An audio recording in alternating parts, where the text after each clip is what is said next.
Hello? Test. Yeah, you guys hear me now, right? That's so weird.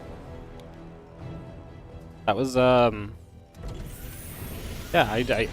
OBS just decided to just remove my, my input, I guess. Bonkers. Hello, guys. First one, man, first game of the day. It's WardiTV Mondays, edition 38. How is everybody doing? Hope we're all doing well, feeling good.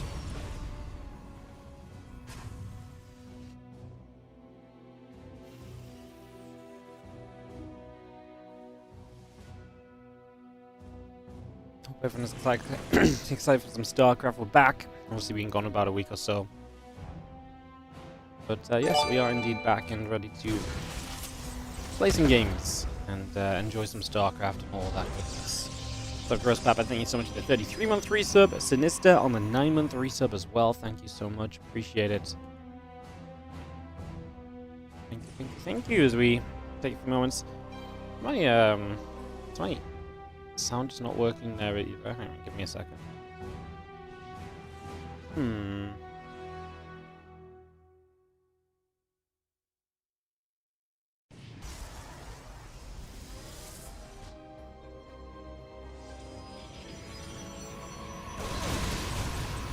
I don't even know. Alright, guys. I don't know why, but things are just apparently not working like usual. That's okay. We're back. I've been gone a few days.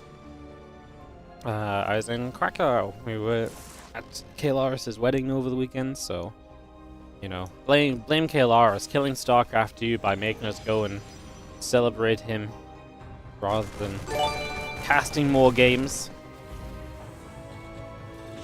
Or was he that cheeky Kalaris guy was up to no good, huh?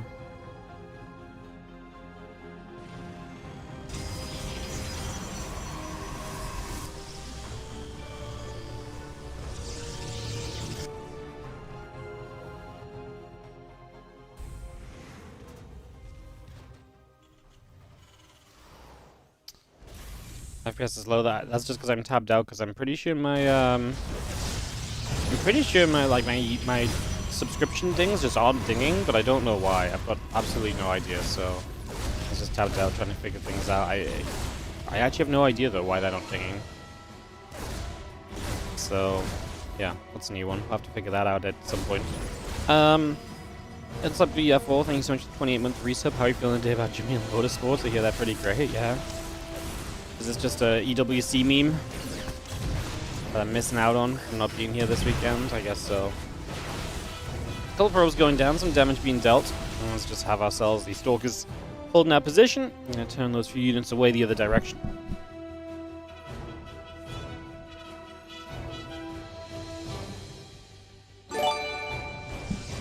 You heard one of them earlier?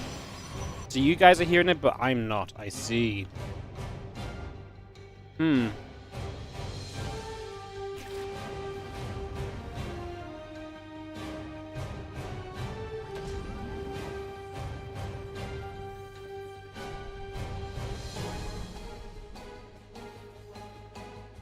Well, as long as you guys are okay about it, as long as you guys can hear them, I guess I'll figure it out later for myself.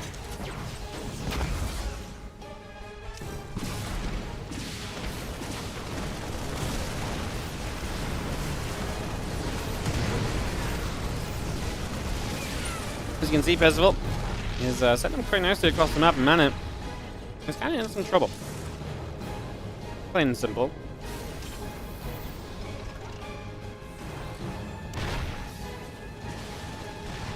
Obviously nice to get the Stalkers picking off some reinforcements as we try and work around. Actually gonna get a jump onto the tank as they on siege. Nice lift up on that one, but the other tank will go down at least. No, kill it! That did so much more damage than it should have done. Now we still have one siege tank here as well, which is obviously looking pretty potent. Does that go down? The Marines and Banshees do some serious work. Another tank? There's not enough Stalkers to intercept on the other side. And the Robo gets depowered with like a second left from the Immortal build. That is unlucky. Yeah, Yingman is just dead, to be honest. Not much else to add into this one. It's going to be GG, and we have ourselves first of all winning the first map. I'm not going to lie, guys, I was not really ready to start casting. I just went live because we had a game. Usually, usually when we sit here and we have like no game for like 20 minutes. I really thought that would be the case today. It was not the case today. It was not the case today. Ready, GLHF. To get this underway.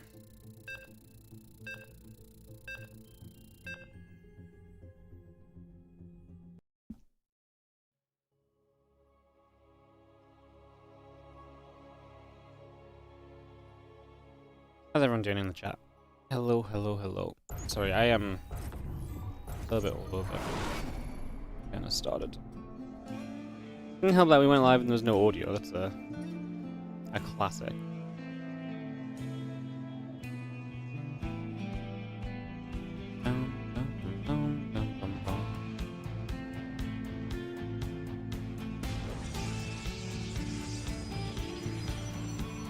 Alrighty, game number 2, as we have in the top left-hand side, the blue Protoss player Mana. Bottom right will be Percival, the red Terran. Get into this best of 3 game 2.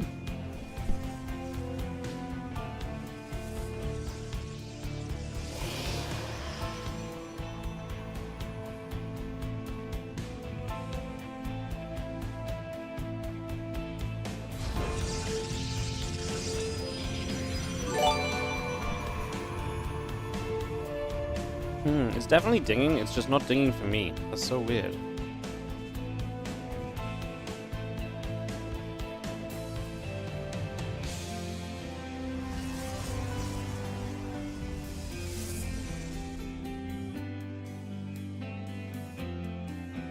Must be something in my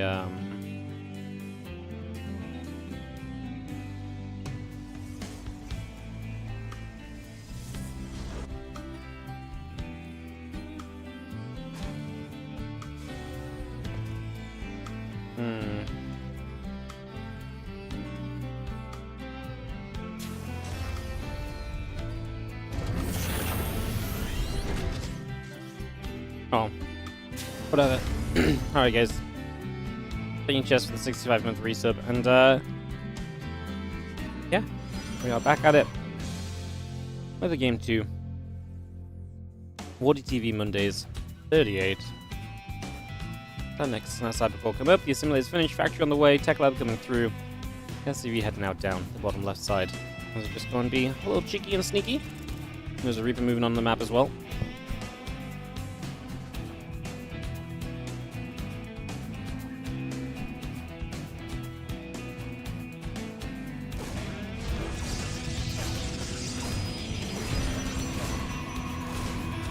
I'm very interested in what the SCV bottom left's going to do.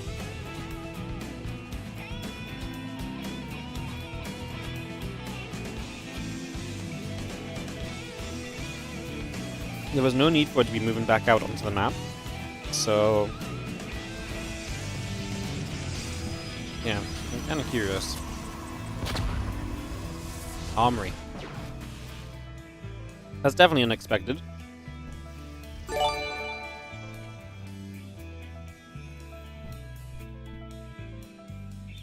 the hell are we going to do with an armory?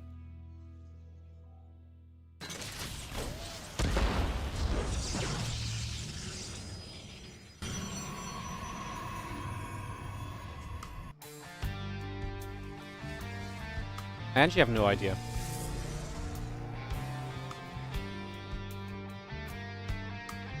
I really have no clue. If we're gonna poke at the battery, couple stalkers can step out. What's up, DSW4GG? How you doing? Thank you so much for the 2 months resub on the Prime. 40 Mondays must have to become EWC Open Cups. Yeah. Maybe if to have EWC next year. Maybe we'll get in touch and try and partner up, you know? Can you imagine? That'd be wild.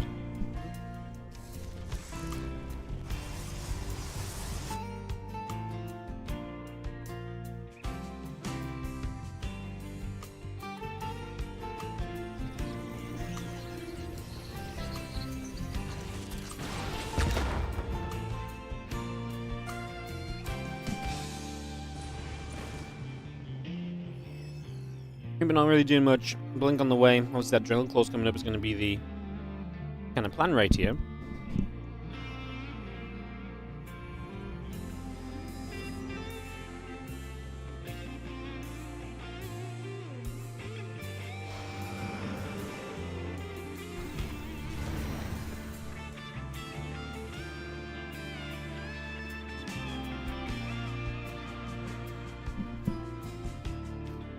Maybe still maneuvering about.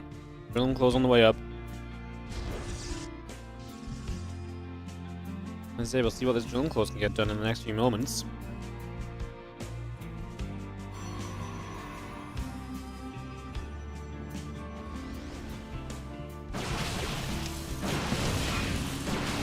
One with a mine, two with a mines. Oh, and the second one goes off. Had the detection, but still loses 7 probes.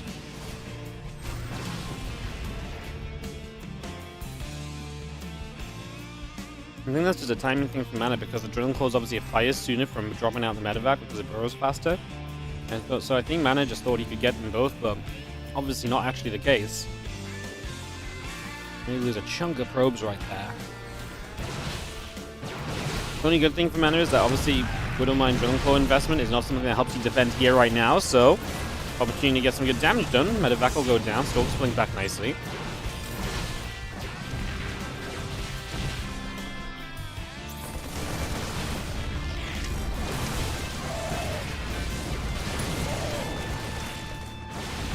Marauders pushing, Stalker's going to keep pulling back. I mean, there's a lot of SEV damage. Obviously, Widow Mine's got to stay away from that. Actually splashed the SEV, so they're going to go down even more quickly now than they were before. We have lost a few of these Stalkers. It's not been free, and there is a drop across the map that's found a few more probes, but Mana is at the point where he's starting to kill everything. And if he kills everything, we kind of know this becomes a very good situation, right? So he has got detection, I presume, because he's killing things, and first of all, going to tap out. Mana going to win the game. Just like that. How's this up 1-1? Alright, gonna be going to game 3 in a few moments. Kicking this off. Hey, buddy, a little while ago, you mentioned there was an upcoming wedding I'd be attending. Who's getting married? You or? Well, I was just at Kailaris' wedding. Literally, that's why I've been the last few days, so that's why I've not been live. So, Kailaris' wedding, but then it's my wedding in a few months, so I might have been talking about either of them.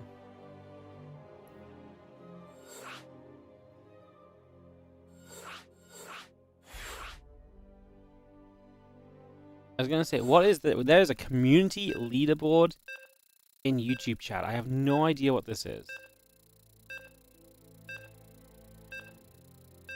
What is the community leaderboard? A place for fans to stand out in the community. The top 3 get special badges and live chat. It resets every stream, so you can always try again. How do you get on the leaderboard? You'll need to collect experience points or XP by sending live chat messages or super chats and super stickers. Well, there we go. You can literally level up as a chatter in the YouTube chat. Incredible.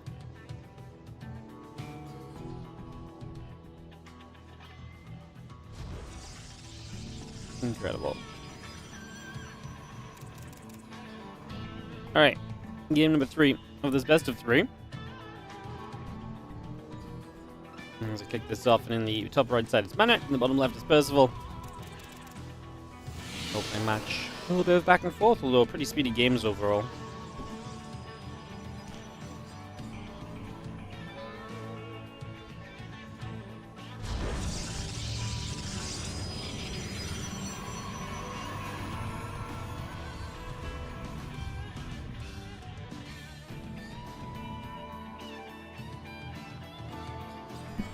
Was the armor useful? Well, he gave him drilling claws for the drops and the cloaked mines, but I mean, it did good damage.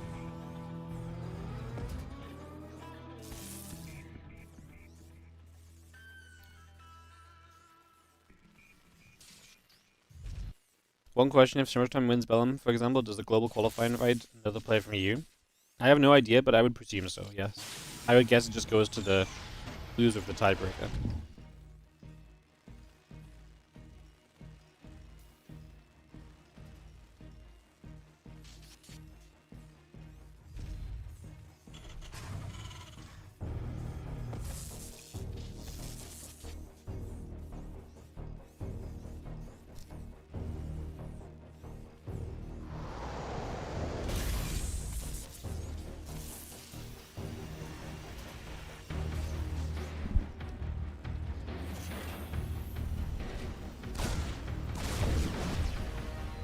Yeah, I also wish the online qualifiers were later. It doesn't really make sense. Unfortunately, everything's just too squished together this year.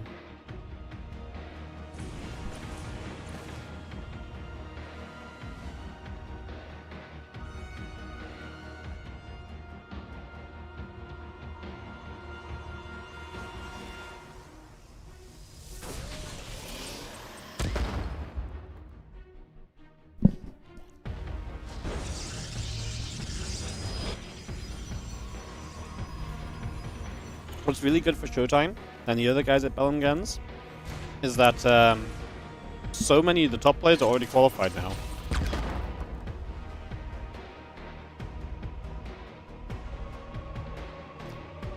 Zan qualified out of Korea as well, so he can't take the ByuN Guns swap.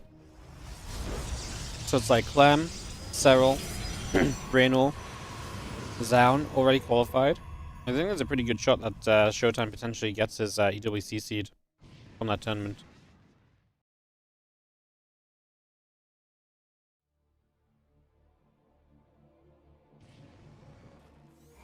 Yeah, he'll probably go to the player who's the most advanced, and if there's two players who are the most advanced that have not qualified yet, then it'll be probably a tiebreaker.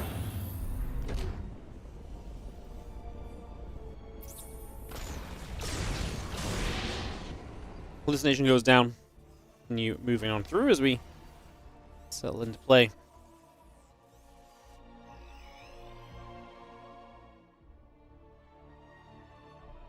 We're having that blink coming up, and everything's settled. I'm just waiting to see where exactly we're going to take things as we continue to move on through for the next little while. A couple of Widow Mines are in that medevac, looking for some damage.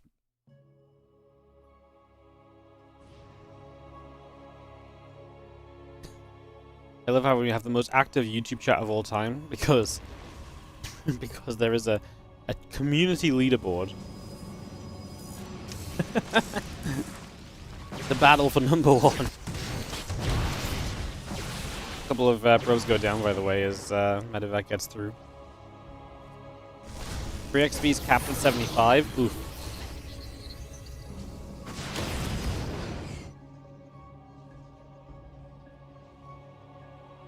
So you do 3 chat messages, and then you get capped, and you have to pay to win. Wow, this system is a scandal.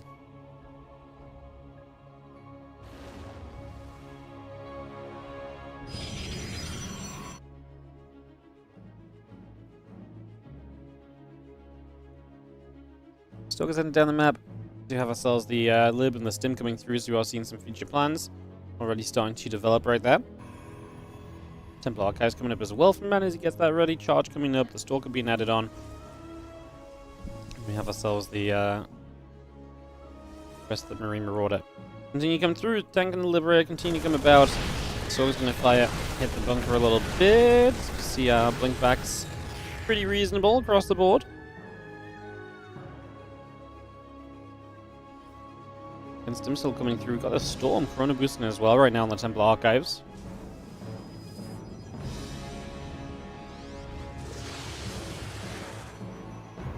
Recharge some energy on that High Templar and we get ready to power up.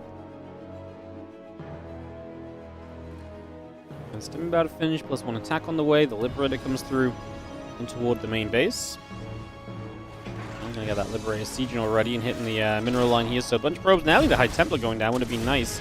Get rid of the High Templar for free, right? That would have been a great little pick-off. There's a drop of mana or a jump in from mana on the other side. We're actually not watching that. These Stalkers actually have to recall out because there was Marines on the low ground as well, so he had to recall away there. That made things a little bit complicated for him, so definitely a moment or two in favor of Percival.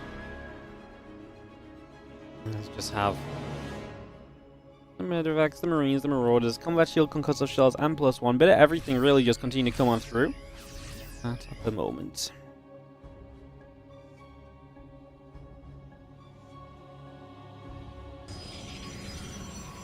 Marines and tanks will step forward. The High Templar still gathering. Zealots joining up again. Combat Shield, Concussive Shells, +1 attack. All of this coming through at the moment. Nosfian still just gathering up in the natural.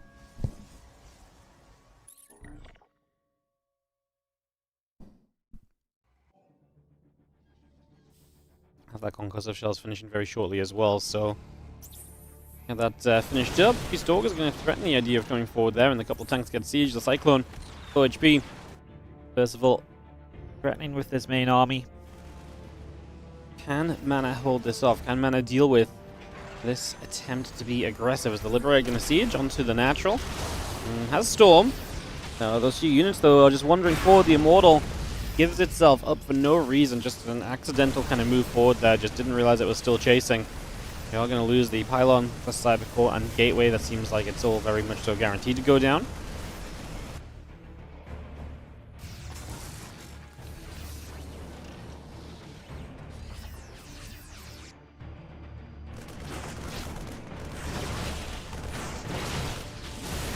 Rain falling again. A couple of tanks will siege. The rest of the Bio are going to be there to push back again. Medivacs will start to try and come up across the other side as one Stalker gets picked up. The other couple of Stalkers still taking some hits.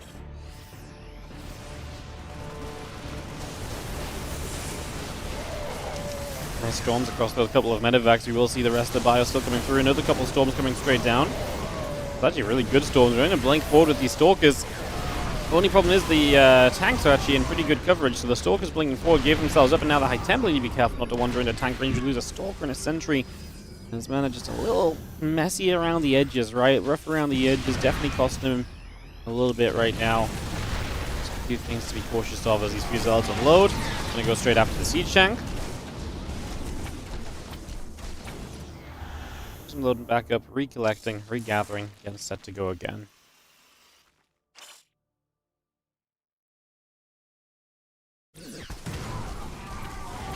You got that Widow Mine, the Prism still coming through. High Templars unloading for the moment, the scan coming down.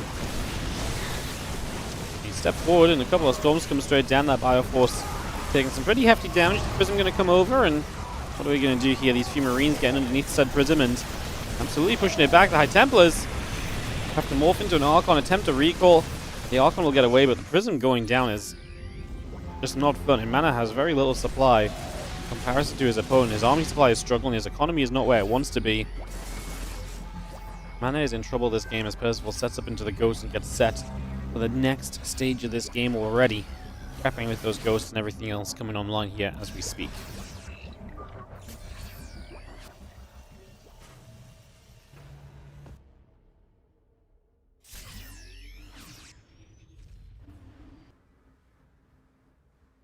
Armory about halfway done. A couple of Medivacs coming over.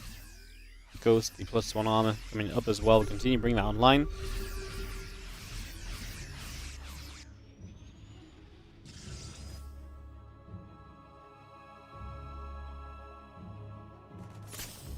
Well, Marines and the Widow Mine still stepping about, looking toward the ramp. As the Archons, the Zealots, the Immortals come stepping through. The Marines are going to come about as well. A +2 attack on the way as the +1 armor is already about to finish. Ship weapon upgrade will also come through, so that ship weapons is coming online. Storm coming down, the Zealots and the Archons pushing forward, the Immortals going to be trying to fire through as well. Another High Templar Storm comes straight into play. A couple of feedbacks coming through, and Mana's going to make a pretty good defense of this from a trailing position. He is going to stay in this game with that aggression.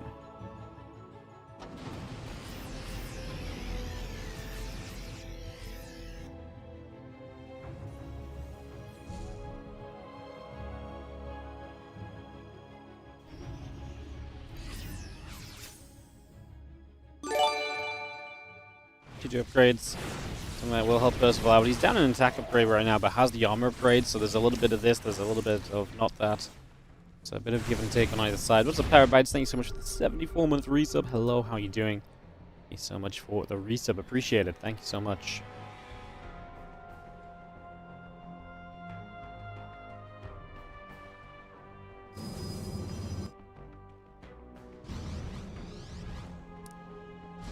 South Stalker gathering up. We've got the Medivacs. Gonna get ready to boost around on the right-hand side. I'm gonna look to get in toward the main base and see if they can find something. As there's a few units here, it's enough to scare this away for the moment. So Mana continues to hang on in there, continues to maintain himself in the game at the very least for now. So keeping himself alive for the moment, can keep it up. He's going to be heavily reliant on the storms. Yeah, they were okay storms. It's just when you only have 2 storms, that obviously wasn't good enough. And it's not even down to you as the Protoss player, it's kind of down to the Terran messing up more than anything. This drop comes in onto this location instead as well, so Mana will be taking damage kind of just across the board at the moment as the Bioforce works through the Nexus and begins to chip on in to knock that down. Storm coming in, a little bit more Bio, a couple of Ghosts taking damage, the Medevac will lift up and evacuate.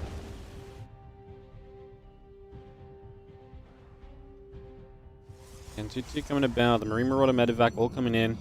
Those 2 Medevacs actually going to get caught though, and that's going to be 1 full Medevac going down, the second one just about getting away. Those are the moments that kind of keep Mana alive. But losing 16 probes, again, his economy taking another hit, and he will struggle to stay in this. He will struggle to keep his head above the his head above water right now. As the Bio steps back through, a couple more units going down for the moment. Ghost coming up, +2 armor is on the way. Medevac's Bio units continue to build as the extended thermal lens and the armor upgrade comes up as well. We've seen our Bio gathering up, the Widowmine connecting onto the Prism.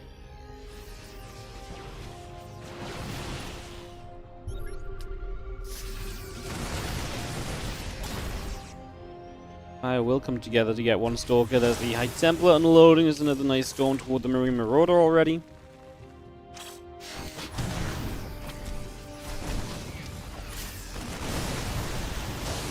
Storm comes down again. A few of those Marines getting hits. Continue to chase forward. Widowmine's going down. Results will chase up. The rest of that Bio getting chased away. Just for the moment. Again, +3 attack, +2 ship weapons, all continue to come on through. That Fusion Core coming about. Marine Marauder Medevac still coming online. A few more units will unload.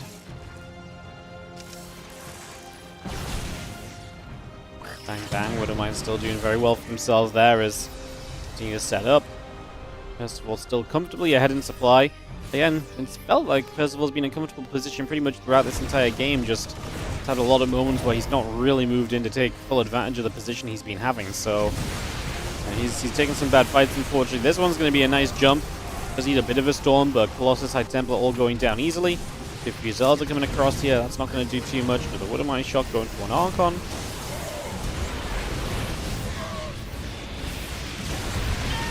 Let me just turn around, get an Archon and a couple of those Immortals as well right here, so continue to move through those and get some more grabs. It's going to be the Pylon canceling the Warping as well, which is a nice grab. There's a few cells on the other side of the map. It's a minor kind of issue in comparison to what Mana is facing on the other side, which is a Terran force he cannot seem to get rid of at this stage. It does seem to be a pretty major problem.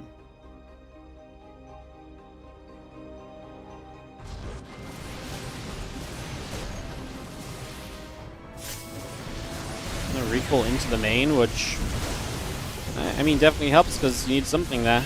That does put that ability onto cooldown, so one less thing that Mana can rely on from here on out, and was it enough? Just about. There's a couple of Zealots doing some of the tanking, definitely helping in a big way overall. As we did actually come back, and the Colossus goes down, unfortunately, so that is going to be a win in the end for Percival. Taking that down is going to be huge. And then back to the low ground, those few probes are once again getting absolutely blasted at the moment, so damage still being done for the moment. Back on the main base. I mean, Percival's just collecting together another army as this heads around.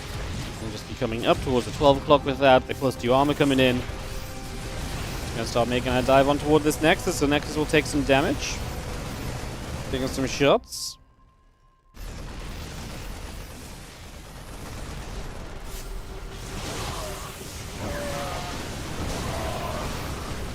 It's a nice storm. It's nice seeing the Colossus going down, and that is going to be GG.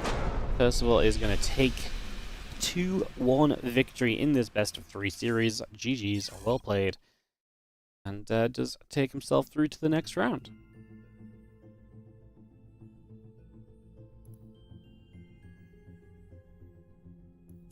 Alrighty.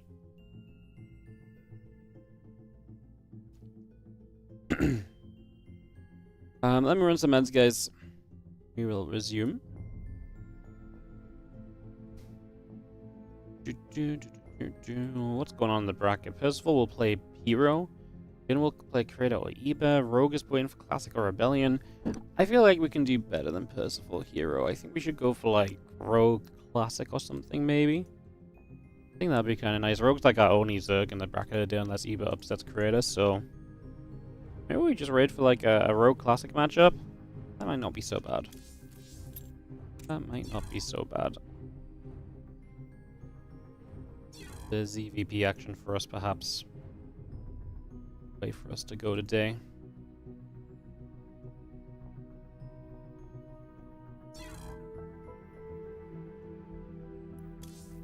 Classic can't log into career moment. Second, guys.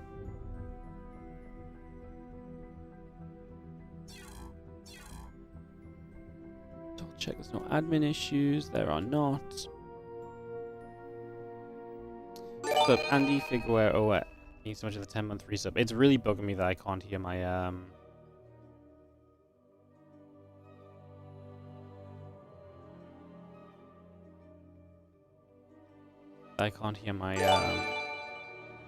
thing right now. It must be my monitoring device. I don't know what to change it to make that better.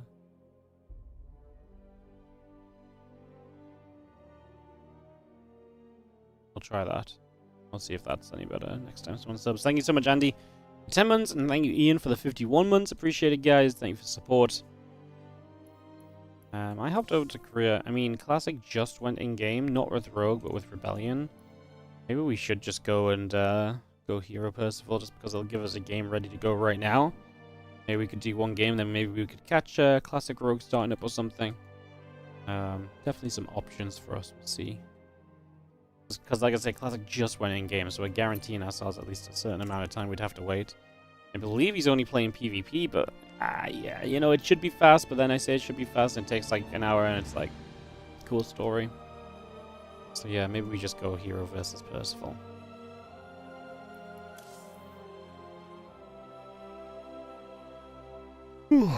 Excuse me, guys, I am tired.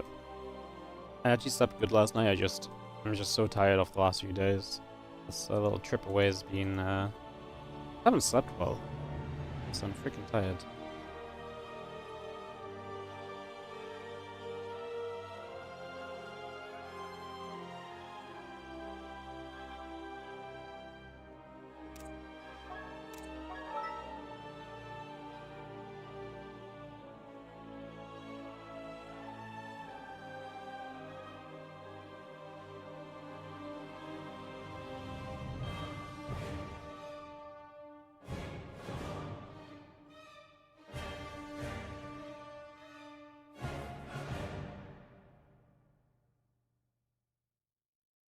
Is there a German stream? No. Naruto doesn't usually cover the Monday Cups. He doesn't usually like streaming in this time zone. He usually likes streaming like European evening times, so if he does stream, then he usually takes replays, but I don't think he's ever done our Monday Cups, to be honest.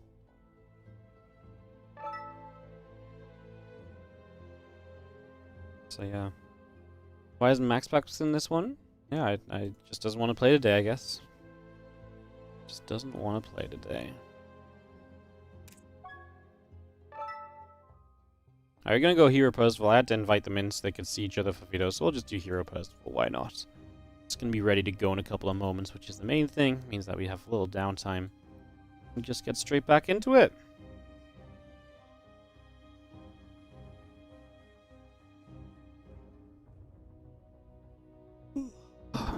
Excuse me, guys, sorry. I am honestly just tired today. I'm yawning away.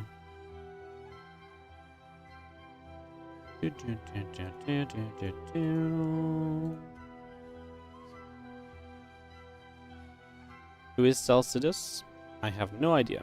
Someone that signed up to play today. It's an open cup, anyone can play. He might be a complete nobody. He might be pretty good, but not someone I've heard of. It's kind of the beauty of the open cups. Anyone can take part. Don't need permission. You just sign up and come and play. Get smashed by Hero in the first round. Why not? It's an experience. You know, try and learn something, I guess. Like, oh man, I see my problem now. My micro isn't Hero level. Who knew? Who knew? Bum,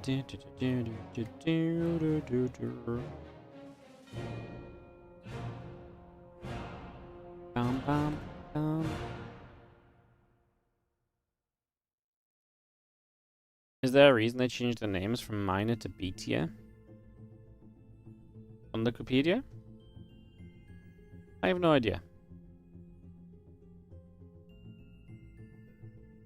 I think because if I had to make a completely out of nowhere guess, I would presume it's potentially because people would kind of call their tournaments like a major tournament and stuff, and what some people call a major tournament, Wikipedia don't necessarily call it major tournament, right? So I would imagine it was just a case of Wikipedia finding out a system where it's like they can have their own ranking system for their, own filters and stuff and what qualifies into their system. Versus when someone else calls like a major tournament a major, it's like, well, actually, like, it removes confusion, I guess, right?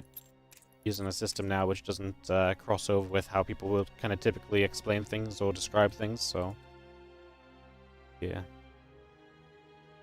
There's a lot of people calling them tournaments premier events, and Wikipedia's like, well, it's just not that great though, is it? So yeah, I don't know. I would completely randomly guess it was that. Maybe they just fancied having letters instead. I don't actually know. What's my opinion? Do people sign up with 3.5k MMR? Go wild. Come play against a pro player. Come get smashed in the face. Learn. Enjoy the kind of essence of competition. Play more StarCraft. Get better. That's what Open Cups are about. I've always said it. There's nothing wrong with signing up as a low-level player if the cup is open. It's designed like that. If we wanted to not have people sign up, we would put an MMR limit on it,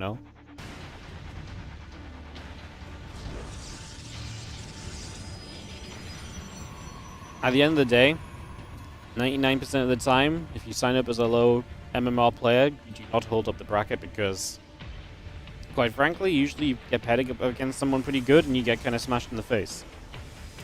But who am I to tell you to not come and do that, right? So, like, it doesn't slow down the tournament. Having more people participate looks good.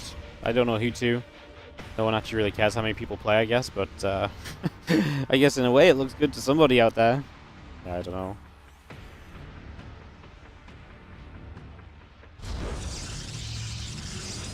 I also thought it was just nice that anyone could have the opportunity to come in and play.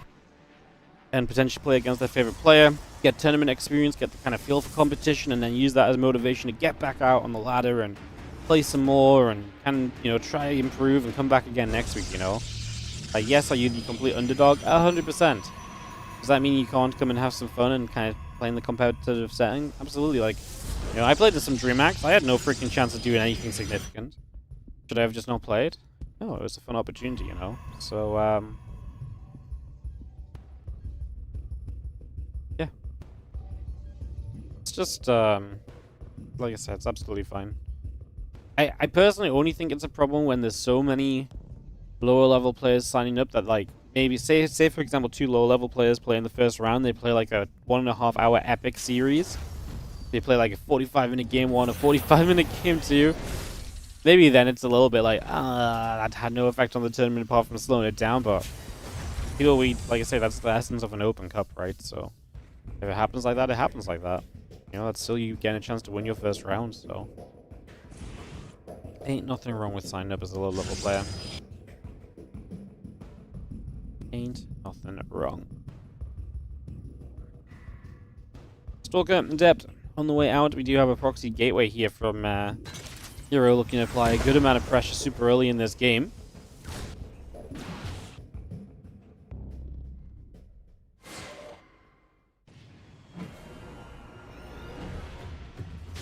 Having a casual level is important to attract new tourney players.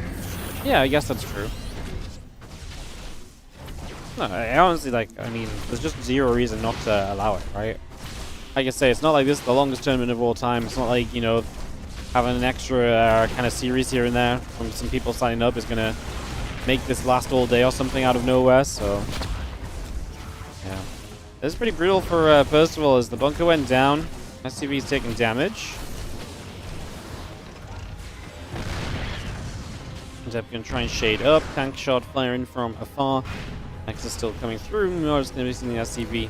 It's going to get some repairs up on that depot there. So depot getting repaired on in. A couple of Adepts just going to fall back together for a few moments. We just try and resettle ourselves here. This game one of the best of 3.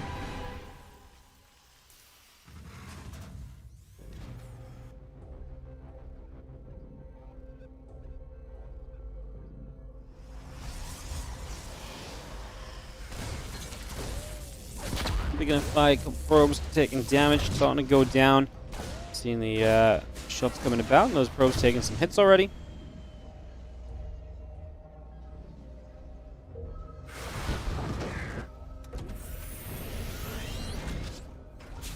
We'll lift off and fly over toward the naturals. Just going to put that straight into position. Get that in place as Robo and Twilight Council building up. Tank is going to siege. The Adepts looking to shade up the ramp there for a moment or two. The Stalkers will turn the orbital command away already. Tank's just going to edge a little bit further forward right now.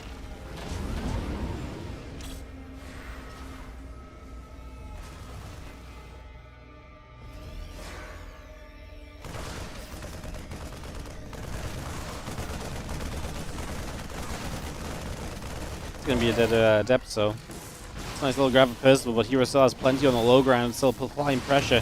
Stopping this position from mining properly and effectively is obviously a huge deal, as we continue to get a lot of damage done.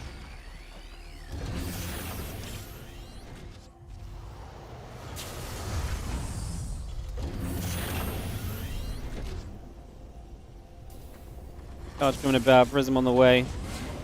A couple of extra probes coming through. The Adept is going to shade toward that main base as each tank gathers up. And yeah, a couple of Marines in the tank coming through. The stim pack still building. Continue to get this rolling right now as we have the tank going to continue to settle down. For the moment, the Adept will shade up. Again, charge coming through. Prism on the way. For now.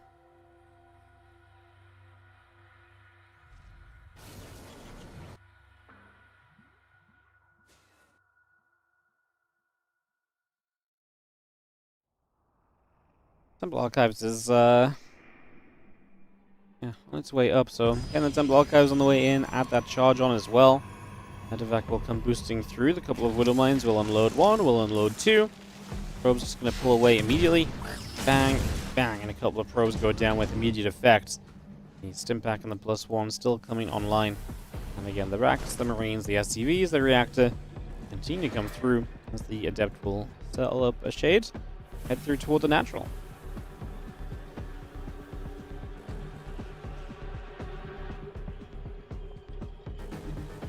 Charge is about to finish. Storm is on the way.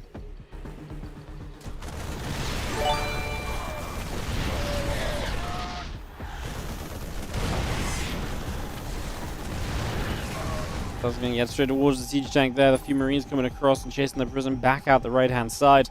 We got the Stim, we got the +1, continue to come through currently. Just have the Nexus dropping straight down onto the third base, and again keep that coming on in as we try and get this Widow Mine across into the natural. Hero targets down one mine. I think there's a good chance of targeting down the second. No, yep, it goes down as well. Was not burrowing. He needs that second mine to start burrowing while the first is burrowing and taking damage, right? Because if you don't, then exactly that happens where you end up basically just having no opportunity to really kind of get the other mine burrowed. The units will just attack it and then it goes down too soon. That obviously turns into a problem where you're not getting enough out of that compared to what you're probably looking for. Medevac still squeezes out down to the bottom side of the map, escaping away for the moment. Yo, Scrolich, thank you so much for the 37-month resub on the Prime as well. Thank you for supporting.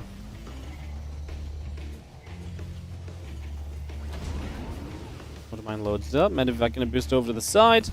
M+1, Concussive Shards, Combat Shield, all continue to come through for the moment. The extra gates and the Nexus coming up as well.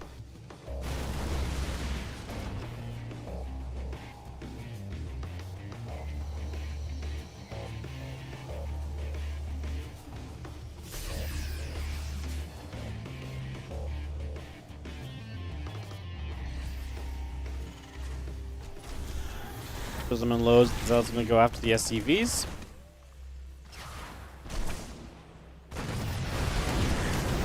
Couple of Zell's just going to get jumped on one. Zell goes down. The Prism obviously loading in escaping away. He's going to take some shots from the Viking as it gets out of there, and a few more Zealots will warp in once more. See those two Vikings stepping over the left-hand side. The tanks, the ByuN, begin to move out. Percival looking for a big push. And his hero's preparation against this should be fine. I mean, he's looking to meet this in the middle of the map already. He is absolutely ready to say hello to this army coming across the other side and to greet it with open arms and to kill it off in a huge concave of his own. There we go. Actually, it's coming through the middle of the map, so it's a little awkward. Mines are set up, so the stormers go toward them to try and soften them through, and a bit of an awkward position as hero's actually going to end up on the other side, and he is going to go diving in toward Percival's natural.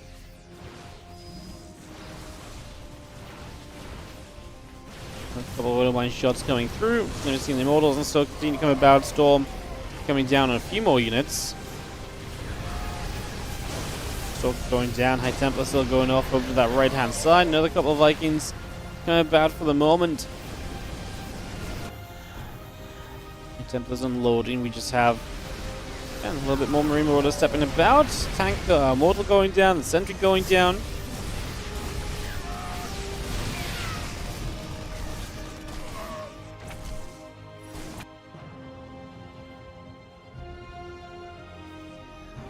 So I've got those couple of Assimilators still coming about. The Nexus coming through. The +1 attack upgrade coming around. And still gathering out down on the bottom of the side for the moment.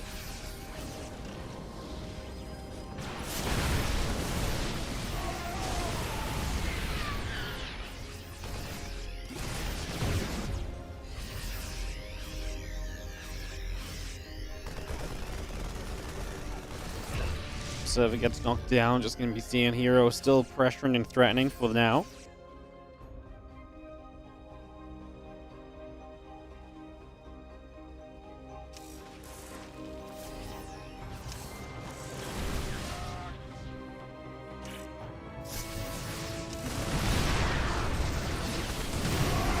Those are going to come through. Stalkers gathering up. Archons making their way out. High Templars are going to keep on storming. Don't mind. Doesn't hit anything just yet.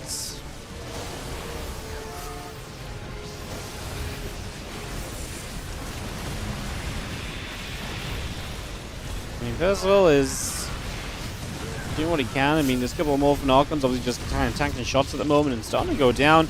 More Zealots showing up, and I think in the end Hero should always have enough to just power through this overall. Just a matter of bringing that fully through. And there is the GG. Hero is going to take game 1 of this best of 3 series, moving into a 1-0 lead for this matchup. Alright, game 2 coming through in a second. I have to run out because I don't know where the time I went on that one, but let me do that. And I'll get the second map set up. I've got to host it as well. It's going to be Torches for map number 2. It's a fun map.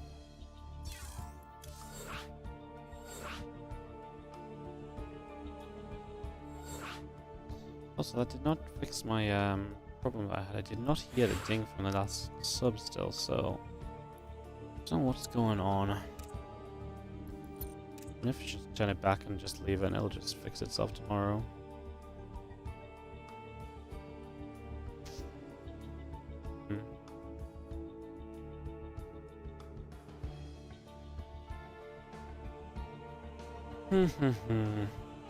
Weird.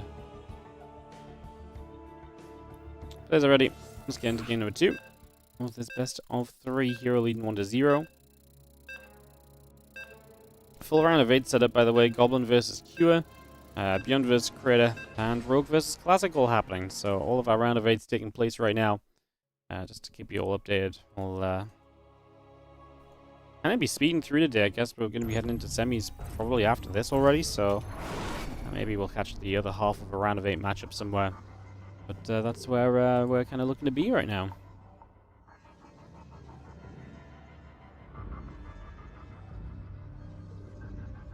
Bottom right side, up 1. It's going to be the Blue Protoss player Hero taking on the Red Terran in the top left, Percival.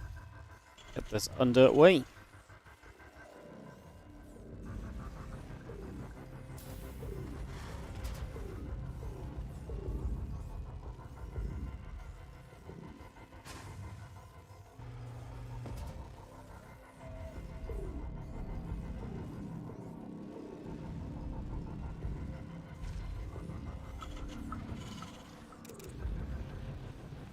Alrighty, probably coming across towards this fun kind of layout of a map, so see if that kind of builds into some of the plans.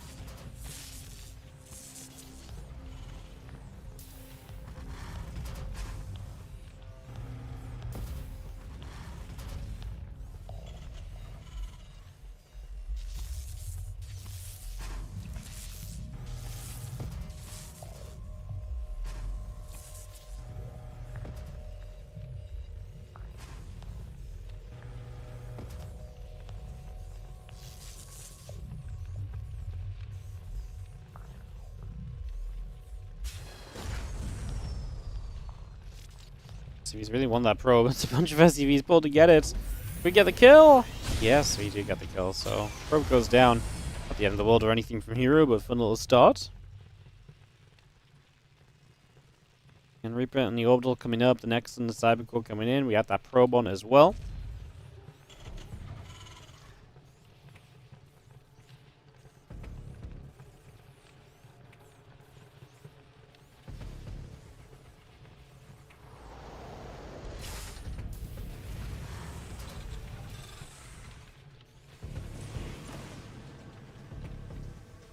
Factoring the tech lab coming through, the SCV coming about.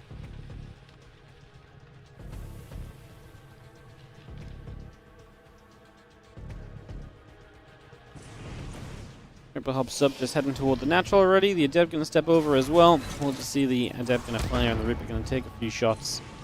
For now, again the CC in the factory continue to come into play. The probe coming about. Nexus on the way through. Warp gate coming up.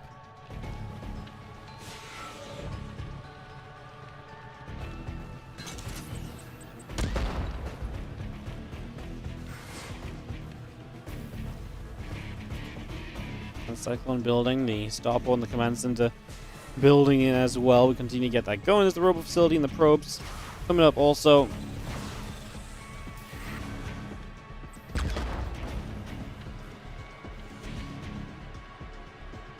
Deadpool chase and that Reaper is going to get jumped on, so a little bit of damage done. Reaper taking shots, but it is going to get away for now.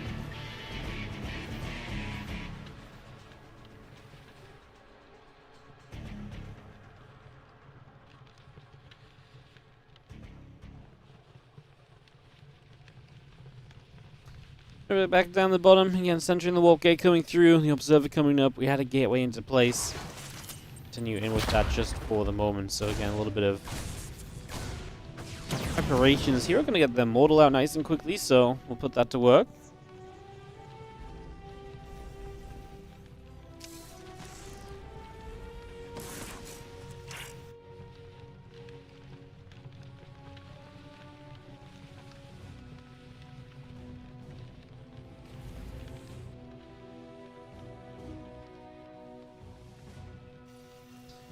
Mortal will be popping. Again, the tank and the Cult Marines coming about. The Widow Mines and that medevac going to come over as well.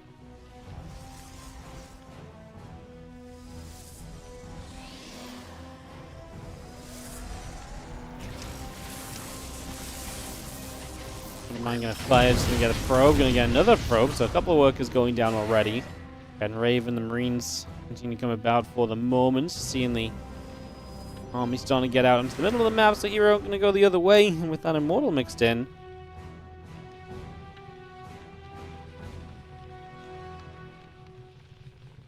Some opportunities. Stimpak coming through, the Raven is coming up. Raven is about to pop, and again a few more units continue to come about right here.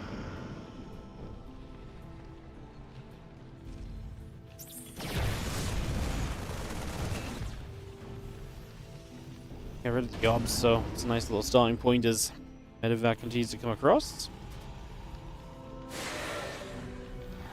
Just gonna shade.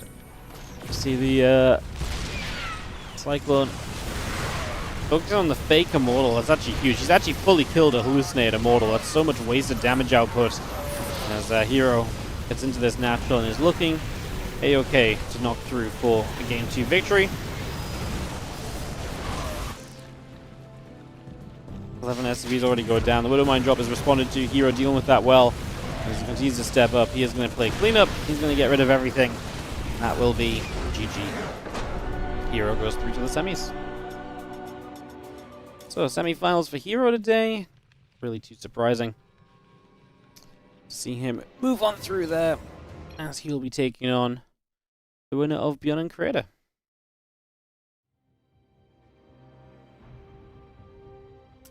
ByuN is in game for 10 minutes, so there's a good chance we can maybe jump into their next map. Let me try and actually take a moment. We might be able to peek at where the game is at, actually. Give me a second.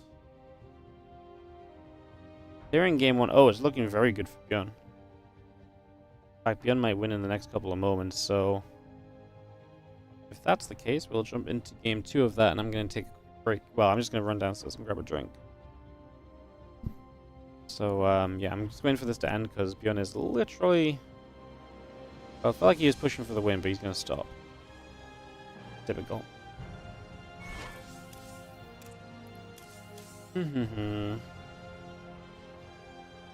Classic and Rogue are in game for 15 minutes. Kira and Goblin playing as well.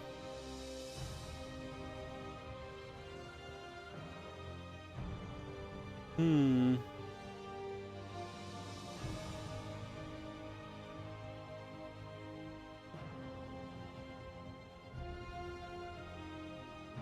gonna nip and get my drink now, guys, while we wait for ByuN Creator. We'll be right back.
Alright guys, we're going to jump into game 2 of ByuN Creator here in a moment. They've just come out of game.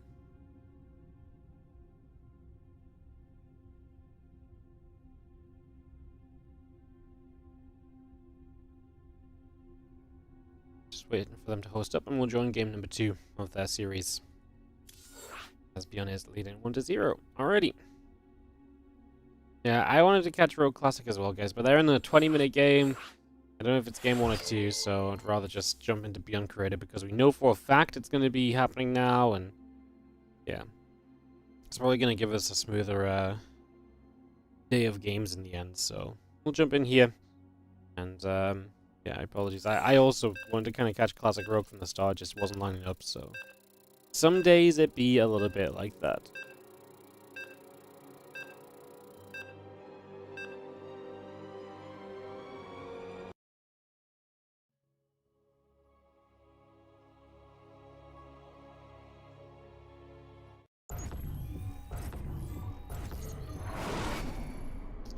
Alright, let's hop in.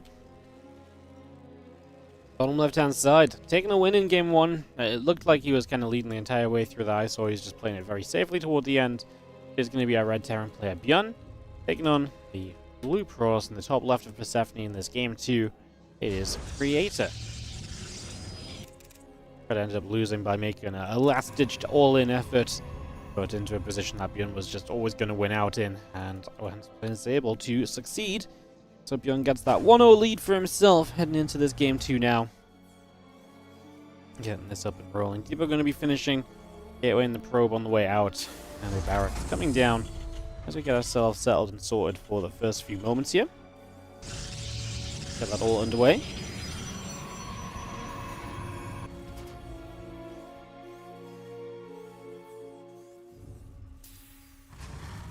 Max gas comes in. SCV coming through. Gate and the assimilator coming online. We'll just have our barracks finishing in a few moments' time. Just bring that through. Gateway still very much so coming up as well. We give that a little bit of a setup for the moment. And the SCV will continue through too. As you get a cyber core into that corner. ByuN seeming to kind of recently have had a little bit of a better time against Protoss players. Starting to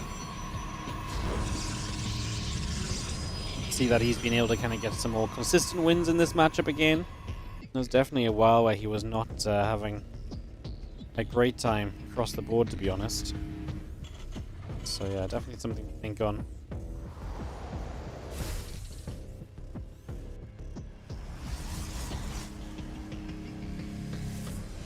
Stalking the warp gate coming about, factoring the reactor coming through. Continue to bring that up and online for now. So again, just getting that all ready.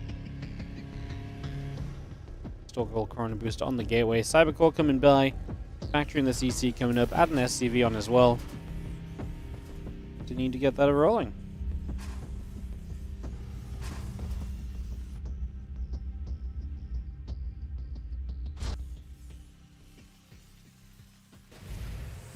Factory drops the tech lab into place, and that reactor will finish shortly. And otherwise, this is really just kind of chilling in the early stages. Nothing too surprising just yet.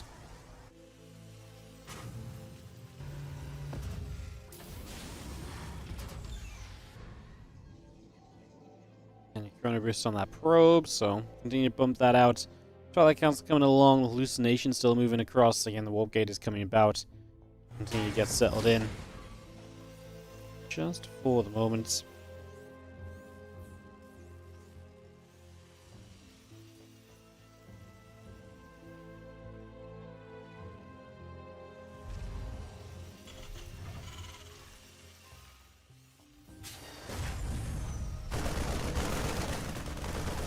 Marines will get underneath the hallucination, so a few shots going to come out right there. Some damage being done. Again, Blink coming in. The warp gate gateway is coming online. Need to bring that out for the moment here. We got this settled into play.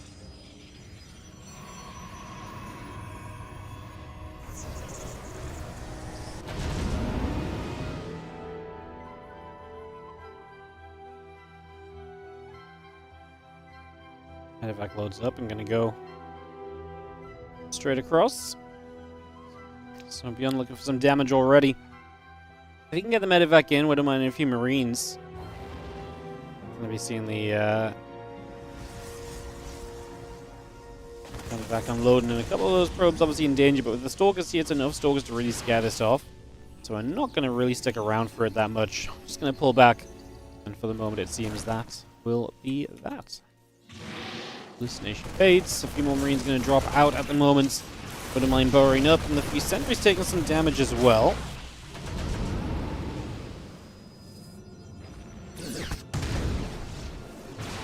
Wouldn't mind shot going off, a couple probes going down. Again, good damage being dealt already.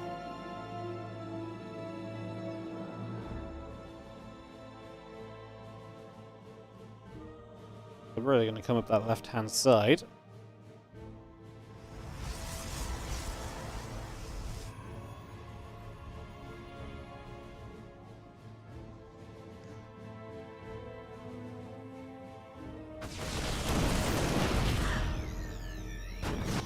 One tank still firing. The Liberator going to come across from the left. A few Stalkers going to have to step away already as well.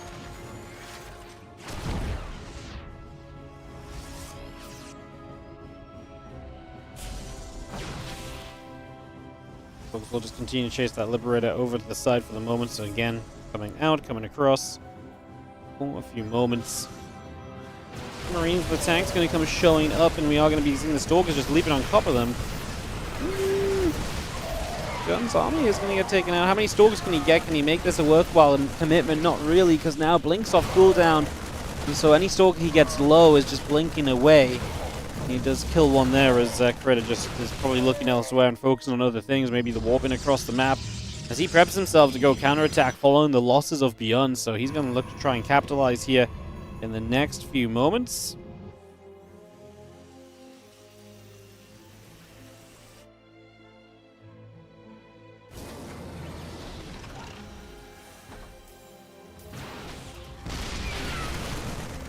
Stokes going to blink through. Just going to see the siege tank taking a bunch of damage, starting to go down.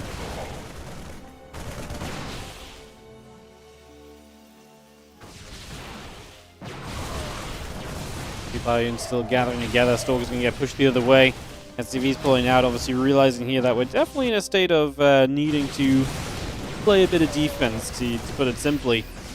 As ByuN's continue to come out, the Stalker's absolutely being chased and pushed away for the moment as they get chased out to the other side of the next little while. Can see the SCVs, the Marines very much so going to be there. Keep those Stalkers at bay for the moment, keep them back. Keep them away. The Bioforce is going to step through again. The few Stalkers will take a bit more damage. Quarter mine shots coming through. The SCVs are going to transfer forward. Again, combat shield and concussive shells both coming up as well. Something else to just nudge onto for a couple of moments there and discuss. As we do have the Bio going to stand strong and fight against these Stalkers once more. Back and forth continuing. So we continue to trade out just for the moment. And ByuN trying to hang on in there. Work count isn't bad, army count isn't terrible. It's just the efficiency that those Stalkers can provide is kind of awkward at this stage of the game. Can definitely become a little funky at certain points, so it's definitely something we're keeping our eyes on. Bio gathering, you see the Stalker still joining up. Charge, chrono boosting along the gateway, gonna sit there as well.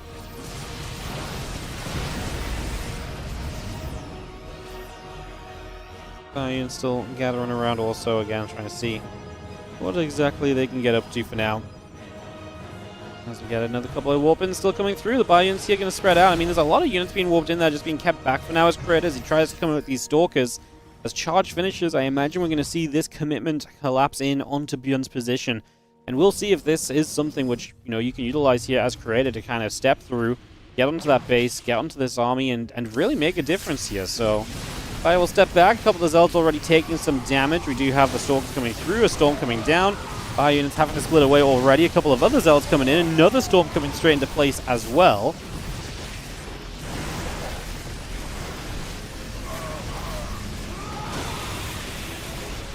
One more Storm, couple of Marines taking shots. I mean, you just got to keep dodging these storms. gives so much time for the Stalkers to get shots off while the ByuNs can't really fight back because all they're doing is running. And the issue is without Ghosts and EMPs, those Archons are going to be super tanky as well. They take so long to get through. Again, it gives you so much time for the other units to put the work in. Do you see the Archons still coming about, still firing in. Another depot or so going down as well. The Bioforce will continue forward. A couple of those Zealots are still getting absolutely smashed at the moment. So all those Zealots going down. A bunch of SCVs dropping as ByuN is going to be in the bin, it feels like, because that's a lot of workers lost at this point. He was holding on for a long time. And his army supply is still okay, but at this point you've lost so many SCVs. Also, some of this army supply is medevacs that are out of energy, so they're not really giving too much, although we will force it back with the EMP plus the Stalkers being there just kind of weakened. And that last Archon being chased as well, so ByuN again pushing back. It's just a question of every time, the moment Zealots show up again, do you ever have enough to fight another round of Zealots? For the moment, the answer actually might be yes, especially with a great Widowmine shot like that. Really hit the center of those Zealots and soften them up big time. Gonna turn around, hit the Stalkers, which are trying to get rid of some of the medevacs. Even more Zealots showing up. I mean, we've already lost so many SCVs. The last thing we want here is to have to call more. It's rough because obviously you can't really justify mining off the third base, because if you step out into the open space, the rest of those Zealots are going to show up once again, no? It's going to make your life miserable once more. It's definitely going to be difficult. Another Widowmine lining up. Widowmine shot fires, hits the Zealots, a few Archons, taking damage. Again, Marine, Marauder, Medevac coming through as well. Add a little snipe through also onto one of those Zealots is a nice little catch.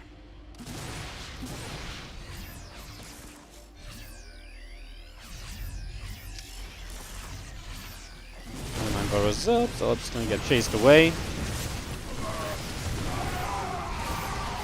Another Widowmine shot going to go off into a few of those Zealots again. Bioforce still stepping forward and still very much so looking to get in on top of the rest of those units, and doing everything we can over the last few moments to get in there and jump in, make stuff happen. Archon's going to step through. It's going to be seeing the Bioforce going to be taking some pretty mega damage. Sentries will go down, the Zealots will go down, the Stalkers get chased. Do not think there's much else to really say on this one. I think this one is looking, well, like ByuN is going to get back on the map. He's actually going to be able to come through and fight his way back, and Creator maybe just overstaying his welcome. Just not making this as simple of a stage as it was meant to be. And now we got ourselves a ByuN who is absolutely going to look for some opportunity here. Worker count, not bad. Only 5 workers down. ByuN has rebuilt that up. And his army supply leading as well. As Bioforce is genuinely feeling as though it has shifted things heavily the other way. Hell of a defense as well. As see what ByuN can do here. I mean, that's one easy picking gateway. As the top right is a base we'd love to get some damage onto. And I mean, the Bio are going to get a stim in there, so I imagine a few probes go down in that top corner. Creator just runs, no pylon for a warp in either, so there's no easy defense on that top right location. So the fourth is not mining any longer. And that's a few probes going down when he was not exactly in the best of economic positions. Like, it was fine, but now it's not looking too hot at all.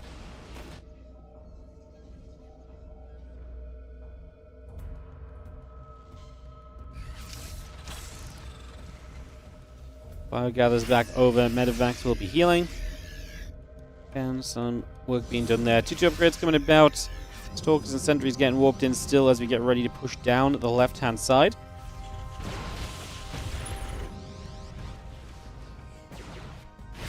So as the Stalkers gather up, a little bit of Bio stimming through. Just going to see those Stalkers going to go the other direction.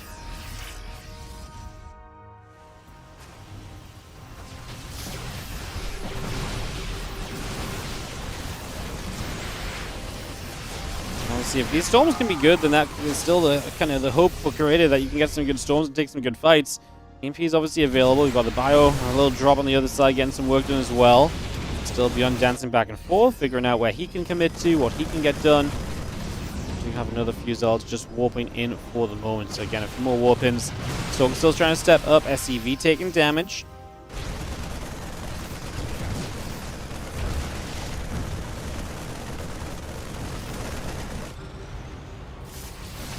Fire goes to the right-hand side. Just going to see a lot of those Zealots getting chased away immediately, and just have the rest of this army coming through as well. Stalker is going to force the orbital command to lift off. It is going to be burning. The bio going the other way. One more storm coming down, hitting a couple of Marines as we go. 2-2 coming about. The Viking as well. Those few zealots. We get nabbed.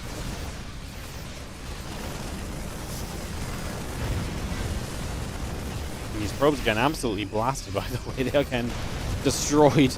This little drop has done so much on the other side. It's consistently found probes here and probes there, and it's kept that economy of Creator in the absolute gutter.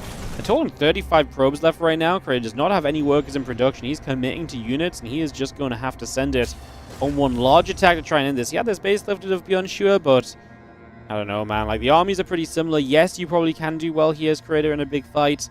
Can you do well enough when you're... The problem is he doesn't have all day to posture and pause and to think about it.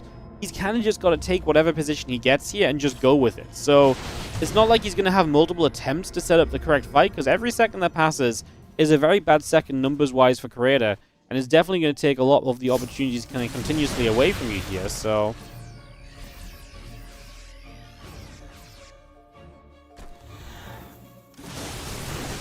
Storm coming down, feedback comes into place, just going to have... The unit's going to start charging forward. Zealot Stalker Archon going to come straight by. EMP is going down. Another nice storm. That Bioforce getting absolutely hurt by the storms. But man, I think it's going to become a numbers game. As it's a little messy, right? ByuN's right up in the corner. And choke. We're running out of units here from Creator. There's no extra Zealots. There's only that one Archon left over. We're just going to run out of splash. If he had a storm or two left when ByuN was sat in that wall off, I mean, obviously, then maybe ByuN wouldn't have just sat in the wall off. Maybe he would have done something more himself. But yeah, that was definitely the moment where perhaps there was some opportunity and some possibility. The Zealots and the Stalker still continue through. Marauders are still going down. And we are going to be seeing GG called. ByuN is going to take this one 2-0 in this best of 3. And will move through to the semifinals against Hero, which is what we are going to step into right now. Kira is going to be waiting for the winner of Classic and Rogue. They are in a 36-minute game. Oh my goodness. I see, it's one of those ones.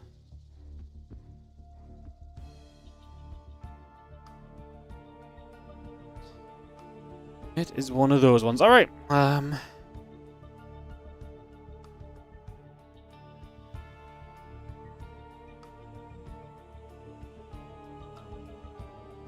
Get this going, guys.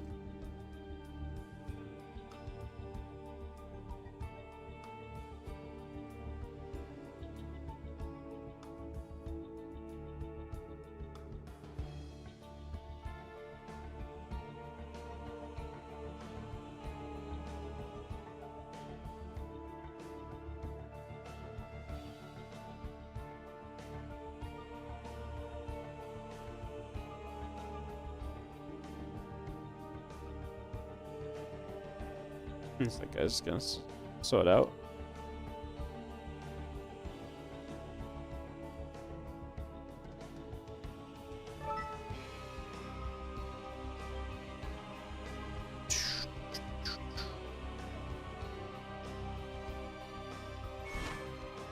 Yo, Gromime, thank you so much for the 42-month resub on the Prime. It's really bugging me that I can't hear my own things.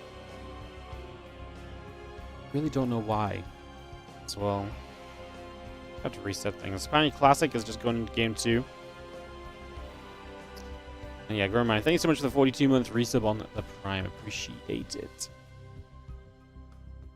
Hell yeah, alrighty. Let's reset a couple of things over. We'll wait for Hero and ByuN to veto.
let's give us a moment. Just, again, some videos done, get this sorted out.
Alright, videos are pretty much done. We're waiting for one more video from ByuN and then some map picks, and we'll get into game one of this semi-final series. So, yeah, we'll get into this in a couple of moments to get this underway.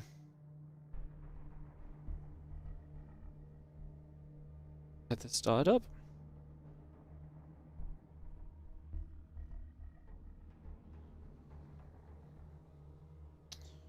While we're waiting, I actually do want to make a quick mention. We do have, guys, the last couple of days of the WardiTV 2025 series crowdfunder going on. We've got 3 days remaining. If you want to help us out with this, it's !2025 in the Twitch or the YouTube chat. And you can find the link over. We are 79% of our initial goal. Got 3 days left if you want to help us give a final surge. This is all about supporting more tournaments this year. As soon as we get this crowdfunder wrapped up, we're going to start announcing work towards our first of the tournaments that this is going toward, and so on and so forth. I hear it invites. I'm going to have to tab out and go accept that, but the Indiegogo is there if you guys want to support. Again, it's going towards tournaments that we're going to run this year, and yeah, that's what we're going to be. That's what we're going to be doing. That's what we're going to be kicking off into as we get ready into this TVP best of 3 between Hero and ByuN. Hell yeah. You took the diamond run? Hell yeah, thank you so much for supporting it. Really appreciate it. Yeah. Check it out, guys. Like I say, a few days left. It would be amazing if we hit the goal. I think it's pretty unlikely. We're a little bit far away. Maybe some last minute momentum or so. But yeah, seems reasonable. So yeah, or maybe there's a chance for us to get there. Either way, let's get into this next game. Apparently I've not been recording today. Why didn't I start my recording? Silly. Really just making mistakes today, I'm not gonna lie. Alright, let's kick this off as we are going to go into the bottom left-hand corner of the map. The red Terran player here is going to be ByuN.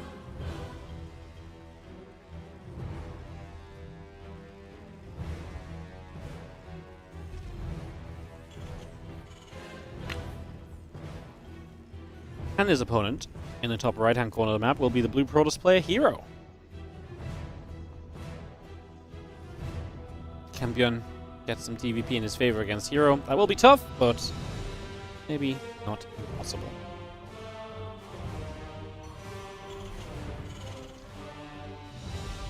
I should play out whenever there's no SC2 on. Not gonna lie, that's pretty much what we do. I mean, I honestly hit the ad button more or less off cooldown. We run a lot of ads on the channel.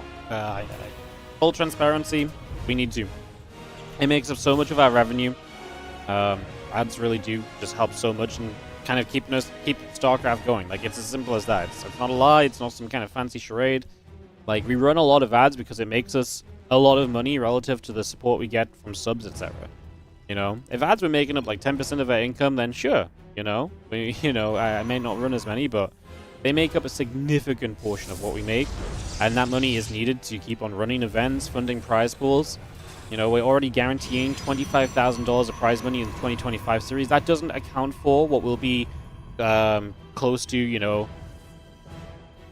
$15,000, $20,000 from Open Cups this year, as well as any other events I've already run this year, and events not part of our 2025 series. So, like, we don't make that money without taking advantage of every opportunity that we get. So yes, we run a lot of ads.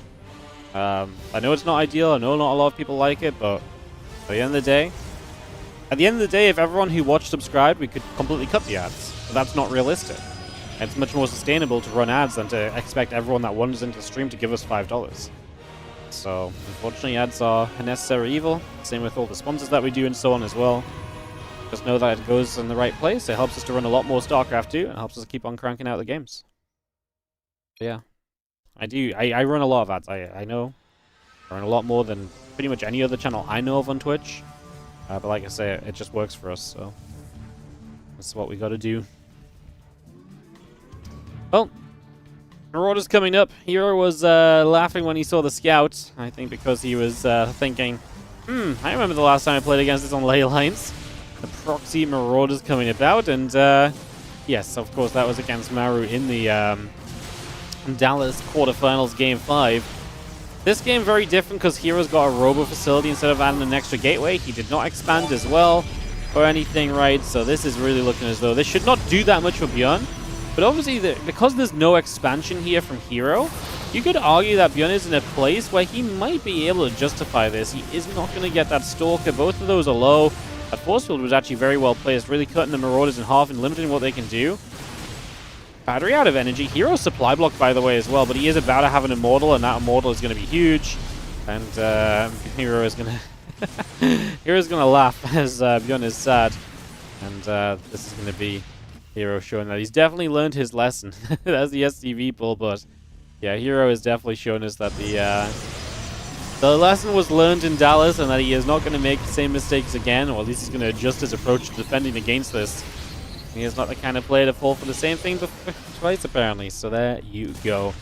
And the couple of Marauders will continue to hit that battery, and the SCVs are coming. So the big difference between what Maru did and what ByuN is doing is that Maru didn't lose any Marauders in the build-up to the SCV pull, whereas obviously, you know, ByuN has. And on top of that, Hero is playing very differently as well, like I say.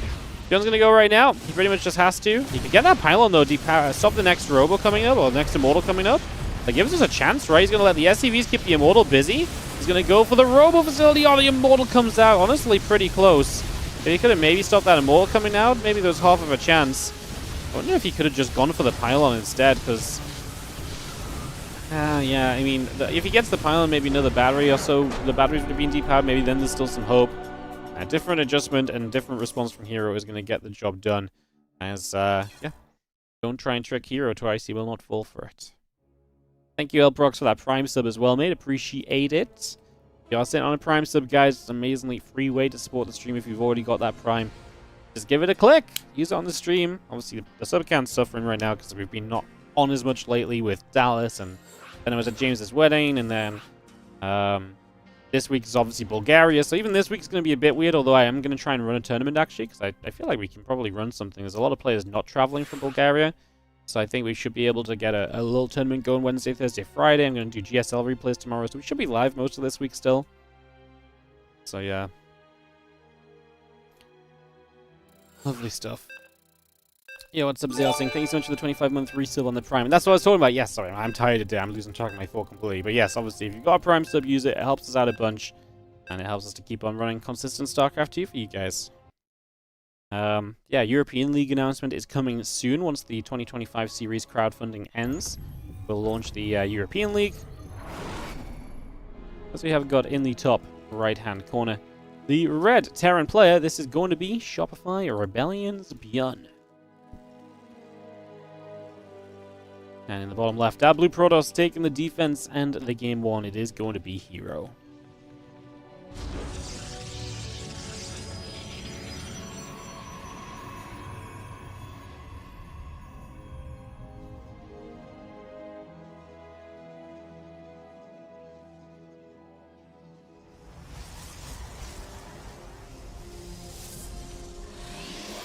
Oh, ByuN playing the first game, he proxied 2 racks Marauded Hero. Very similar to Maru in Dallas. Drink a big coffee. I've got the Red Bull on the go, man. Like, yeah, my brain's just not... I honestly think I just slept bad a few days while I was away. I don't sleep well when I travel anymore. I feel like the pillows are always weird. Like, I'm getting old, you know? I need my own bed. I need what's familiar to me, right? So I just didn't sleep well a lot of the days, and then obviously... Saturday was James's wedding, so we went to bed late that night. into having to wake up early to get a taxi, and then just traveled yesterday. So it was just, I'm just tired. That's all it is. It's just been a long few days. But yeah, that's all good. We're back. We're here. Casting some StarCrafts. Just put up with me being a bit tired today, and we'll get back on track.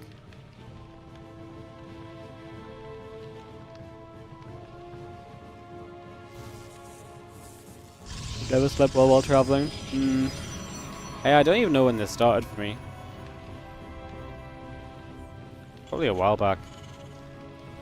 I remember actually when, so I used to have insomnia. When I first started casting events, so this is not just traveling in general, but when I first started casting events in places, so for example, when I started like traveling for like WESG events and IEMs and stuff and all of that, when I first used to travel for those events, especially the WESGs, I would never sleep well. I actually got like really bad insomnia, so I'd be like up all night, and I'd only be able to fall asleep like an hour or so before like I had to wake up. So it was really bad. I'll never forget, I was casting one of the WESGs in Ukraine, and I was casting with Rapid, and Rapid was obviously this guy who always made a lot of jokes. You know, he was always trying to be funny. He actually had like a little sheet of puns ready to go, so if like a Zergling did something funny, he had a Zergling joke ready and stuff, and all of this. And apparently, like Rapid made some joke, and obviously I'm freaking tired. It was like the day 3. I slept an hour, so you know I'd been sleeping an hour. Then when this show ended, I'd sleep like 2 or 3 hours, and then I'd not get to sleep the next night again. So I was on like super low sleep. And Rapid made this joke, and I just completely blanked. I probably just completely blank face, was just like, yeah. You know, just like blank face, yeah. and then everyone on the TL thread was like, oh my god, Wardy is so sick of Rapid shit. This is insane. He really should be working harder to like appreciate his commentator, even if I agree his jokes are cringy. Like, no, Wardy should really. I was just like, bro, I'm literally just dying of being tired over here. Like, I'm doing my best to keep my eyes open on broadcast. Like, I'm sorry that he made some terrible joke. I'm not going to pretend it's funny. My brain didn't have the energy. So, yeah. That was a fun set of times as well. Not being able to sleep before casting. I mean, especially when you're trying to make a name for yourself and you're trying to impress people and, like, look good. I do not recommend. What's my go-to insomnia medicine? I never took anything for it. What fixed it for me was listening to audiobooks as I fell asleep. If I put an audiobook on, if I'm having trouble sleeping, 90% of the time nowadays, if I put an audiobook on, I will fall. If I put an audiobook on with like a 30-minute sleep timer, I'll fall asleep within the 30 minutes. As long as I have an audiobook that I find interesting enough to like care about stopping and listening to. So, yeah, that's about it. It was just a way to keep my, I think the problem was because it was clearly caused by the fact I was like stressing over kind of casting, or like thinking about the fact I had to be like well prepared for casting, and I'd freak out that I wasn't going to bed already. So just find something to take my brain thoughts away, I guess. Let me focus on not those things and then fall asleep. Listen to old ASL cast. Yeah, same idea, right? Yeah, same idea.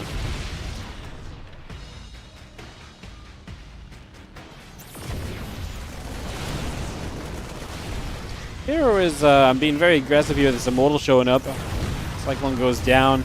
Other Cyclone showing up. The Stalkers gonna be whacking away the Prism. Unloading and resetting these units as well. As Gun is trying to make use of the factory units that he's made. He's got 2 Cyclones. He's got the Siege Tank. Trying to use that as a defensive line for the moment, but not really getting all that far with it just yet.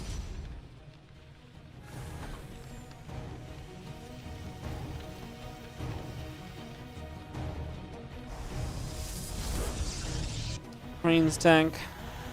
Viking on the way. The Twilight Council and the Immortal coming through as well.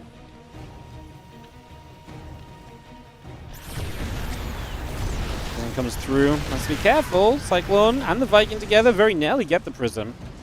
Very nearly getting the Prism.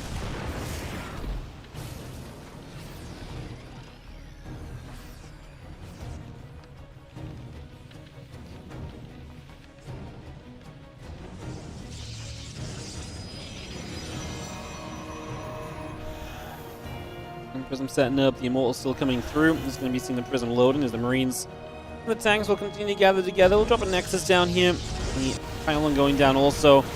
The Stalkers will get rid of that Viking, just going to knock that away. Immortal, charge, continue to come up for now. Again, Gates and the Temple Archives coming through too as we head down to the bottom side of the map here from ByuN. Again, that all ready to roll. I'm surprised ByuN survived, honestly, at first. It felt pretty rough for him. Hero was smacking into that natural, really felt like it had some power behind it, but he does get halted, and ByuN is able to stay on track as Marines and some tanks gather together, and we'll continue to press on through that charge coming up as well.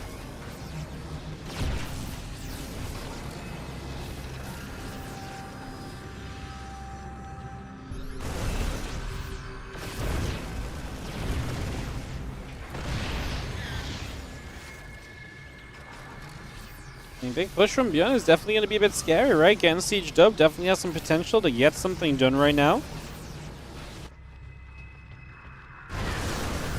The Marine step through, the Liberator going to get sieged as well. We will have the Pylon still taking some hits. It will go down.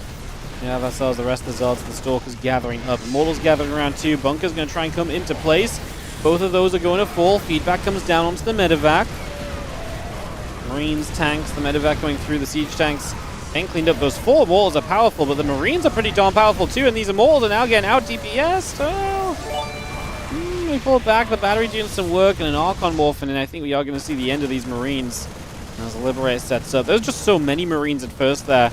They actually stopped hitting the Immortals to hit a Stalker for a moment. I think I would have liked to have seen him continue on the Immortals. It's going to be GG, ByuN taps out.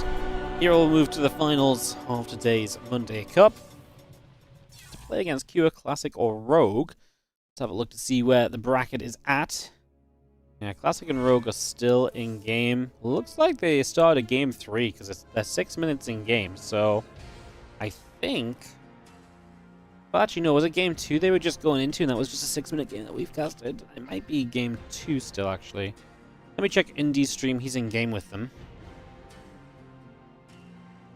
No, it is 1-1 between Rogue and Classic. So let's have a quick peek at this, guys. Show you all what's going on. This is from Indy's stream, so there's going to be no game sound, because obviously then we would hear Indy's casting. So we'll just jump on this from here so we can watch the game 3 here between Rogue and Classic that's going on in the quarterfinals. Winner of this will be playing against Cure in our second semi-final of the day in WardiTV Mondays edition 38.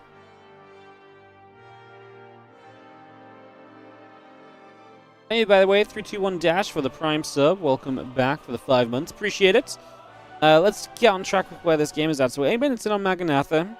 Classic is getting charge on +2. Rogue is working toward the Lurker Den and the Hive already. So setting up into some later stages at this current point in time.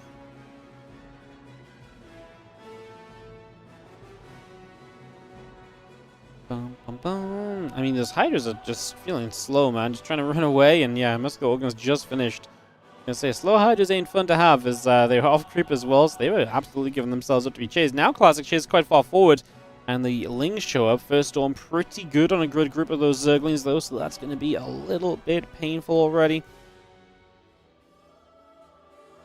Next is setting up, the Archon still morphing in. We get ourselves the additional Pylon Gateway Cannon. Battery coming through, so some sag defense on the forward 4th base. The Ling is still going to try and find some run-bys. And Rogue has definitely been one of those guys who's been trying to play with a lot of speed lately. Looking for moments like this where Classic is out on the map and these Lings are just going to backstab in. And with a huge amount of opportunity, although they should really get rid of the battery, because the battery's about to finish up, and then it can heal the cannon, and then everything you've done could have gone to waste. In this case, it was kind of fine. But the Zealot Warping came in too. We got 6 probes in the end, not bad. Classic has continued forward, but the first Lurkers are out, and those Lurkers will do a lot of zoning against Classic's army. Classic already dropping the Stargate and Fleet Beacons, so he's prepping for the later stage of the game, recognizing that Lurkers are out, and very likely he's going to have to find a way to deal with that and to work through that.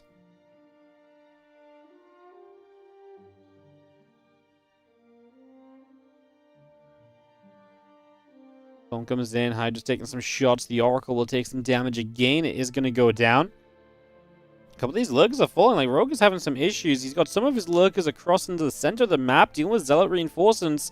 if you can clean this up from Classic, I don't think Classic has a lot of reinforcements necessarily coming in, and the Lurkers, if they can just stabilize a little bit, Rogue should be fine. And you've got these Lurkers on the other side that are doing some good damage. They're hitting a lot of those warping in zealots as well, softening them up before they're even done.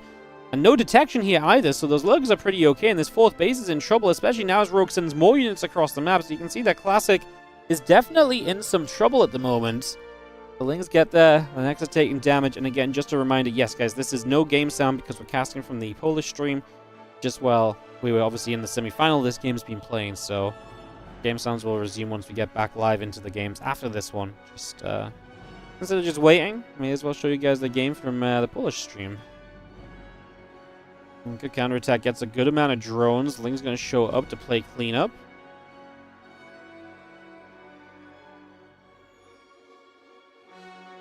Couple of Tempests still coming through. Another couple of those Lurkers still firing. Tempests and Oracle, Tempests and High Templars chilling out on the high ground. Another warping coming through. Again, a Spire coming online. The drones are coming up. Hydras and the Lurkers still stepping by. The Lurker's going to try and run in on the left, but well, they get burrowed, one of them, so no detection again is going to be an issue here. And gonna eat a massive storm on the Hydra, so we're gonna lose some of that HP already. This Rogue gonna hit the natural. Those couple of Tempests are so annoying. The storm's obviously a lot of High Templars available. Putting some work in, man. These Hydras just aren't good enough. They're just not good enough for all the storms that they've eaten, and their numbers definitely taking shots. I mean, we are losing probes though because of the fact that we just don't have detection out. An Observer's about to spawn, and that's gonna mean that these Lurkers are fully sacrificed now. So as the Lurkers try and run through to the main base, that's just going to be the end of that story. I believe this Lurker here has done so much, though. Like, Classic could have pulled his workers away from that, too. That said, Rogue, yeah, I was going to say he's down in supply, but don't kind of take that for granted, because he's got money, and he has just been waiting for the Spire to finish. Now the Spire is done, he can make a Corruptor Force against those Tempests. 13 of them is going to be where his production goes to. Can he get rid of these Tempests and also deal with the ground force? Because I feel like losing a lot of those Lurkers is going to be a bit of a pain in the butt for him now. I think that might be a little bit of a problem as we continue to move on through.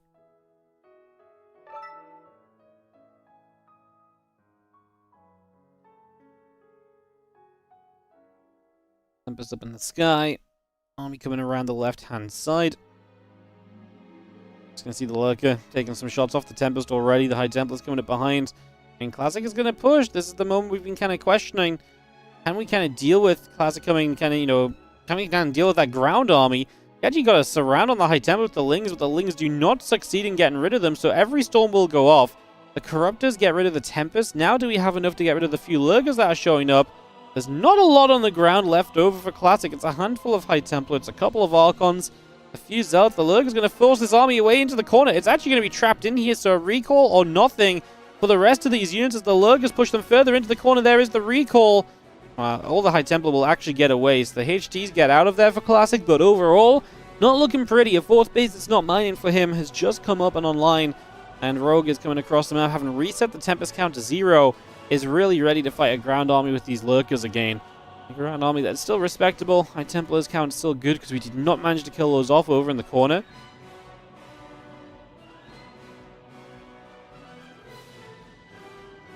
Nice guy with his Overlord. Lings there as well, so these Zealots are going to be seen coming across.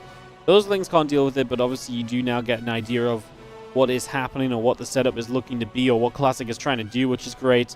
These few Zerglings are going to go diving by and walking on the natural wall. Obviously going to stop that from doing anything else.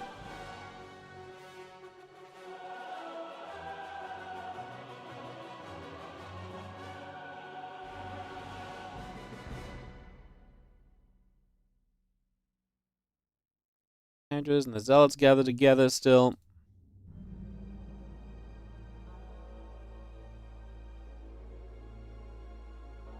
Double Tempest coming up. Things coming across that right-hand side.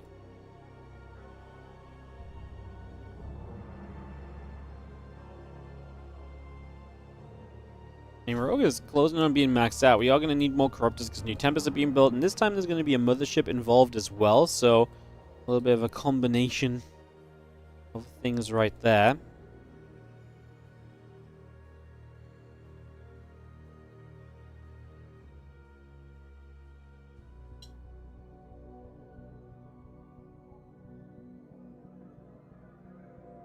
Nice storm, although. Nice idea of a storm, although I'm not sure popping both your mortal barriers is exactly ideal, to be fair.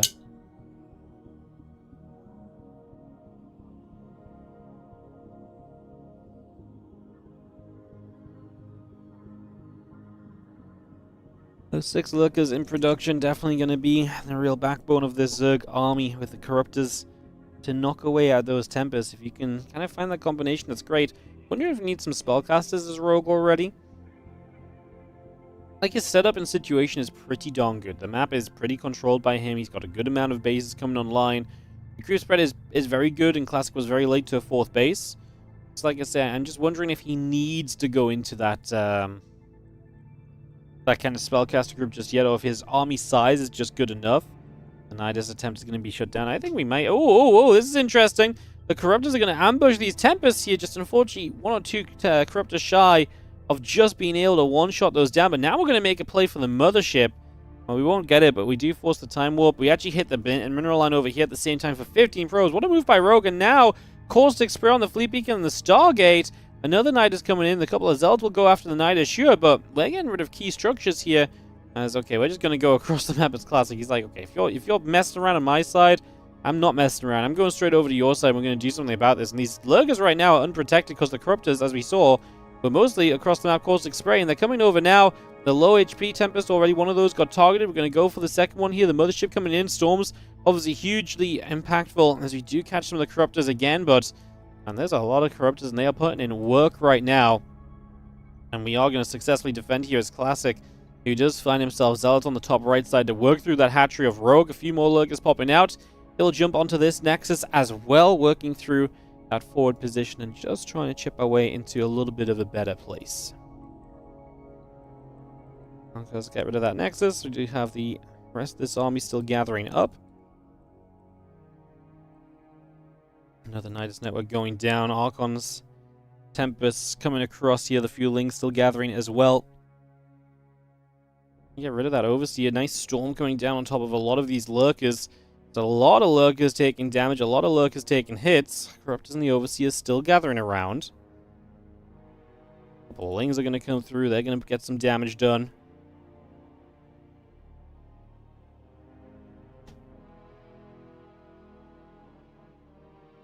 Archon's beginning to connect.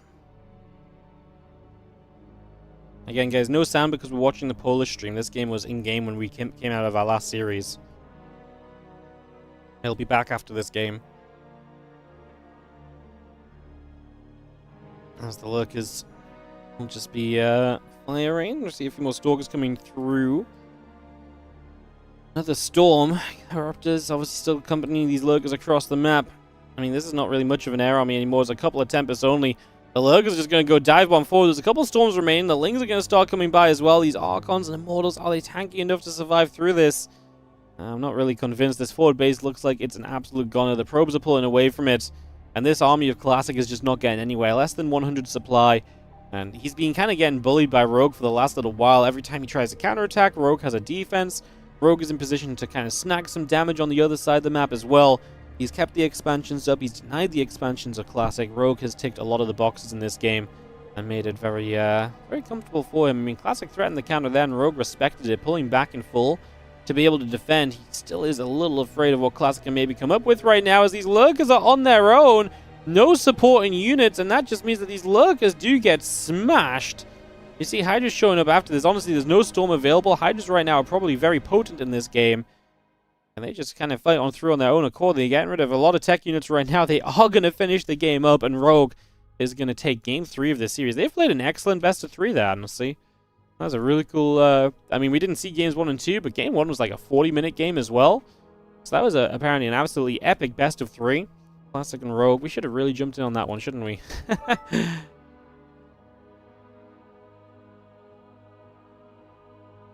Alright, alright.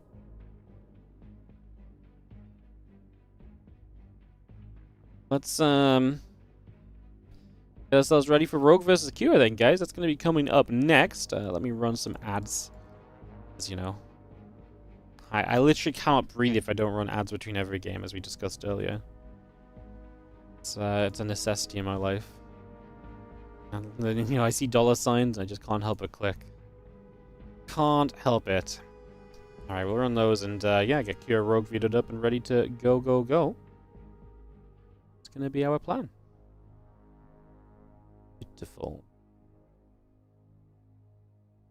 Nice seeing Rogue play well. Yeah. It is nice seeing Rogue play well, isn't it? Big fan. I always like seeing Rogue do well. I actually kind of hope he can take down Kieran play against Hero in the finals. I think that'd be a lot of fun. Go on, Rogue. Give us some of that Zerg representation. Give us what we want. Give us what we're looking for.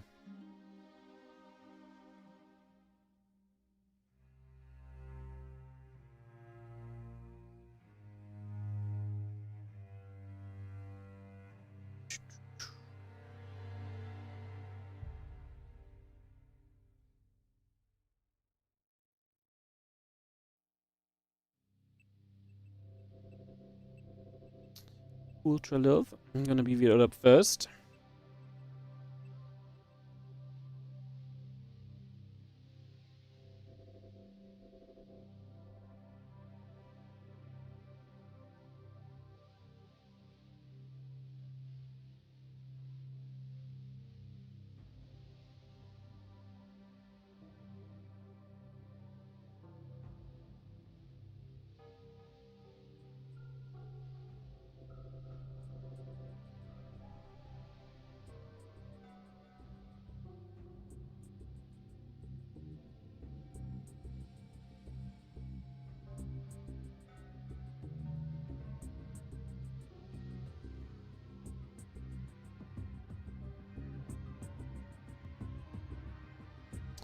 Alrighty guys, videos come through, we'll get this sword, we'll get ourselves back in game. Love this stuff. You never see ads on the Wardy channel. I know, that secret, that dirty little secret of subscribing, huh? Crazy. Crazy.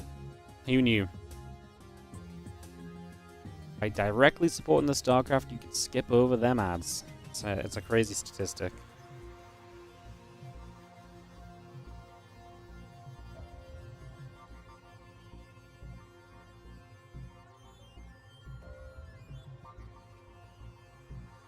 -$5, yeah. Leylines, Persephone.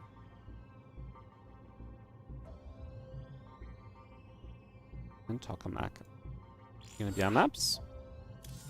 We got these hosted up. Semi-final 2 coming up. Cure versus Rogue. Baron versus Zerg. So Cure Rogue best of 3, and then a best of 5 between Hero and the winner. That's what our day has in store for us, guys. Let's get this ready to rumble.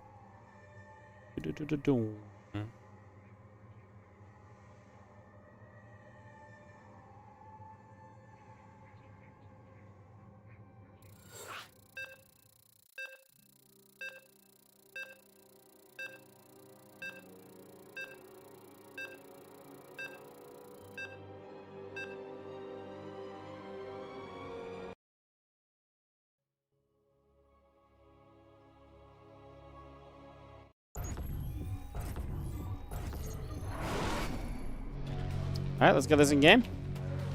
Let's get this started up. Thanks for joining us. Appreciate you all being here. As we have ourselves in the top right-hand side, our Red Zerg play to kick us off in this best of 3 semi-finals of WardiTV Mondays edition 38.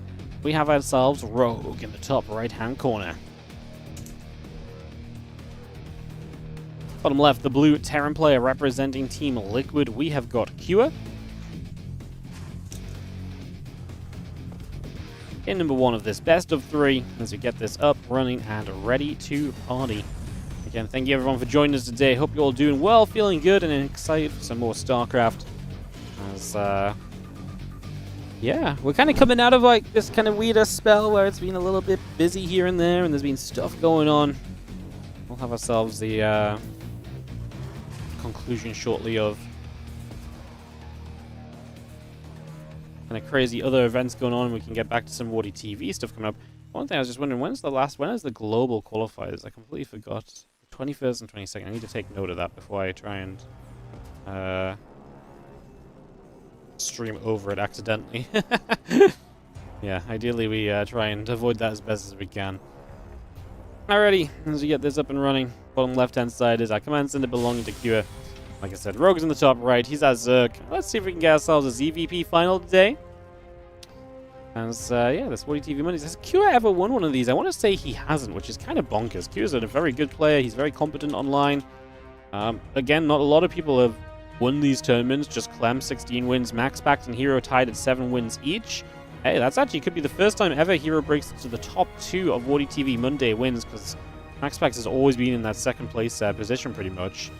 ByuN with 2 wins, Classic with 2 wins, Shin and Firefly both with a win each, and Trap as well, as Firefly won last week when everyone else was flying back from Dallas, apart from Max Pax, who blundered in the finals and gave Firefly that rare non-Max Pax Hero and Clem victory in a WardiTV Monday. So yeah, both of these guys, Cure and Rogue, will have their shot. Actually, have any of these guys even been in the finals before is a good question.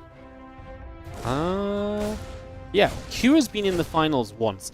This is, I think, what's even more baffling to me, is that Cure plays this cup pretty much every week. He's a very consistent participant. Him not making the finals one time is also a baffling result. He's so good. He's so good. But he just doesn't make it that far a lot of the time. Let's see if he can do it today. Well, let's see if Rogue will make a surprise Zerg finals appearance. We only had one Zerg winner back when Shin won back in Edition 2. Beat Max Pax in the finals back then. Crazy to see another Zerg winner as well. In the WardiTV Monday series, the Reaper going to fight, the Feelings taking some shots, damage being done. And the Queen going to come back over. Reaper will continue to take some hits for a few moments here. And some damage being dealt. Somewhat across the board for the moment.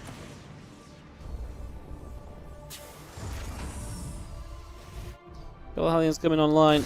Get that ready. The Feeling is going to go chasing after a Reaper for a moment or two as well.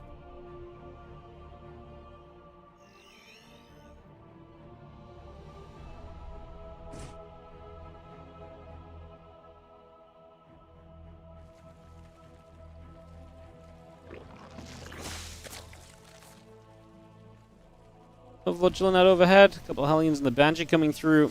The SCVs and the Orbital coming up. And the Hellions and the Reaper continue to come about. Lings, drones, queens continue to come on through. As that Banshee comes up, cloaking on the way. We just have ourselves the Orbital Command coming about, SCVs and the Hellions coming about as well. As the Reaper and the Hellions move up toward the top side.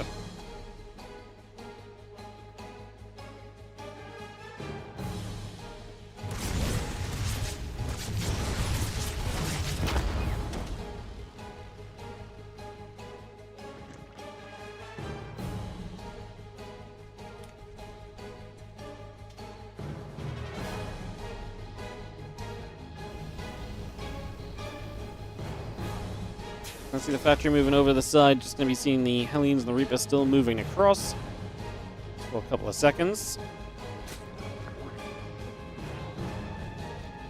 Again, Cloaking coming about, the Stim coming through, the Banshee on the way. We'll just have ourselves the couple of extra barracks and the reactor coming online as well. The Banshee goes over the right-hand side. Kia pulling back toward the natural. Spores and the Rotron coming up and online.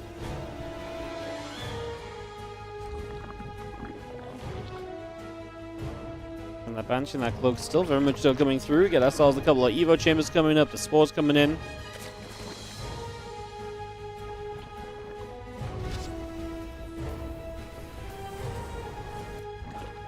Again, the Queen's Gathering just going to join together for a few moments. We have the Lair, the Drones, the Overlord, the Evos continue to come through. Roach Speed is coming up as well. And the Hellions coming online.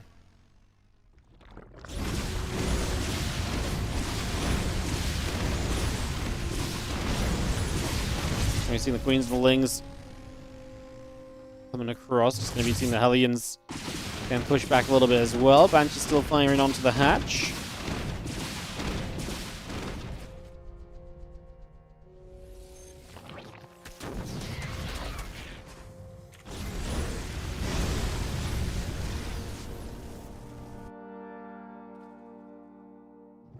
SCVs go down, which is nice. I mean, Rogue...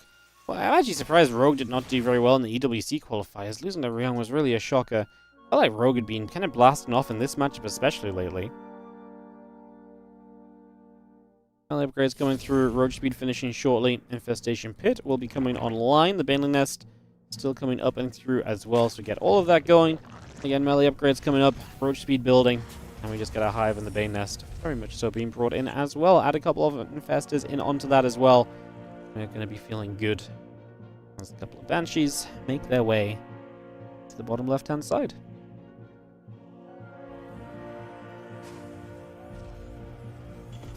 Was Rogue at Dallas? He was. He actually made a pretty decent run at Dallas as well, but was shy of the playoffs by a match or two, I want to say. I can't remember who he lost to off the top of my head. I think he lost to a Protoss player, and I was just like, yeah, that makes sense. His ZVP definitely hasn't looked as good as his other matchups. Lost to Hero? Yeah, that makes sense. He lost to Hero when Hero got knocked down by... Because Hero struggled initially, right? Hero got through his group in kind of like second place. Who did Hero lose to in the winning bracket at Dallas? Raynor? Yes. Yes. Hero didn't play well at Dallas, right? Yeah, that Raynor 3-0 was kind of surprising in itself. As Infestors going to get a couple of fungals down. Roach is coming forward. Upgrades are there for Cure, but not able to break through just yet, and Rogue is going to defend and push back. Now again, his one melee upgrades finish. Bane speed coming through. Kind of a fascinating game. Hive is done. Ultra Cavern coming up. Already had some infestors for fungals. It's been a very unique way of playing out of Rogue so far. Definitely not your kind of everyday kind of given style. That Adrenal Gland is going to be coming in for him as well very quickly, and he's going to add on a couple more infestors again, so really looking to have these fungals nice and early and stop a lot of this kind of bully pushing that you can kind of do a lot of the time as Cure. Banshees will work around the left side. Couple of Creep Tumors begin to take some shots. Queen still taking damage. That one in the front taking a few hits once again. Just going to see the Overseer coming through as well. Ultra Cavern coming up. The Infestors coming about. Adrenal Glands, 2 melee upgrades. All of that continue to come through for the moment. The Medivacs and everything else coming back around down to the south. These Lings are going to run in. Marines are going to be right there as they have to lift up and pull back away that right-hand side. Rogue did lose to Manifest. Yeah, because I remember looking at the bracket, Mana was down a game. I was like, oh, that's such a shame, because I felt like Mana had been playing really well lately, and I felt like in ZVP he could kind of beat Rogue, you know? And then he did, and then he actually lost to Rogue in the rematch, no? If I'm not mistaken. Yeah. The bracket's all coming back to me now. See, I just needed 1 or 2 bits of info now. All the full picture's coming back into my head. Yeah, that was a fun event.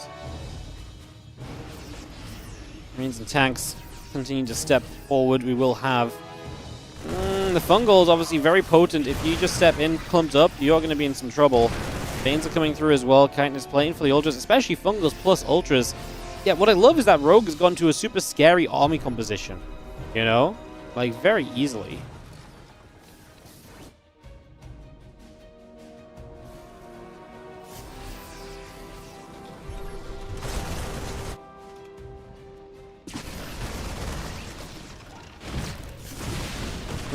Bane's going to step forward. The siege tank going to be firing. The Bane's going to see a few sneaking through already. Marines splitting a lot of those Banes going down. 8 SCVs, 11, 12 SCVs going down.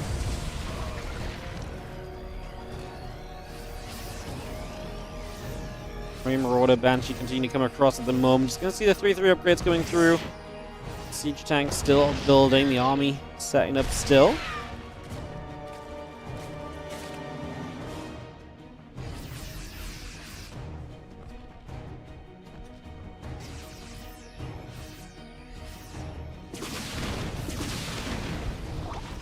Nice fungal and the Banshees, which is just going to be a way to kind of clean those up, or at least it should have been. We missed the Corrosive Vials on them. I guess that's not super crazy. It's not easy to hit them, even if they are fungaled.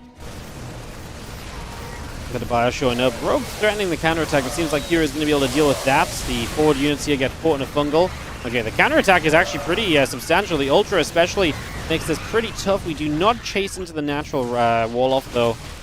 It's a little bit too much of a position, apparently, as Rogue is likely going to have to give up this right side base. He has a replacement base along the top of the map, so I'm not super worried about him. He is actually going to come in and try and save this, using the units that were attacking on the other side of the map as a flanking squadron to come in here and grab these couple of left side siege tanks, or at least try to. A little bit of bio there is actually doing wonders against those ultras, and wow, That's a hell of a defense from Kira on this position, because Rogue really felt like he picked his own fight there, and it did not go his way.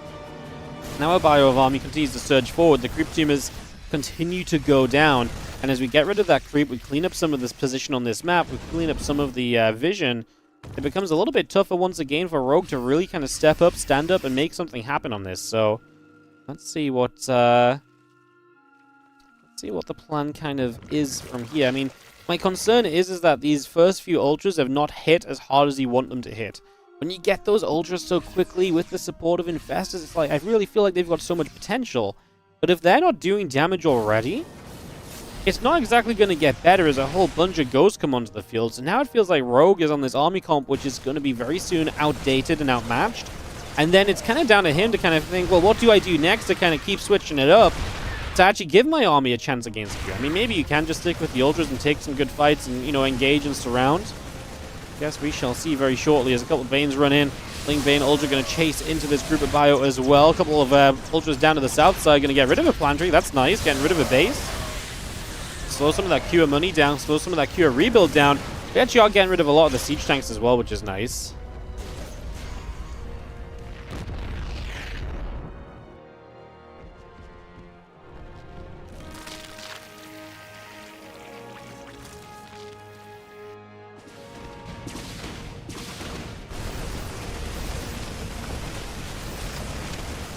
I guess the hatchery, Ling Ultra coming over. We will see the, again, +3 vehicle weapons, the cloaking, and the ghosts continue to come through as well. Ghosts continue to gather together, Marine Marauder coming about. Just going to be seeing the Bio continue to step over as the Ultras and the Banes crash through.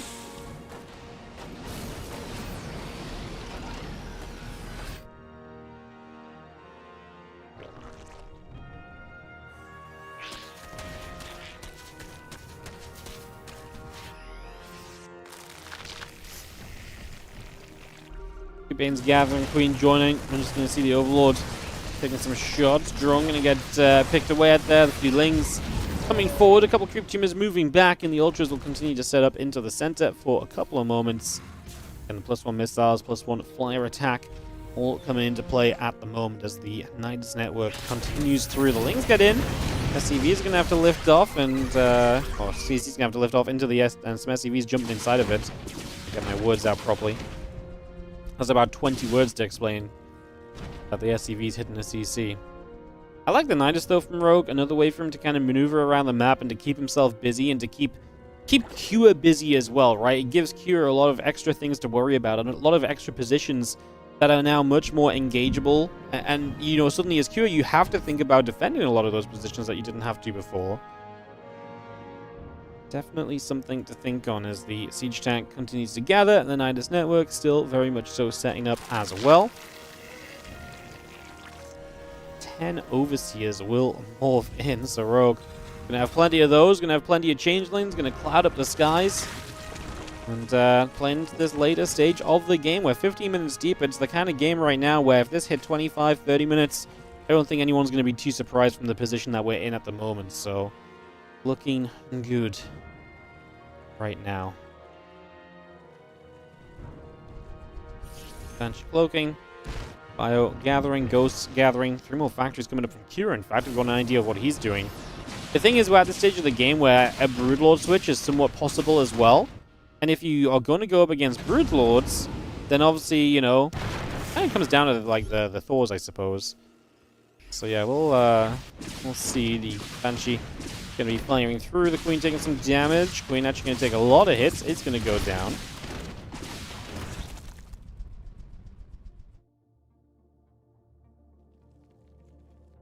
Yeah, just having those factories available to build Thors just in case Broodlords show up is not a bad preparation from QS. So yeah, making that happen. And yeah, just 60 more Overlords. Rogue knows he loses Overlords in these later stages.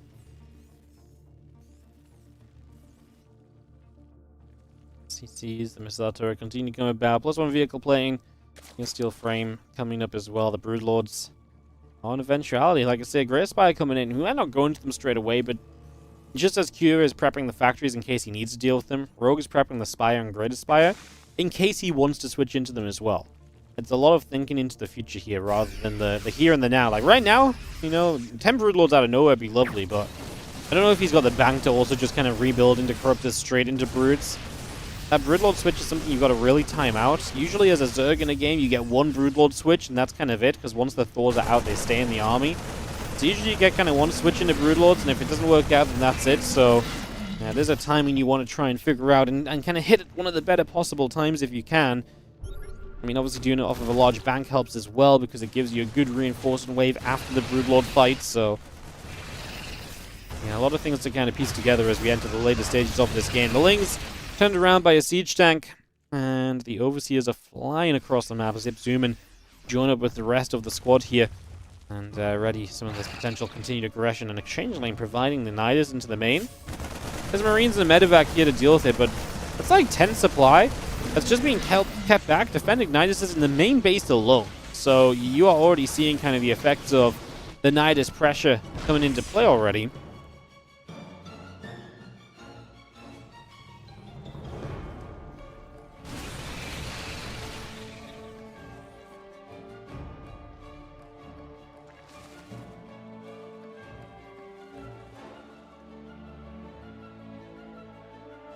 +2 fly attack, +1 fly carapace coming up, +2 missiles coming up. He's gonna get there. Nidus gonna take a few more shots. Gonna go for Ling Ultra, the Banes as well. Gonna come straight through. Gonna come diving in. We do have our planetary. Is gonna take a few shots and it's gonna go down. All those Banes crashing through. The SCVs continue across.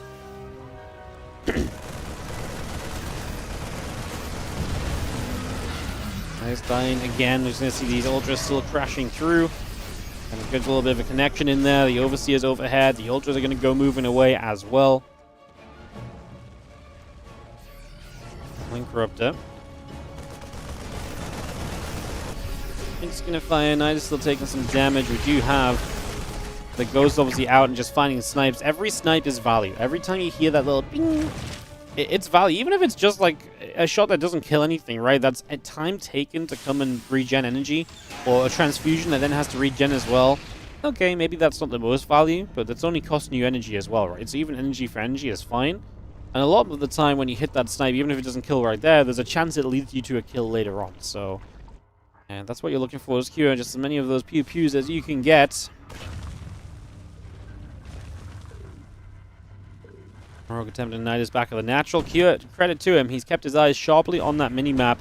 His awareness has been spot on. He's not letting Nidus come up behind him, behind his own lines at all here. He plays a good defensive arc across the bottom left of the map. Good job by Rogue with these Corruptors finding the CC. Anything you can do to delay extra bases, delay some of this mining.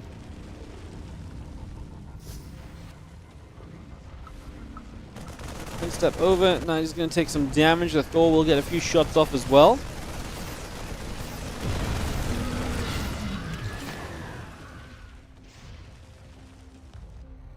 Orbital still just chilling there. +3 missile attack coming through. The Nidus, the Marines. Oh, sorry, Nidus and the Ling still coming about. Just see the Overseers still gathering together.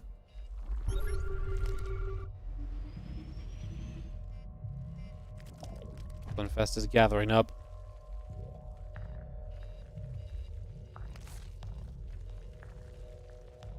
Yeah, the Niduses do cost, obviously, but the thing is, the amount that each Nidus costs you versus the attention it's taken is pretty fair. Like, at the end of the day, like, it is some gas, yes, and it does eat away at Rogue. You can't do it endlessly, but I feel like he's spacing them out where it's like, one every now and again is keeping Q very honest, he's keeping him paying attention.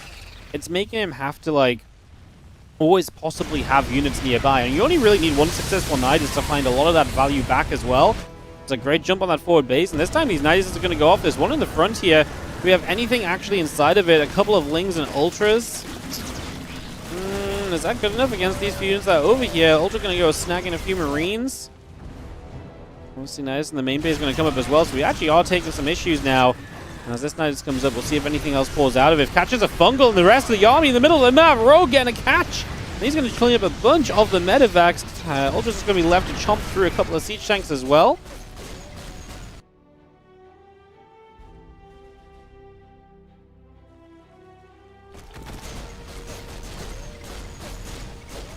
Just gonna go straight after the Nidus. The other units coming about, hatch setting up.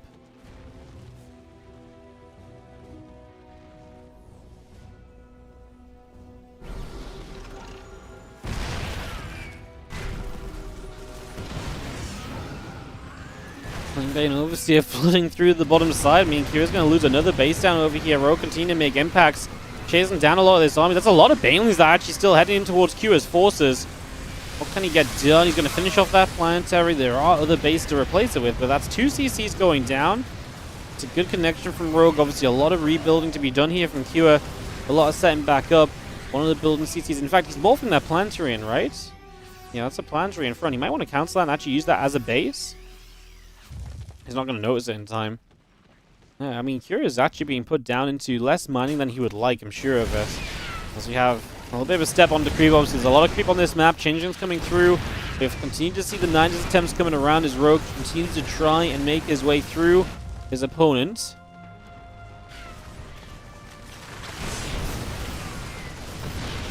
Bane step up. Marines and Marauder going down. Another Nidus coming into place as the couple of libs gather together.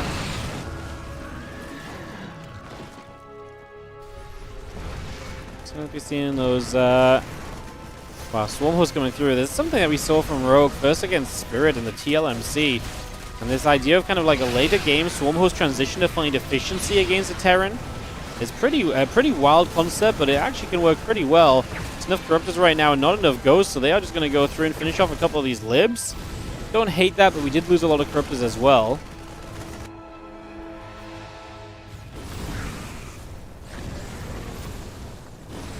Bats will go after those drones. 8 of these guys going down already. 10 Corruptors, 20 Lings coming through as well. Just going to be having the Swarm Hosts coming in again. The Hellbats are great against these Swarm Hosts, great against these Locusts, but they're just not in the position to protect the tanks right now. So you're seeing Rogue get a good amount of value out of these Swarm Host Locust waves so far. They are connecting, they're connecting nicely. Siege tank on the top left side will continue to hit the hatchery. A couple drones going down. Tanks and the Hellbats continue to come about for the moment. We'll knock down the missile turret. The siege tank there is in some trouble as well. Going to continue to take an absolute beating. It is indeed going to fall. A few ghosts still just nibbling up at the Nidus.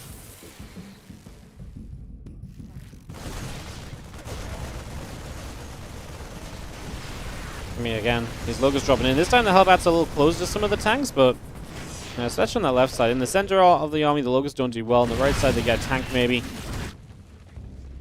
Maybe just flooding units out of Niduses wherever we can to try and help out.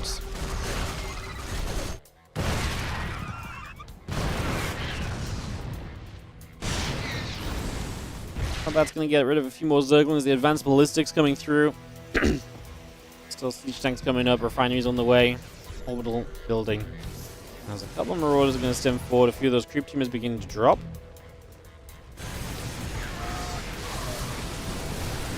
I like it though, man. These Locusts are still putting in work. The thing is for Rogue is you don't have to do this or win this all at once right now, you know? You can win this over a lot of fights over a long period of time, and these Lings obviously hitting that planetary is a waste because that should just get repaired. Even if you lose one base here, Rogue has a lot of minerals in the bank, and so just using those minerals up while he spams Locust waves, slowly chip through that economy of Cure, and keep on fighting to mine the bases you've not mined from yet. That will continue to be the goal of Rogue at the moment.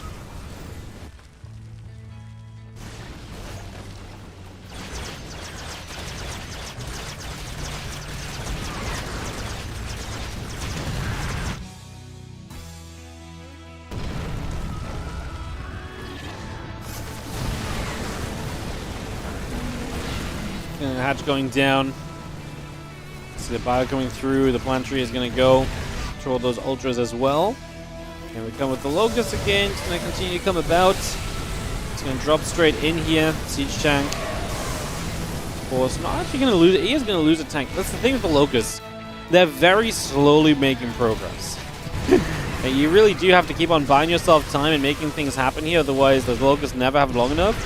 It's going to be interesting. There's obviously Rogue starting to take the bottom right, but Kyo's going to try and take the top left. And if you can mine from that top left and deny this base of Rogue, I do worry if Rogue's going to have enough resources left on his side of the map to make this work in the end. Resource loss is 16k different right now. This hatchery is going down. Like I say, maybe the bottom right base is getting up and mining from Rogue will make a significant difference.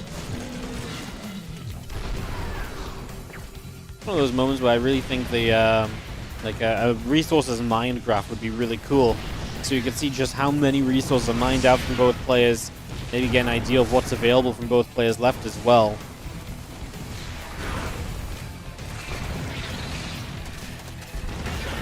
These Ultras stepping about. Going to come around at the 6 o'clock, and they are going to get straight into toward that planetary fortress. Ling is able to grab a siege tank already, so that's going to be a nice nab. Now the rest of the bio gathering up as well. Hellbats, tanks, ghosts, marines, all joining together.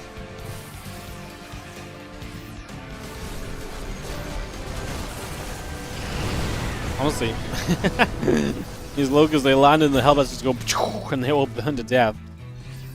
That's why it takes a while, because a lot of the waves are going to end up like that, but every now and again you're going to find it where the tanks are a bit spread out, where you do find that chance to jump in onto it.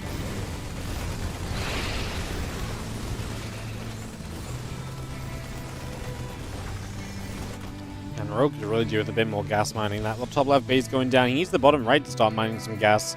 Doesn't even have an extractor on both of the gases there, and that's just a mistake. Too caught up in the game. This Rich Vespine as well, losing this. I mean, these are gases which he actually really needs to mine from.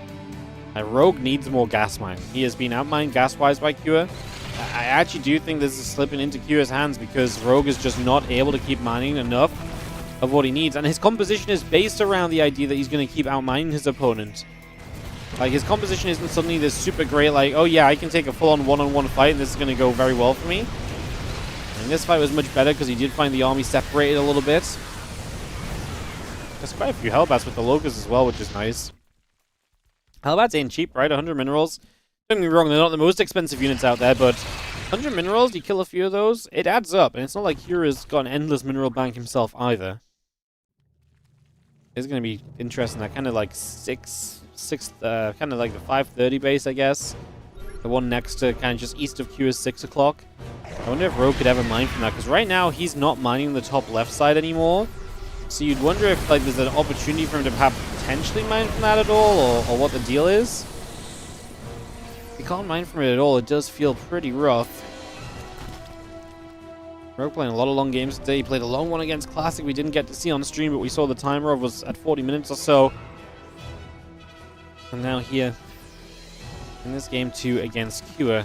Sorry, this game 1 against Kua, second series that we've been kind of following Rogue for, though.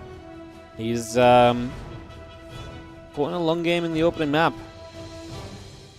Just don't know if it's really trending in his favor or in his direction at all right now.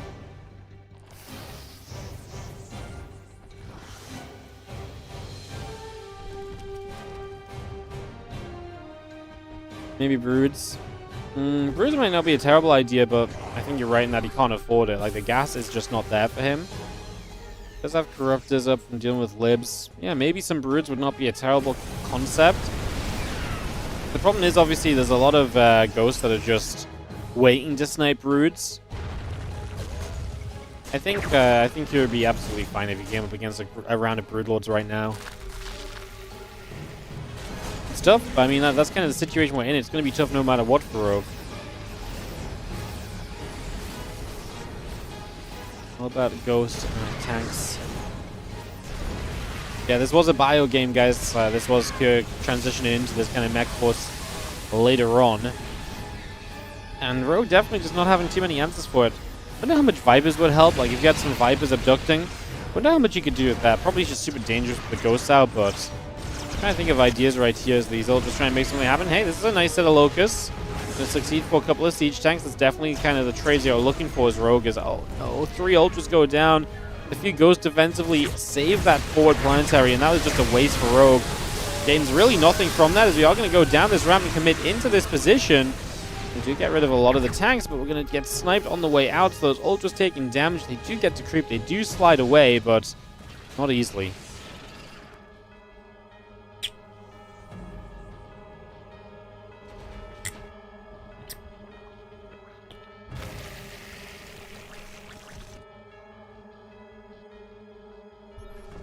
A good amount of Ling Bane still coming through the Lings. I'm going to get there. Siege Tank will go down. The rest of the tank's going to step through as well as the Ghosts. Stepping forward, the Locusts are going to launch up into the skies and head toward the upper left. I like this. Instead of kind of launching the Locusts at the army every time, get them on top of some of these bases where there's no units. Put them to use again. Put some harassment in with them. This is a much more effective Locust Wave right there than what we've seen the last few use, so I think it's good to mix it up. I think sometimes it's good to throw them at the army, but when you get the chance to hit a base instead, I don't hate that. I think Rogue could really do with aggressively re-expanding. The moment he sees Kira down to this bottom side, retake those hatcheries he lost in the top left, and make Kira rotate back over there to kill him off there again. As Rogue diving through, he's going to lose a lot. The Ghosts are still sniping. There's just so many Ultras going down. So expensive to replace. Rogue does have some money, but what is he going to choose to build? Kira's got good money too. Minerals mostly as... Oh, we are going to rebuild the Broods. Okay. Maybe this is the beautiful moment we've been waiting for. He's had those Corruptors for so long and hasn't really made much use of them. But now, we go into the Broodlord switch, and maybe it's the perfect moment where your opponent is not really set up at all to really deal with Broodlords. He doesn't really have the money to build units that deal with Broodlords. The Ghost count is not high. This might be the best moment Rogue could have picked to go into the Broods. Just late game Brood switch. He's been so patiently waiting for these to come about. And now is apparently going to be the opportunity. Now is going to be the time he pulls the trigger on them. And they're going to show up. And these tanks sieging are going to regret being sieged. And immediately Kira has to start falling the hell back. One Thor comes into production, but there's just not a lot of anti-air. The Swarm Hosts are going to help to chase forward with these Broodlords initially. As they fade away, again, I wonder about the top left-hand side. We've got some Ling Bane, I believe, running into that top left corner, which means we are just going to find that. The Planetary that was there defensively got taken down by the Swarm Host, so great couple of punches from Rogue, who's going to find a chunk of Ghosts. He gets forward, he jumps on those with the Lings. He gets a couple of them, and honestly, that might be good enough. Anything you can do to get rid of air-based units right now, or anti-air units, is going to be a major win when it comes to those Broodlords having an opportunity to close this game out in his favor. Rogue is broke. He's got basically no money left. He is super reliant on the army he has and the bit of mining that remains. Like I said, I'm almost surprised he didn't aggressively expand towards the top when he had the chance. I mean, he really could do with mining that base a little bit more effectively. He's only got 27 drones, though, so I get it. He does put the creep here to stop this base from mining as well, by the way, and maybe he could contend that base for his own eventually. I mean, that's maybe a long way off. What I don't love for Rogue is that he's taking a long time right now, and this time has given you a lot of preparation as Q. I mean, he's just building Vikings. And I actually think Rogue really had Kira a little bit in kind of dire straits, but now that a few Vikings are up, nothing really fights these Vikings. The anti-air for Rogue is a singular queen, so these Broodlords are just dead. Like, nothing actually fights Vikings off right now. He starts to rebuild Corruptors, but he's poor because he's not rebuilt bases. He's blown all of his money. And Rogue is not going to have the anti-air to actually make these Broodlords work out. He's going to have to just surge this army right here and now. Like, he has to do significant work now so he can win this game with a ground army rather than the Broods, because the Broods are going to die, given a little bit of time. So this needs to be a fantastic fight, and I just do not think it's good enough. This Kira will have Ghosts left over, Snipes left over. The Swarm Hosts are on cooldown from Rogue. He is being chased. It was honestly a really good timing on the Broodlord switch. Yeah, it was a really good Broodlord switch, but I actually think he needed to keep pushing and just go and just never stop and pull back a little bit. Yeah, that's a shame because I actually think he had the Broodlords to kind of just go as well when he kind of won the first fight and then let Kira regroup a little bit. Maybe if he pushes with the Broods and keeps counterattacking the left side, maybe there's a little bit of hope. GG's, and that's game number 1 going the way of Kira here in this best of 3. Pretty excellent first game then. Semifinals are heating up a little bit today apparently. Get ready for a game 2 in just a few moments. I'll kick this off. The 74-second map. Rogue's played a lot of long games. We'll give it a moment for him to chill out and come join us. Get that started up.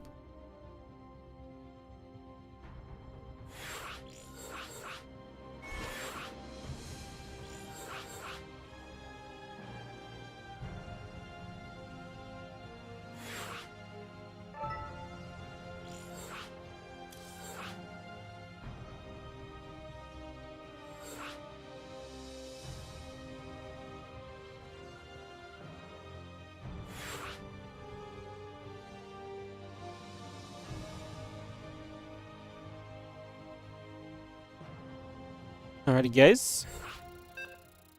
Let's kick into.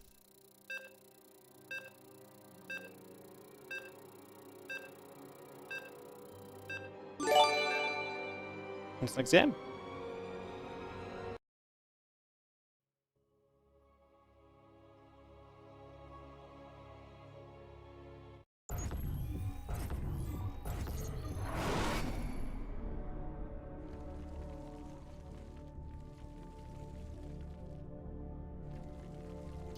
Bottom left.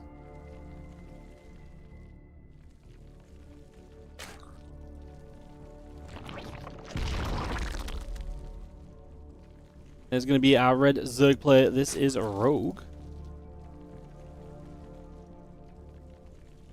Taking on the blue Terran in the top left-hand side with the 1-0 lead. It is going to be Cure.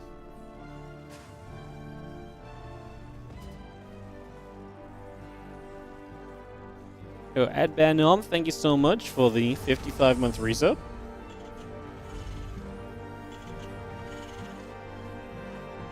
Appreciate it. Thank you for supporting the stream today. As we get ourselves into Game 2 of this best of 3. The WardiTV Mondays semi-final. So nice to be here on the Monday again, guys. Continue to bring you guys all the games. As our refinery comes up, we get set to roll.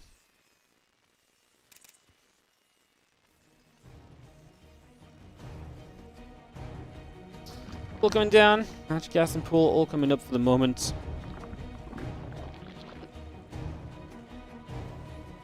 And yeah, racks on the SCV coming about as well. Little bits and pieces coming through for now.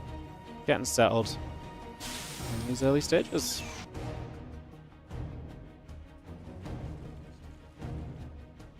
Again, Reaper and the Orbital both coming up. That's going to be seeing the SCV going to go plant the CC onto the natural.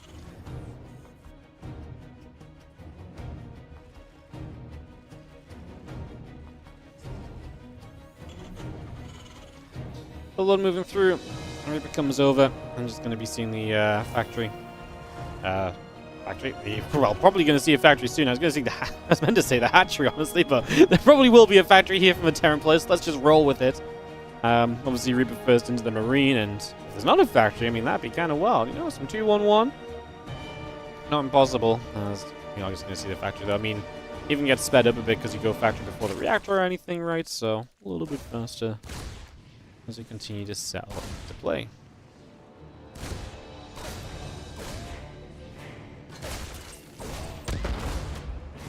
We're just going to fly a couple of Lings, take some shots.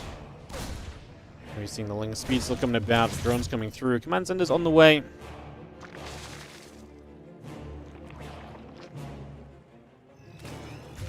Country is building, the Reaper is just going to get chased about, the Queen is going to be there.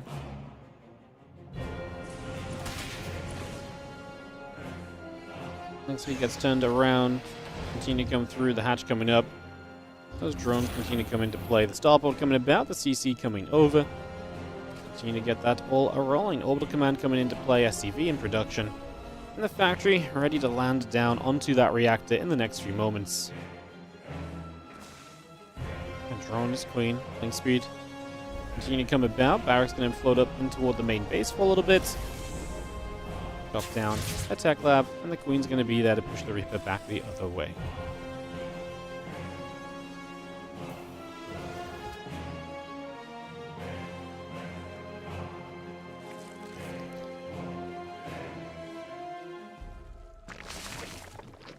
It was a satisfying game. It was honestly a pretty cool first game, to be honest. I mean, Rogue's switching to Swarmhost, I think, has a lot of potential, but honestly, I mean, to be fair, I think it's tough, but I actually think he could have done better with the Swarmhost, because honestly, a lot of the defense against Swarmhost was always in the same place on the army. And while he had some success breaking the army down a little, I actually think he could have had a lot more success with, you know, Swarmhost hitting some bases a bit earlier and a bit sooner. And if he did that, maybe you could argue he could have kept... I mean, honestly, if he just had another base up, I wonder if he could have stayed in that game a bit as well. Because if he could get a few more Corruptors up and truly use the Broodlords properly and protect them... the problem was he just kept losing bases and he couldn't keep bases alive. But if he hit Cure's bases a little bit more frequently with the Swarmhost's counterattacks, for example, maybe there could have been some success there. Because Cure would have ran out of stuff a lot sooner as well, so... Rogue genuinely made it very close. I think he just needed to be a little bit more aggressive on retaking bases or keeping bases alive, or if he's losing bases, trade out for bases, right? There was a point in the game where he was always killing the Terran base in that bottom side, and if he'd kept that up, I mean, that's always the challenge, because Terrans always seem to find a way to secure those bases. But if you keep those bases dropping, the Terran never stabilizes into a better and stronger position, right? So, yeah, looking reasonable. Cloak coming in on the starport. Just going to be seeing the Banshee and the So coming through. Queen's going to be there. A couple of Hellions coming by, getting rid of some of the creep spread for the moment as well.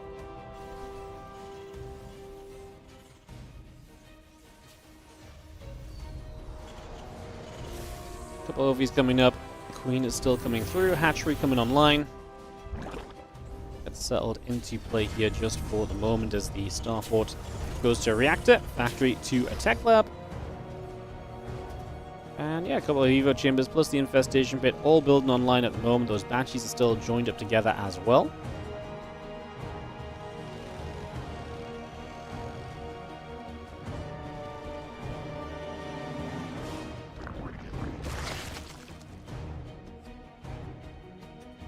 Early infestation pit with that Roach-Ron. Very similar vibe to that previous game, right? Because he had that Roach defense early in the game as well to kind of get him into a good stable position initially. Banshees get to work. 4 drones already going down, so some success right there. You see the Hellions gathering together. The Reaper as well joining up. 1-1 upgrades. Stimpack coming through. The Medivacs and the Marines continue to come about. Add a reactor on as well, so all of that continues in as the Hellions is going to go jumping onto the Queens already. Bowling's going to get a wrap around onto a set of rocks there as well. It's just going to put some work in, get some damage done. As you have the, Marines, the tank. Continue to come around, and that lair still coming online. Oh, sorry, Hive coming online. Lair. Where am I? The 5-minute marker. 6 minutes when the Hives come in. So yeah, this Roach infestation pit opening into the melee upgrades. We'll invest into the Roach speed as the Wings gonna get by, and they threaten. I think they didn't really want to hit the mineral line because the Banshees were nearby, but then running over here, they just find units as well, so not going to do too much. Nice idea, though. I mean, even just threatening the idea of a run-by a lot of the time can keep the Terran a little scared. This is a ferocious attack, though. Now Rogue supply blocked as well, as Roaches are still trying to come out on production. Obviously, no investment on these Roaches outside of an attempted Roach speed, which is not here yet. The Ravager's going to try and cross with fire. The single tank in the back is doing a lot, but we are going to break through. The Queen count helping a lot with that as well. Having 9 Queens helping to really shove this army away and just giving a little bit more life to those Roaches in the form of those transfusions goes a huge way to helping out as the rest of those Marines and Medivacs continue to gather together. The Baneling Nest coming online, 22 additional Zerglings coming online. The Banshee's still getting through with some of that creep clearing for the moment.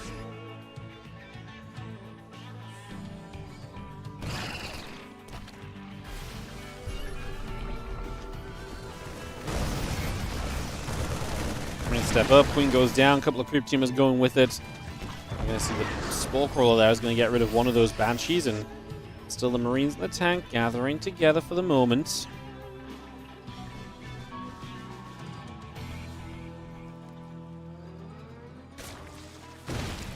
We've got the Banshee just firing, a couple of Changelings going down still. We do have the Ultra Cavern on the way. If this is feeling a bit like Deja Vu, it's just very similar to the style Rogue played in game number 1. To be fair, the style put him into a good place. I don't think there was anything wrong with how Rogue got set up initially in that last game. This game he's going to be playing against a more aggressive Terran who will choose to go into the 8 racks rather than the... Oh, sorry, no, there is a 4th on the way. Apologies, take it back. I saw the extra barracks, and I just completely ignored the fact there was the command center build, so... It is going to be 4 CCs. Again, these Lings going to hit. We had a similar attack last game too. This time you might be able to do a little bit more. Roach Ravager going to push forward at the same time. It looks like those Lings on the other side are going to get cleaned up, so no success there as the Marines just push straight in, and this hatchery is going down. Command Center going to lift up and move over to the side as well. It's going to be seeing the Marines taking a chance to come through. A couple creep tumors are dropping. It's going to see the Banshee still flying across as a couple more creep tumors get picked away at as well, so damage continues to be done. Tank will and Siege relocate. 2 more Ultras on the way through for the moment. So there's a couple Ultras coming about. Ling Bane still coming in.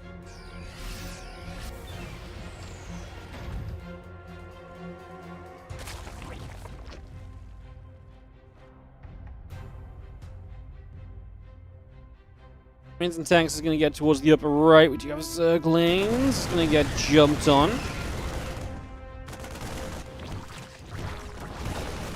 Marine's going to go and jump into the back of the main. It's just going to get through there. Marine's just going to go Ultra Cavern. It's going to get picked off. Those Lings are still coming through as well. They are, and they kind of get obliterated.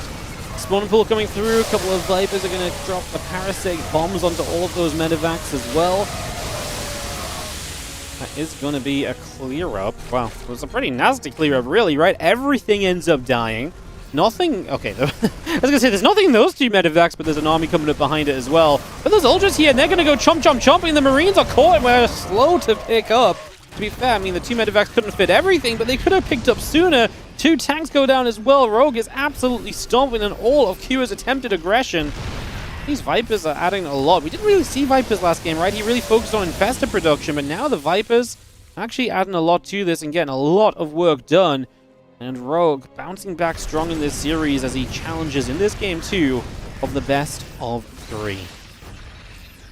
Bio tanks continuing by. Just going to be seeing the Banshee firing onto the hatch. Approach Ravager going the other direction. A couple of Banes are rolling around. Bio tank joined together as well to just see the Lurker Den coming up. Means we'll get that Banshee. Going to trade a transfusion onto each other for a couple of moments as well, because why the hell not? And the Medivacs is going to go boosting down to that right-hand side. So yeah, Medivacs continue to journey about. Nidus Network coming through.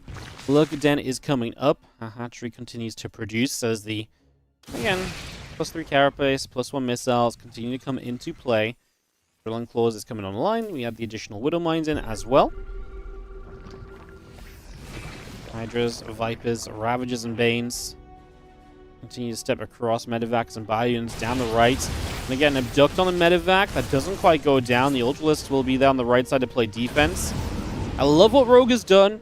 For me now, it's about him changing this into something that can win the game. Right? He's done the defensive part. He's done a great job of it. Like I say, what I think he really needs to do now is to show us that he can turn this around onto the other side of the map and make game-winning moves with his army. Or make an army that will then be able to make some of those game-winning moves, you know? I think that's where we're at right now, is the Hydras here are going to get a little bit overwhelmed. The Ultra counterattack has potential, but we're going to lose a hatchery, so right now we're still struggling with some of this Terran army. Rogue supply is not looking pretty. And this is what I'm meaning. We've had a lot of what feels like good defenses. Resource loss is still in Q's favor, but I mean, when isn't it in the Terran's favor? It's only 3,000. It's not bad for a 30-minute game. Gonna build another Nidus network. I do not think an extra Nidus is what we need right now, Rogue. We need to get units up. We need to freaking get rid of this Terran force from your position. We need to re-establish our bases, get some creep back in front of our bases. All the good defenses Rogue has had, some of the other parts of the game have actually slipped away, and more than I really recognize as well, because like I say, the creep really isn't anywhere in front of some of these bases. That's going to be struggling to kind of have map control. Yeah, he's actually struggling a lot more than I really thought he was at first. I really felt some of the defense he had was setting him up into a great position. Now these few Ravagers are just getting caught. I'm not sure what these were doing here kind of on their own accord. I mean, maybe you just want to... I mean, do you ever really want to trade out Ravagers? Like, I feel like it's always nice to have the Ravagers. Like, at least let them go, you know, if they're going to go down, they can just go down in a bit of a fight, right? Nidus Network settles into the upper right side for the moment. Things, Banes, Hydra's going to come through, the Widow Mines will step up. Also going to be seeing the Ling Banes. Still going to try and crash on through the Bioforce, stepping back a little bit. Some parasitic bombs going in after the Medivacs as well. +2 missiles, +3 Carapace, all of that continuing through. The Lings and the Hydras continuing up, drones being added on as well.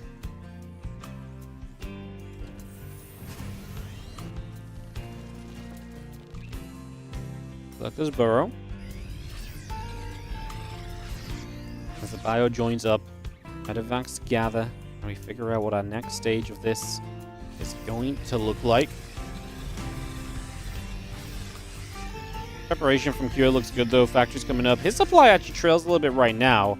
Terran's supply can bounce back pretty quickly a lot of the time as long as he's got money, which he kind of does.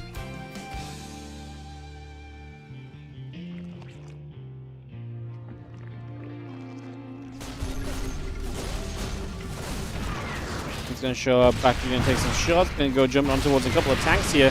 It's actually nice because the tanks will friendly fire each other down, and these lurkers are out and about trying to make some things happen. So they're going to get burrowed, obviously. Again, something a bit different to the last game, switching towards the lurkers in the later stages. Rogue definitely adjusting his style a little bit here as the supplier queue continues to sit at about 170. He has money, so he saw some of that rebuild potential. Nidus gets up, but will not get anything out before the ghosts respond. This is 5 ghosts that are just running around the main and natural defending Nidus. Is like, that's a lot of very significant supplies. Oh my goodness, we lurkers actually come out. We are going to get rid of a bunch of those ghosts. Kills come through. Lurkers continue to put the work in. So many SCVs going down. The refinery's dropping, the Liberator and the Liberator's coming out. Advanced Ballistics coming through. We have the ghosts still coming around. That's going to be seen. The bio still coming over. The libs overhead. It's going to be sieging up as well. 20 SCVs going down at the moment. Wow, what a play from Rogue. I can't believe it just looked like that Nidus was just given up on, and he just gets a few lurkers out. Q is not watching it because he presumes it's dealt with, and he loses the ghosts. And wow, huge value from the Nidus in the first place. Never mind the continuation there. As Rogue will back away now with those lurkers on the right side. Time for him to maybe get a Spire. This is becoming a bit of a Liberator-based defense, so some Corruptors would be nice to add in. Don't have any Corruptors yet. We do have Vipers and Hydras, so it might not be super essential, actually. I don't think getting a Spire would be a bad thing anyway, especially right now where your money is banked up a little bit. You know, Spire is something that's always good to have eventually. And if there's enough Liberators, Hydras don't cut it, even if you've got, you know, Viper support too. So I wouldn't hate that kind of movement, to be honest.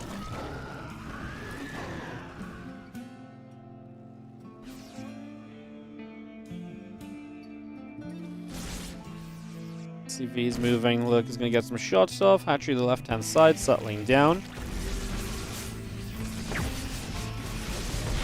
Another lurker gets picked away at the SCV. Is going to get to the top right. CC is going to land as well.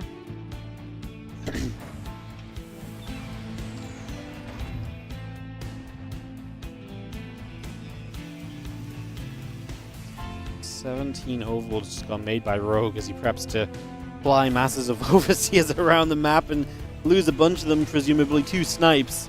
So he prepares for that, overbuilding the overlords ahead of time. Hydras and the Banes step forward as well. We do see a few of those Hydras popping out of the Nidus. Best look and nabbed. It's going to be seeing the Hydras coming through. The Lurkers are coming through. And Bane Hydra coming about. We'll see a Depot just going to get grabbed as well. There's one Depot going down. A couple of snipes onto a few Banelings.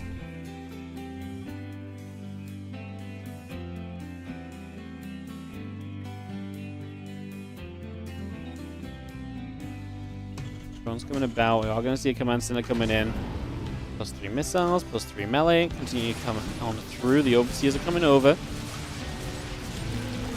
As Marauders get rid of the Nidus network on the right side as well. It's a nice grab. We Nidus network the upper right side. Guys, I'll just give you a little pre-warning. I have Twitch ads that are coming in 2.5 minutes. Because we had a really long game before this one, I've already used all the snoozers, which usually like help me push them back and keep them until the end of the games. I have no way to stop these ads that are coming in. So if this game doesn't end in the next 2 minutes, there will be ads during the game. It's one of the rare times where a few long matches back to back are just making it kind of impossible for us to avoid them. So just a little heads up. Use your Twitch Primes right now if you want to avoid those ads, is the TLDR. But yeah, they'll be coming in a minute or two. So apologies, like I said, I can't do anything to stop them. So, like I say, apologies on that one. We are going to see the Ling Bane surging forward, though, as maybe Rogue looks to end the game before then. The next some ducks on the Liberators. The Bane's actually going to surge on forward. There's a lot of those Banes still chasing.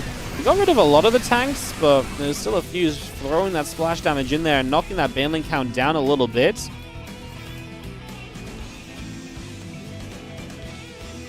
Just going to be seeing the changelings coming around. 76 lings in reproduction. That's fine for Rogue. He's rich right now. The problem is Kira is a, 6-base Terran, so he's also kind of rich. His bank is not the biggest, but it's fine. He's mining a lot. He's mining plenty as we continue through.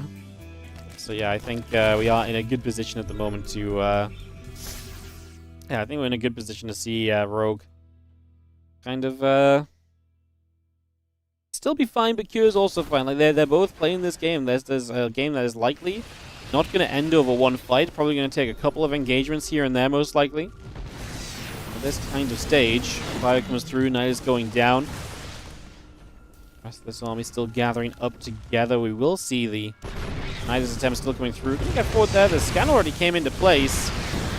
And we get rid of one siege tank, but the other tanks are just right there already, right? So they are just going to be absolutely A-okay.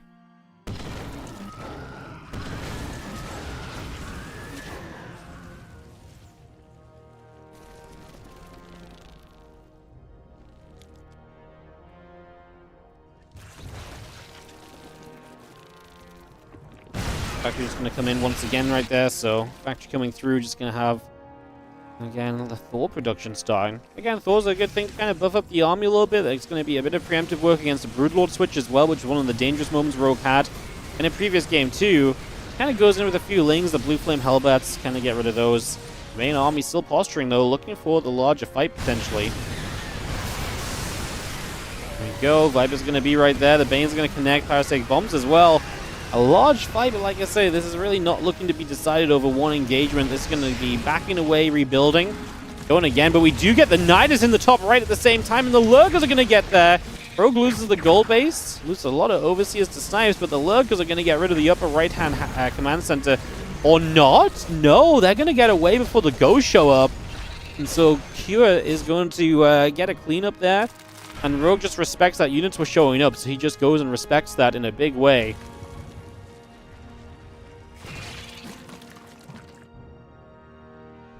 Look, they're still gathering. A couple of Hydras onto the CC. A couple of these Spires continuing through. The Hydra still coming up.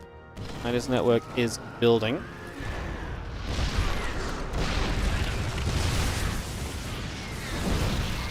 Still trying to use these Field Lurkers on the left-hand side, but not much success just yet. So, those Field Lurkers continue to come around looking for some opportunity. Yeah, Lurkers right now going to have to unburrow around. They get away from the Snipes. Lovely stuff for the Lurkers. Rogue is going to struggle to take that gold base again, though. That's a huge base because this is not a map where you can steal your opponent's hatcheries or locations very easily. So you kind of need to mine this gold base to mine more than the Terran in the game, or heavily deny every base or some of the bases on the map, and that's just not easily done because eventually a Terran, if one base is super important, Terrans can just camp out on that location. That's what Terran army is absolutely amazing for.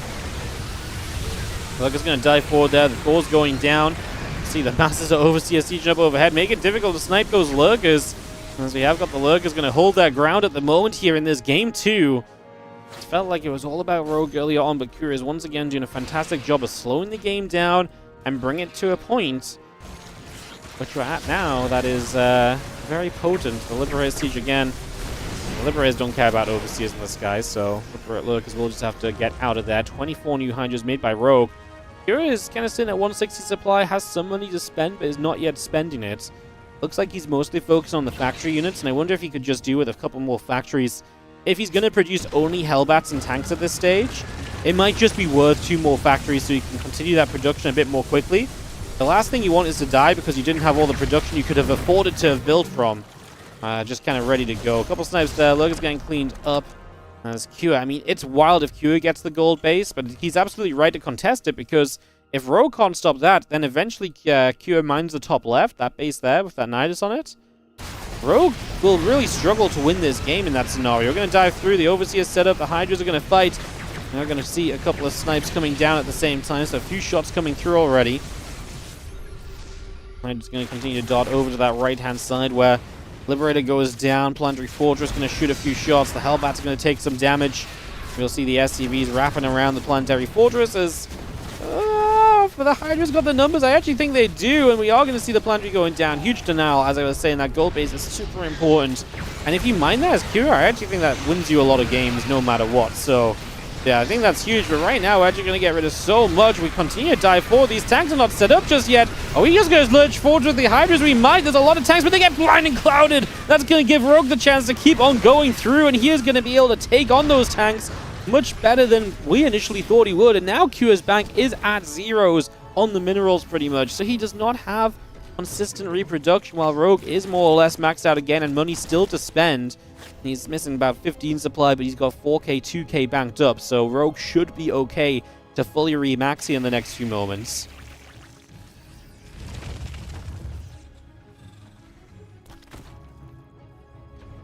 Flying back overhead, the Hydra's coming through, the Lurkers gathering together. As the Marauder goes, going to fly through. A couple of those drones begin to go down. So we're seeing the Hydras and the Banes going to continue forward as well. So again, we just come flying straight through this for a couple of moments. Those Hydras again on top of a lot of those Ghosts right now. The tank going down. Q's defense definitely feel broken at the moment. Every single fight, he's losing siege tanks, he's losing these units that are meant to be very sturdy. Hydra's lunge forward, that might be a mistake into the Liberators and with the units coming from the bottom side, but, I mean, again, Kira is at zeros on the minerals. He is hard carried right now by whatever he's just mining. And mules do help you with that, but it does feel like Rogue has the edge to kind of keep pushing it at the moment. If you can just spend the rest of his money. Is he lava starved? No. Just spent the lava right there on a bunch more Hydras. So, no, he's not lava starved. He could absolutely spend the rest of his money. I wonder if he's just deciding what to spend it on as well. Could be something of a factor.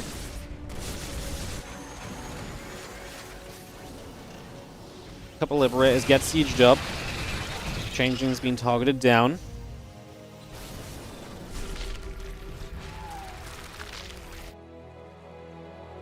Overseer's coming about. Spine setting up on the left-hand side. Lingbane Hydra continue to produce. Tanks and Hellbats building. Missile turrets on the way.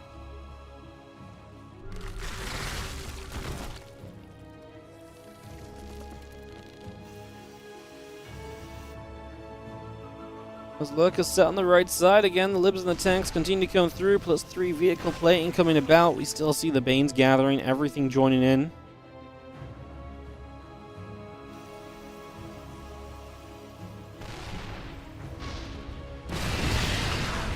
And Cure keep on holding out. Supply is fair. You know, it's fine. It's not the best. He's not maxed. He's not got a bunch of money, but as seconds pass by, more of that money comes in. He closes the gap on the army and will take an army lead eventually because he has less SCVs in the game. These spine crawlers here will not hold their own. Interesting that Rogue was kind of pushing those so far up. Oh, we're going to pull the trigger. Here we go. Rogue dives in. The Lingbane Hydra steps on through. The Blinding Cloud's coming down. Oh, is it enough Blinding Clouds? The Hydras are cleaning up a lot of the siege tanks. Q supply is definitely falling. Sub 100. It looks like Rogue has overwhelmed him here in the center of Persephone. Lunging through, this time successfully to knock down a Liberator and a tank. And then backing it up to just grab some reinforcing Zerglings and most likely go again to end the game. As Rogue doubling Q on the supply for a moment or two there and looking as though this game is going to be locked down in his favor. Again, 90 more Lings, a couple of the Banes, the Viper coming through. Marine Marauder, Medevac, and +3 vehicle plating. Continue out, a couple of those siege tanks still coming online as well. There's a couple of Banes pop, the Hydras gather. Liberator sets up, a bunch of those Changelings going down once more. As we have the 22 additional Lings continuing to produce on through.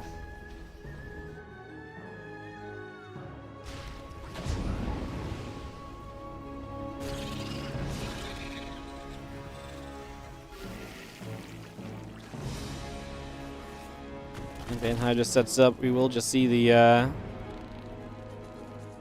Libs and the tanks continuing through. Hellbat's coming up as well. Lug's going to be there. A couple of those Marines get chased away. Other units coming around also. The Viper's still going to be chilling overhead.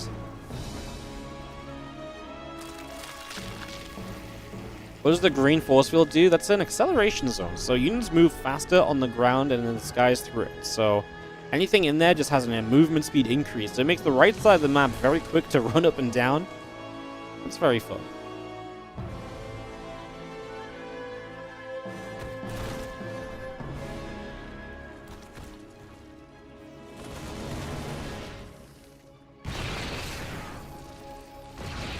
I'm watching the chat while casting? Absolutely. That's what streamers do.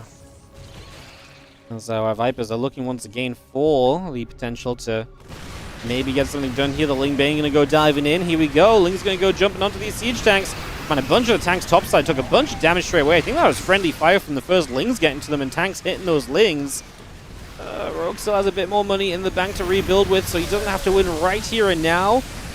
And he is struggling to finish Cure off. I think these Hydras, I almost want to say they can leap to that upper left kind of group of units, but He's going to play the respectful situation and just back it up again. Another... I feel like every time I look at the production tab, it's 92 Zerglings that are building right now, which is a little bit crazy. Like, just the fact that it always seems to be 92. Not like 90, not like 94, not 80s or 100. Like, always 92.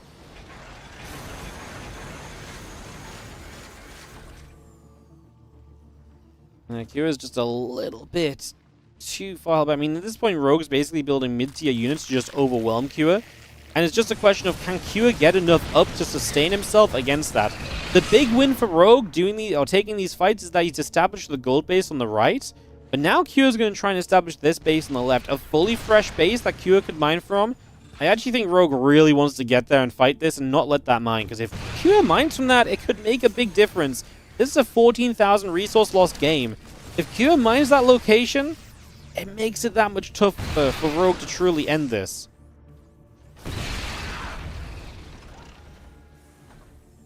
Rogue just start using Nidus. I'd love a Nidus between like the top two bases.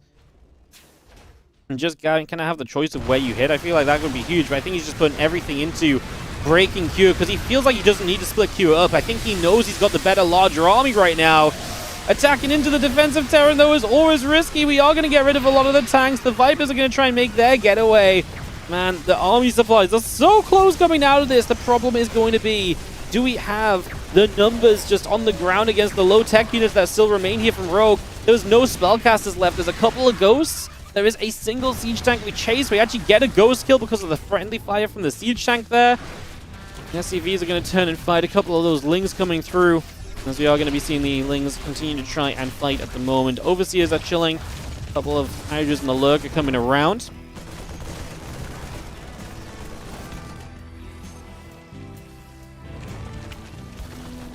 Hydra's going to fight. Bio coming over. Again, units gathering up. Hydras and Lurk are still coming through. Rogue, again, army supplies are so close together at the moment, but Kira is at one of the lower points of mining he's been at, but then this fresh base should help him out as well. He is mining more than Rogue right now, and Rogue does not have a bank any longer. I do like the Lurkers, though, from Rogue, because right now what we have done is removed a lot of the tech out of the game from the Terran. So now the Lurkers are really potent compared to what they were before, where the Ghosts were just sniping them down and it didn't really matter too much. It's a very different scenario here this time around, and these Lurkers are going to get in towards start pressuring this base. It's not a planetary, that's a big deal. If there's a planetary attacking in there, it would become so much more difficult. That's a great abduct on one of the Ghosts. And those Lurkers just putting some work in. The Vipers coming through. Oop. I think he just abducted something that died, and the abduct just fizzled, if I'm not mistaken. Looked a little bit funky. Unless I just missaw, because I just turned to say hello to Ellie, who just walked in. 130 to 100 supply. Is Rogue letting this game slip away from him? I mean, he is trying to build up as much as he can. I like the Lurkers, but as he waits, I mean, there's more of an answer to Lurkers again as well, right? The Ghosts are still building here. He saved the unit with the medevac. Thank you guys. Like I said, I turned back to it because I said hello to Ellie quickly. I turned back and saw the abduct just fizzle. Yeah. Thank you for keeping me right. This time we do get some abducts. I mean, at this point, Rogue's looking for actual efficiency again rather than just surging through. And the Vipers plus Lurkers are very good at that. Just gotta keep on trying for it as we're gonna get the Vipers consumed back up, ready to go again. And oh, I love the nuke. We've not really seen a lot of nukes in this game. Oh, the EMP on all the Vipers. We're gonna have to leave. We cannot now abduct the Ghost. Yeah, I love it because obviously the nuke breaks the position, and it means that all this progress that Rogue has been making, kind of get into position here, suddenly disappears. Now the gold base goes down. A little drop over there is going to be extremely successful, so the hatch will fall. And Rogue started to build in towards a bit of a slower army, and now is almost under pressure just to go, because he lost the gold base. Now, he's mined a lot of the minerals there. Kira has so much mining. Has Rogue got any mining right now? His income is at 300 to 2,000 on the mineral income. Oh my goodness. I kind of feel like Rogue is not going to have this one, guys. Lurkers step up. The Vipers sit overhead. Lurkers move further around the left side. Orbital will take a bit of a beating.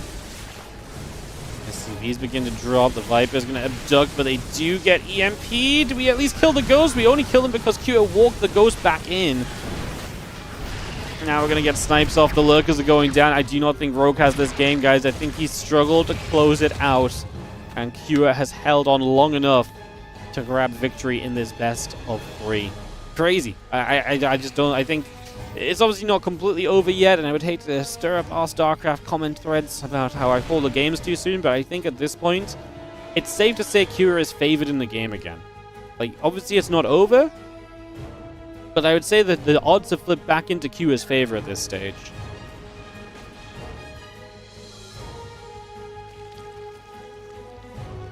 I wonder if Rogue had just...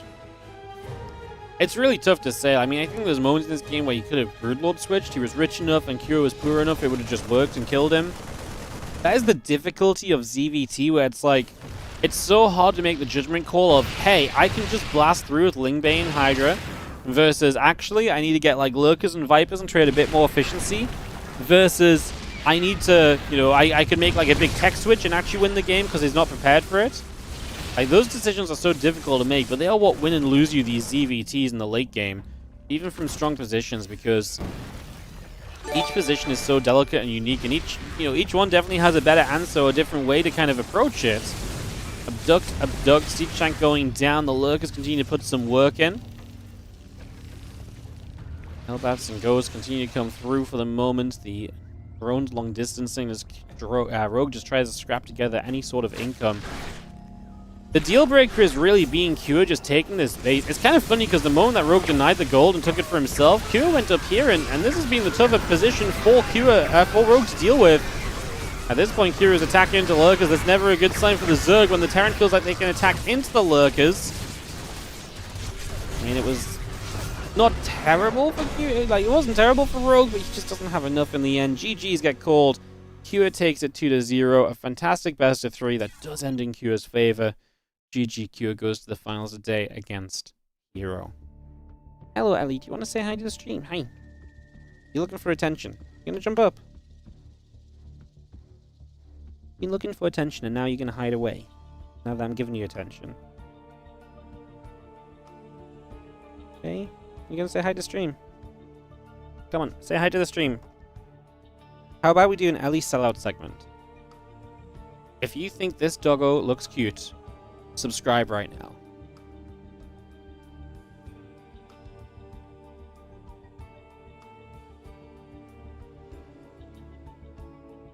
There you go, baby.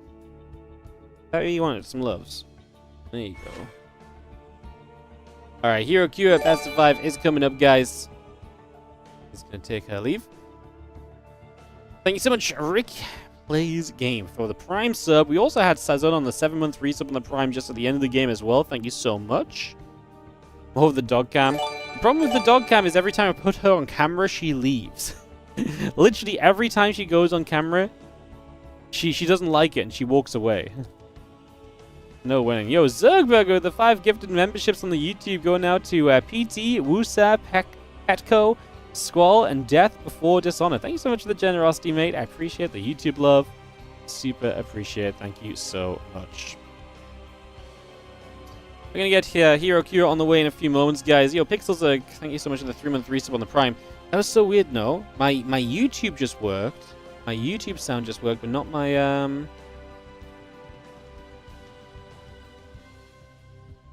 Not my, other sound.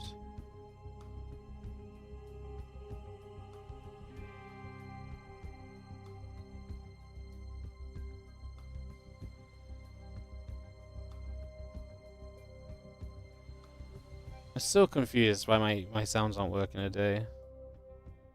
Let's try it like this, I guess. They went off at the same time, you heard 2? Oh, maybe they were both working. Oh, I'm even more confused, man.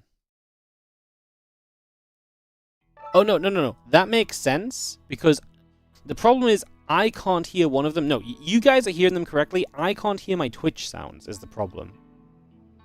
So for some reason, I can't hear my Twitch subs. So yes, you guys will have heard 2, but I can only... For some reason, I can't hear my Twitch subs. I keep changing things to see if it works, but...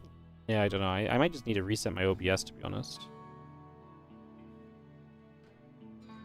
Yeah, sorry. I forgot what the actual issue was. 7 ads right as you sub. Oof. Pain. Thank you so much, though, Beth. Although you probably can't hear me right now. I guess refresh. They should go.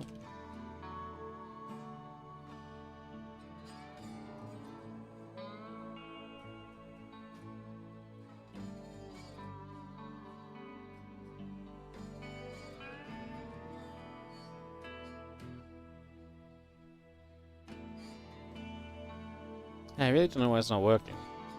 I guess I could actually test it myself as well. I should just do it after stream though. I should stop caring right now. Thank you for the love though, guys. I did want to do a little bit of selling out as well on the Indiegogo. When the ads wrap up in a half a minute or so.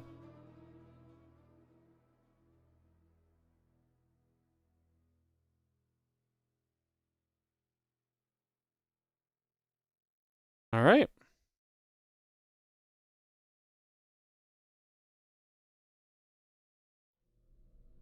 ByuN did not win the last game because ByuN was not in the last game. Kyo was in the last game.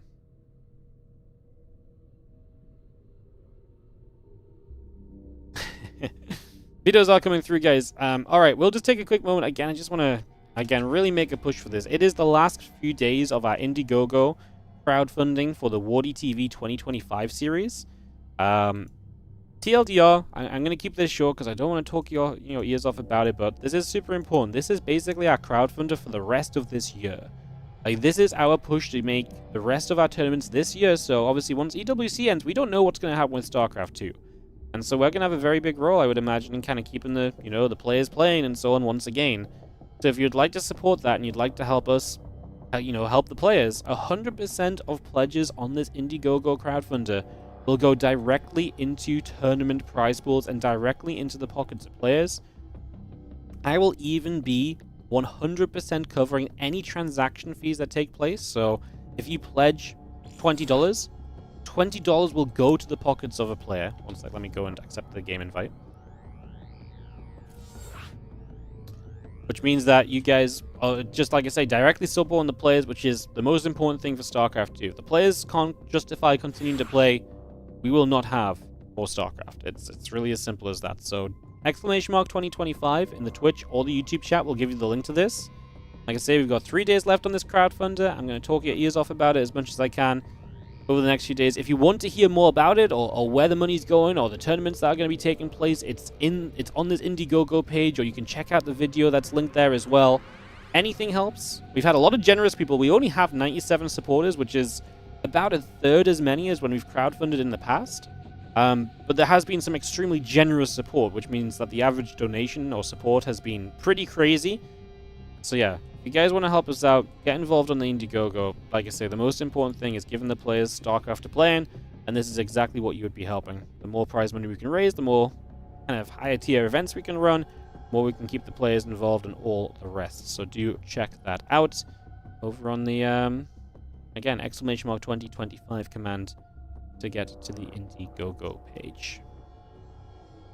Alright. Like I say, I don't want to sell out too much. Hey guys, I accidentally clicked the button. My bad. As Q needs a couple of minutes, no worries. It's been a long couple of games for him, so no problems at all. And then we'll get ready for this TVP. But yeah, thank you so much if you do consider checking it out, and even more so if you decide to support. Like I say, we're just yeah.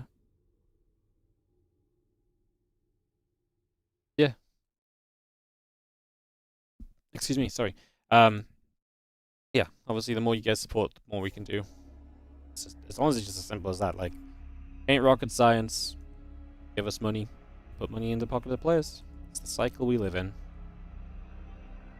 Thank you for this. No worries at all. Thank you so much for watching today, guys. Appreciate you all being here again. Thank you, Zergberger, for the 5 gifted subs on the YouTube as well. That's awesome to see. It's always great to see the YouTube getting some love. It's kind of crazy, like, before some of the gifted subs, because it was about a month ago or so that the gifted subs first were used on the channel on Twitch. I think Zergberg was the first to use them. And I was just looking, I was like, man, like, we actually had a few gifted subs on YouTube last month. It was like, we actually had like 50 subs at one point on the YouTube. I'm like, that's kind of crazy, you know? Like, 50 subs on the YouTube is a pretty nutty number. So shout out to the YouTube support lately. You guys have been crazy. YouTube is genuinely at a point where it's being a big kind of aid towards, putting towards StarCraft tournaments. So thank you for watching on the YouTube. I appreciate you guys as we get ready for yeah, this grand final best of 5. And anyone fancy a GSL rematch on a Monday? Anyone fancy that? Anyone think that sounds like a cool idea? Sounds like some good StarCraft? Yeah? Okay, let's see what we get as we jump into game number 1 of this BO5. In the top right side, our red Protoss player is Hero. While in the bottom left, it is going to be the blue Terran player. What's up, Twastat? Thank you so much for the 57-month resub as well. I just realized my things didn't work, the things that I changed. So let me just change those back so I can at least try and fix it next time. Yeah, I'm definitely not hearing any of these sounds, man. I just do not understand why. I think I've accidentally changed something. My audio was messed up when I opened it today. I'll figure it out later. All right, thank you, Twasta, and thank you Andy for the 500 bits as well. Appreciate the support. Hope you're all doing great. We do have a week of StarCraft lined up for you. I should be live. I'm away Saturday and Sunday this week, but I should be live most days this week. I'm thinking about maybe taking Wednesday off to do some IRL stuff. I gotta go and pick up my wedding suit and stuff. So I got a couple things. I'm just thinking maybe we take Wednesday off, but I'm not 100% sure. Yeah, but generally the plan is to stream most days this week, and then next week I've got a bunch of plans as well, so should be pretty darn fun. As the SCV comes through, it nibbles up at a probe. Yep, GSL Grand Finals rematch. Nothing bad about that, right? Forgot to say how lucky me and ZG were to cast the insane game from the EWC quality. Yeah, the Cyril Classic. Yeah, it was pretty sick. You know why I really enjoy casting it? Because it's like, casting that one live is one of the ones I like casting like live, rather than like having to come back and cast when it comes down to the rather than like having to come back and cast it, like, you know, if I cast like sick games from like replays or something. Yeah, I was really into it, so yeah. Yo, the Ducks, thank you so much for the 7-month resub on the Prime as well. You guys are really just hitting up like an unofficial hype train right now. Just subs left, right, center. Quite literally for me. Left is the YouTube, right is the Twitch, center is the StarCraft. Amazing. Yo, Dapos traffic. I guess center is my email telling me that the Indiegogo contributions are coming through as well. Really is left, right, and center. As Dapostrophe, thank you so much for the Indiegogo bronze. Sorry I can't give more at the moment. Absolutely no worries. As always, give whatever you can. It really does help. Any contribution adds up. That's the most important thing. We don't need you guys to donate hundreds of dollars. A few dollars here and there from, you know, as many people as we can encourage to get a few dollars from, it adds up. That's the best part about StarCraft. We're not just kind of, you know, one or two people. Hero?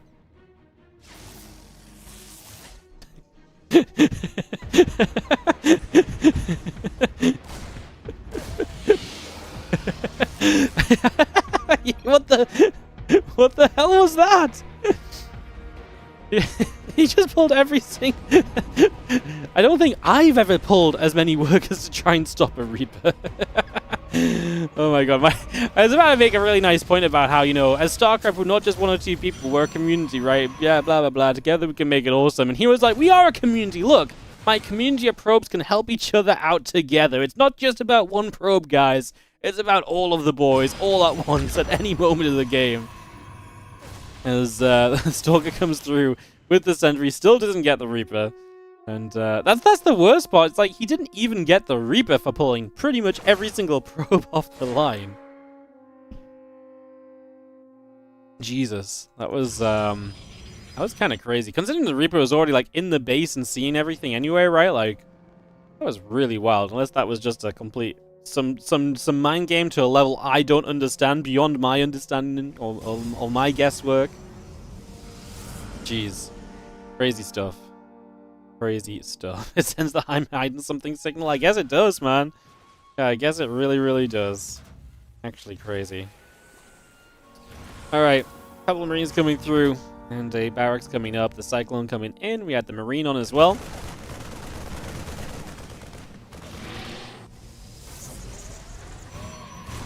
Falcons are coming in, Phoenix coming about, and you see the Reaper going to go after the probe.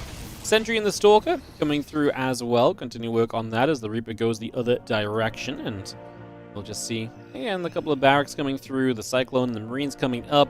Engineering Bay and the Raven getting built. The refinery continuing online for the moment. We continue to bring all of this into play as our charge comes through on the Twilight Council. So we get that up and coming. Stargate building on the natural. Charge chrono boosting as well at the moment. We get all of that rolling.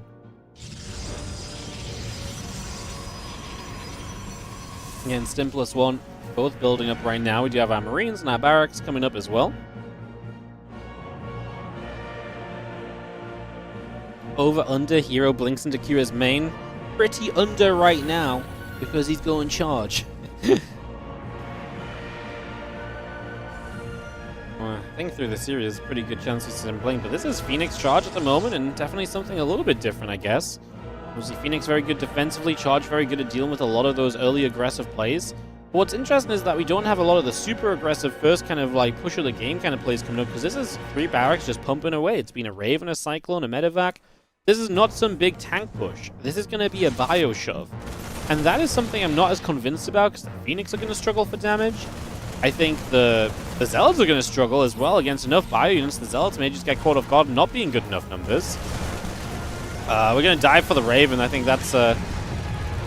Okay, it wasn't a mistake. I was going to say I think that's a mistake, but the damage got spread across all the Phoenix. Only one went down. A Phoenix for the Raven is absolutely great, because now there's no anti-armor missile for the Zealots, so that's 100% a benefit.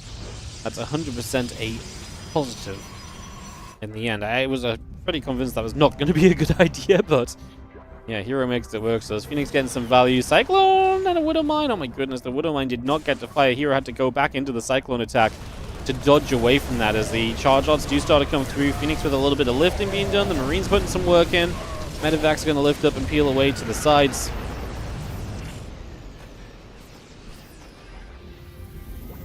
Fire going to unload, and again, the storm continuing up, extra gates coming through, probes in production. A couple of Widow Mines still deciding what and how they want to approach things. The Marines will step up, and again, chase the Phoenix down for a little bit.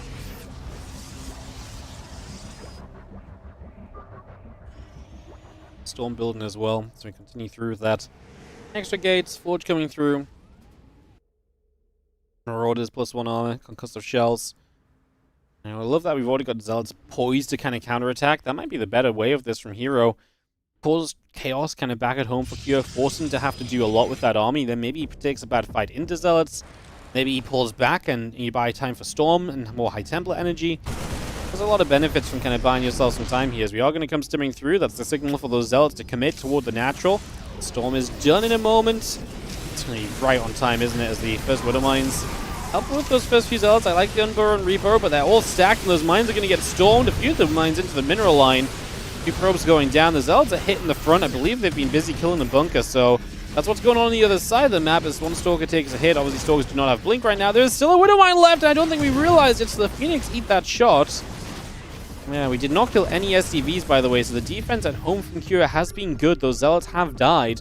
We didn't look at them, but yeah, I'm pretty sure on the minimap I saw them hitting the bunker, and then they didn't make any more progress than that. So that's a good defense from Kira, stopping Hero from breaking through on the other side. As do you have the Stalkers trying to chase, Kira pulling back. Supply looking good for Kira right now, but supply is not everything in these scenarios, because Storm actually really represents a lot of supply that isn't in numbers. So don't worry too much if you're a Hero fan, because yeah, that supply can change quickly, especially when you start warping in 7 Zealots at a time, and you can defend because of the storms. So that's one of the main parts of this, is the Widow Mines burrow, the Bio gathers. Phoenix get pushed the other way. We still have an Orbler coming through, a couple of Widow Mines coming up. Armor upgrade building, as well as a couple of SCVs get jumped on. And the Phoenix is going to be there, being annoying, man. We don't have a lot of Phoenix left, but even just a couple SCVs. He even used the Phoenix to get a couple of units as he was chasing Kira away, and definitely kind of feigned strength, I think, a little bit as well. I think Kira could have maybe split and attacked into that, but he was just terrified of the High Templar. He was terrified of the fact that Hero felt like he could chase, so I think Kira giving Hero a good bit of respect right there. Now, Kira still has some good advantages. The +1/+1 against just +1, obviously maybe a potential for 2/2 shortly. Currently, he's prioritizing other tech by going into some Ghosts instead. So yeah, getting a couple of those Ghosts up, the Engineering Bay and Armory coming about. It's going to be seeing the Viking coming through as well. Continue to build that into play. Armory and Engineering Bay building as well. Robo Bay and Facility and Immortal and +2 and Blink all continuing to come online currently. grab a couple of those zealots. They go down with immediate effect, and Kyo goes back onto the map. So straight across the right-hand side, going to try and hit that 4th base. A few units of Hero coming around on the left side. There's going to be Widow Mines in place to keep those zealots and Phoenix at bay currently, though. As the zealots go diving into this mineral line. Storm coming through. A couple of the ghosts getting battered. Cannons coming in, hitting those ghosts hard. The Widow Mines are going to try and burrow up as the zealots continue through. Another nice storm. The bio splitting across. Another nice storm. Another one. The storms have been pretty darn beautiful. We've killed STVs in the meantime. On the other side, the bunker finally plays cleanup. But man, that was damage done here by Hero, who has so many High Templar. Can we get some EMPs up in the house, please? We need to EMP this High Templar force because there's way too many of them. Here we go. Now they're going to get EMP'd. At least the front couple are. There's still High Templars with energy. We EMP those as well. Now Q has the chance, but has he lost too much? Oh my god, there's a Colossus showing up! Hero has a Colossus. I mean, that's something we're not ready to really deal with, or are we? I mean, a couple of Vikings, second Colossus, no, we're not ready to deal with that at all. Hero taking a hell of a fight, and Q ending up in a very difficult position right now as he gets chased away. The Bioforce regathering back down this bottom left-hand side. Colossus come through, Widowmine will fall. Zealot steps up as the rest of the army pulls back into the center. Still got the 2-2 upgrades on the way about. Vikings, Marines, and Marauders coming up as we speak. And again, that Blink on the way, Extended Thermal Lance and +2 attack coming up as well. Colossus and Disruptor and High Templar building for now.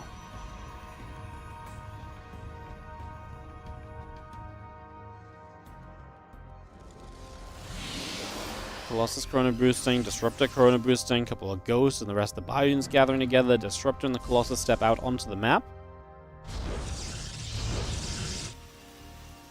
Drop the battery and the cannon in as well. Still seeing the Nexus coming through. Probes, Immortals, Extended Thermal Lance. Coming about right here. And just get those extra couple of structures continuing through as... Again, ship weapons, upgrades continue to come about at the moment.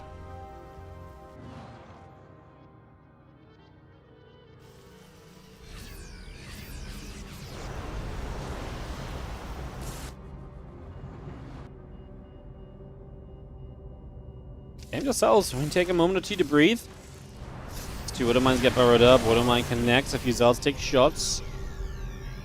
Here definitely needs some moments to breathe. He needs to rebuild a little bit. Main orbital is relocating to the 4th, so that's the kind of place that the Terran is in. I love these High Templars just kind of lurking on the edge of the high ground, just looking for the chance to EMP. The Vikings for the chance to hit the Colossus, just like this. We got a few pot shots off. Down the bottom side, the rest of the army from here, though, coming up. Protoss player splitting across like he's a Terran. Disruptor will be good for 2 Ghosts, and like I say, with the army split, I don't think Q is really ready for that at all. And it's scary because there's Colossus in both locations. Can Q win either of these fights? He's kind of chasing away the top. The Storm Zone is really good on the bottom right. This army on the bottom right, I think, is where the value is going to be.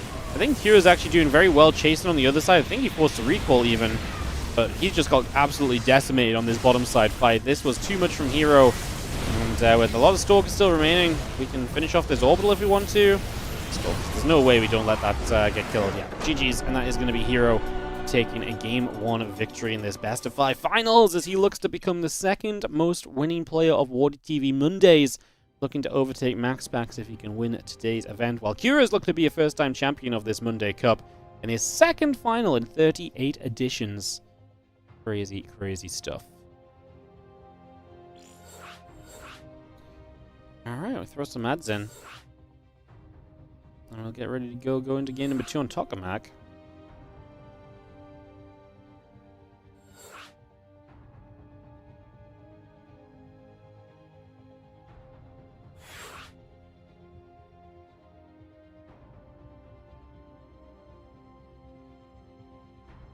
Ready, ready. GG, good luck, and go. Getting cold.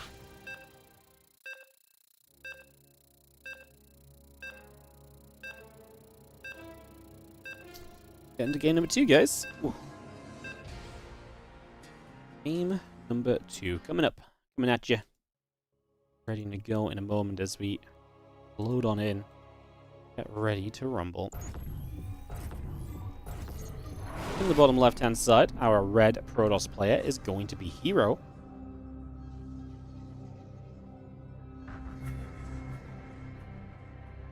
he takes on the Blue Terran in the top right-hand corner of the map from Team Liquid, Cure, who is down a game in this best of 5 final of WardiTV Mondays. First place is Clem. Yes, Clem has won. Oh, I just had it open before. Clem's won like 16 or 17.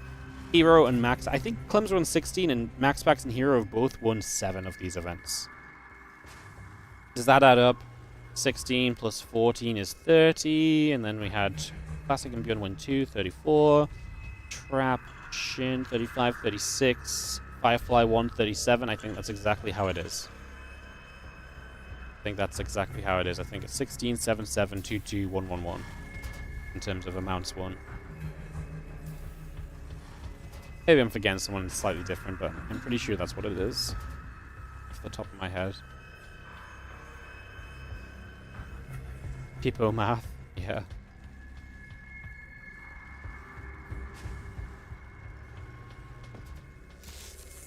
We're going to nibble at the SCV, as we do see the probe coming around. SCV taking some damage.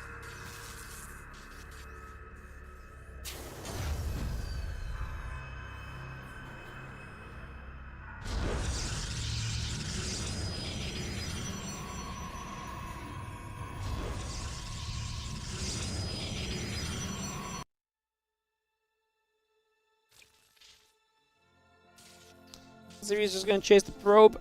We're going to take some nibbles. We'll drop a command center down. The orbital and the reaper both coming online. As the Cybercore and the Nexus continue through, the probe being added on for the moment.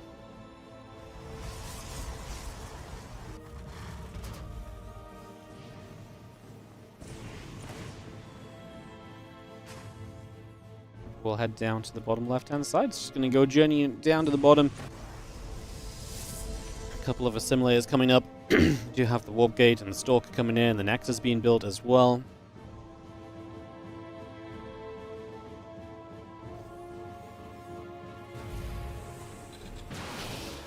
Another stalker going to be there, pushing the Reaper around for the moment. Yeah, guys, sorry that the ads overrun the start of the game so quickly. The players are hosting, and they host pretty quickly, and I just had to run ads. If I didn't run the ads now, they would run in like 3 or 4 minutes, and then they're going to run at a much more important part of the game in the first couple of minutes. So, apologies again. It's just the way it is. Ads are, unfortunately, in this day and age, an integral part of the stream.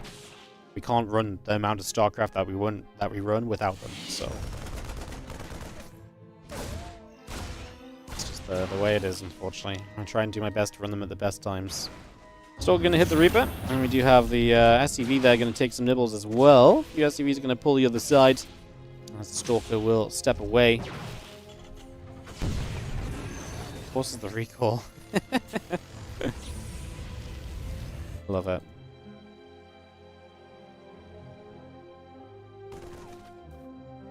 Again, Blink and the Warp Gate continuing up. We do see the Stalker going to hit there, and a couple Stalkers together will try and push at the front. The bunker gets filled up with a couple of units, so we ready ourselves.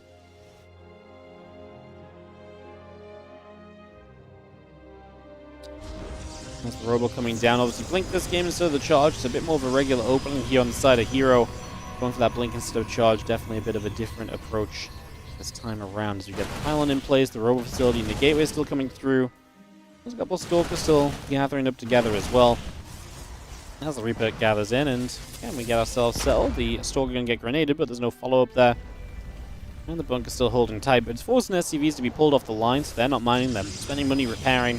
So the Stalker's still getting a little bit of value for the moment, as the Robo facility and the gateway continue to come around, and the Reaper is still hunting around the bottom side of the map as well. Stalker's going to ping the bunker again. The damage being done.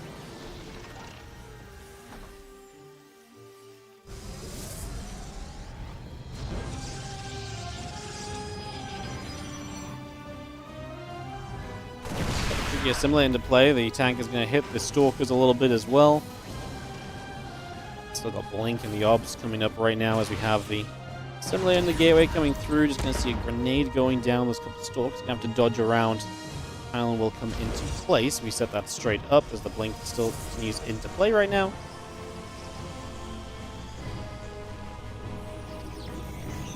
Prism is about to pop here and will head out into the center.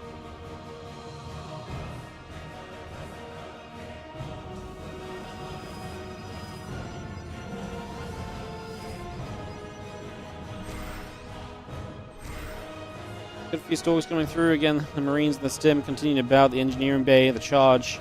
A little bit of everything coming through for the moment as our stalkers get toward the upper right-hand side. And that charge is not far from being done as the Raven comes around the back. Got a couple of order turrets down and will go straight in toward the probe line right there. I'm going to see the stalkers coming through. Going to get rid of a siege tank as well. The stalker's going to pull back. Bunker's still firing. And both those stalkers coming online. The charge coming up. Nexus and the assimilated building as we speak. Going straight in. Actually going to go after the stim pack. I'm going to get it.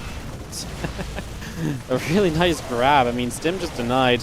We've seen so many times Stim get denied, and in the end it doesn't really matter. Like, you can still continue to play through those games and so on, but it's obviously not pretty as these stalkers are going to take a little bit more of a beating, and a few SCVs going down. And a little bit of bio will continue across to chase those stalkers as best they can. Going down to the low ground, going to get stuck a little bit in that natural. Oh, actually very stuck. Okay, well, at least we killed all the stalkers. I mean, the Prism shows up with the Zealots, but Hero's got to do some time buying right now. Because even without Stim, this Terran army can be kind of scary if you just don't have many units. I guess with Charge coming online and the Prism there to counterattack, I guess Hero shouldn't be in danger, but I guess we shall see. Attack Lab coming up to try and get a new Stim upgrade started. Get back on track in that upgrade building, and yeah, just try and restart ourselves a little bit. Prism still heading out down to the bottom here. And Immortal and a few additional gateways all coming online currently. Bringing that straight through. Mortar turret, going to get into work. And again, Stim pack, concussive shells, +1 attack. All building up for now. And let's just see another scan coming around. The Archon still coming through as well. Continuing to pressure across just for the moment. As you see the order turret continue to put some work in. 5 probes going down, make it 6. Stim pack, concussive shells, and the attack upgrade continue to come into play here just for the moment. Hey, this is nice though. Kira's definitely getting some damage done, putting himself into a good position so far.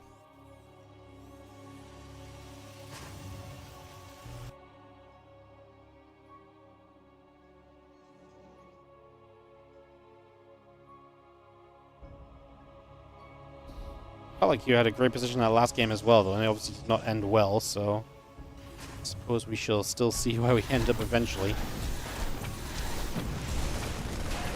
The Zealot's going to fight, the Marines are going to be right there.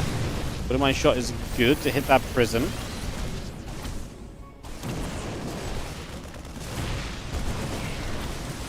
Well, the Zealot's going to take some more shots. There's 10 SCVs going down, so pretty significant number. And we'll see the Storm finishing very, very soon. So we'll get that Storm finished up very shortly, and again, a little bit of bio just striking there. Cybercore going down.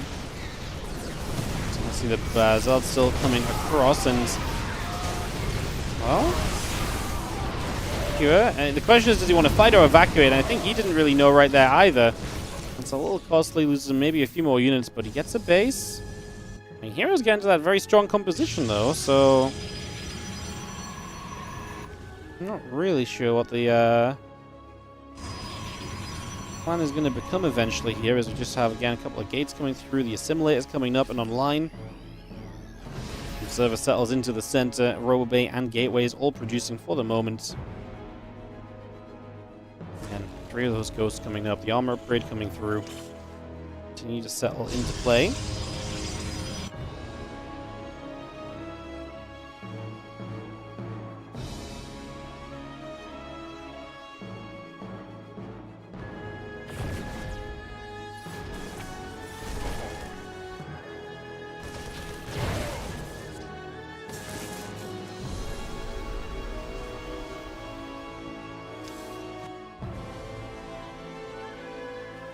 Hero does not have upgrades on the way, so that's one thing he's definitely missing. Maybe something that Kira can kind of lean into as an advantage here. Help to take them, help him to take some better fights in the foreseeable future. The rest of the army coming around, regathering into the center just for the moment. Get rid of the Observer there, and Hero is threatening the idea of attacking. Just going to see it coming across, eats a feedback.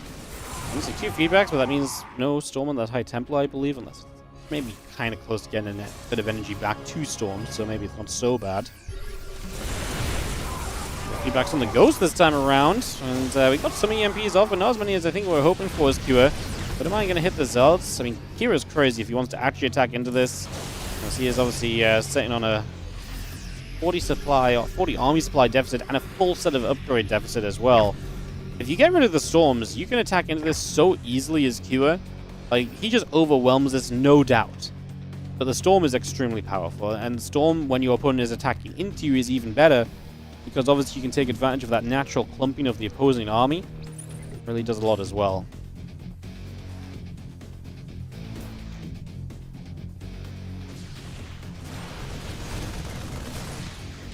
Just going to come back over, hit the High Templar right there. Nice little catch. Stalkers back away for the moment. Just going to see the rest of this army from Hero gathering back down into the center. +1 attack, +1 armor.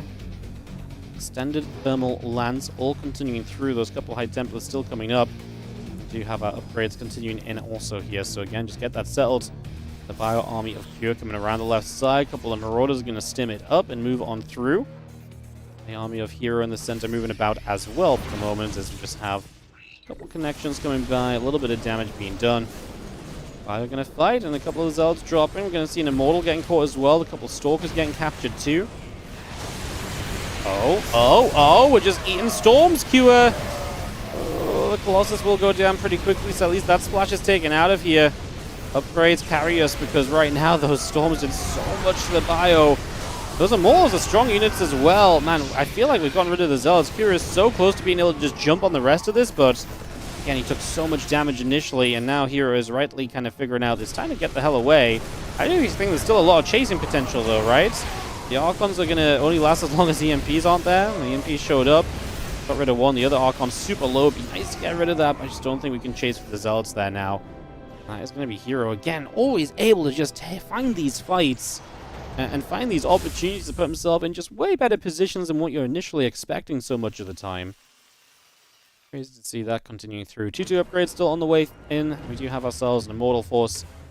I mean, I actually love these Immortals. They're so beefy, and if they can just stay behind the Zealots and chunk away at units, a lot of the time Marauders, they do so much damage over the course of a fight, and they really do just add that kind of layer of HP and shields and barriers that it's difficult for a Terran to get through, especially if they've limited on EMP count and they've got an EMP the High Templars. The Immortals don't get hit by those EMPs.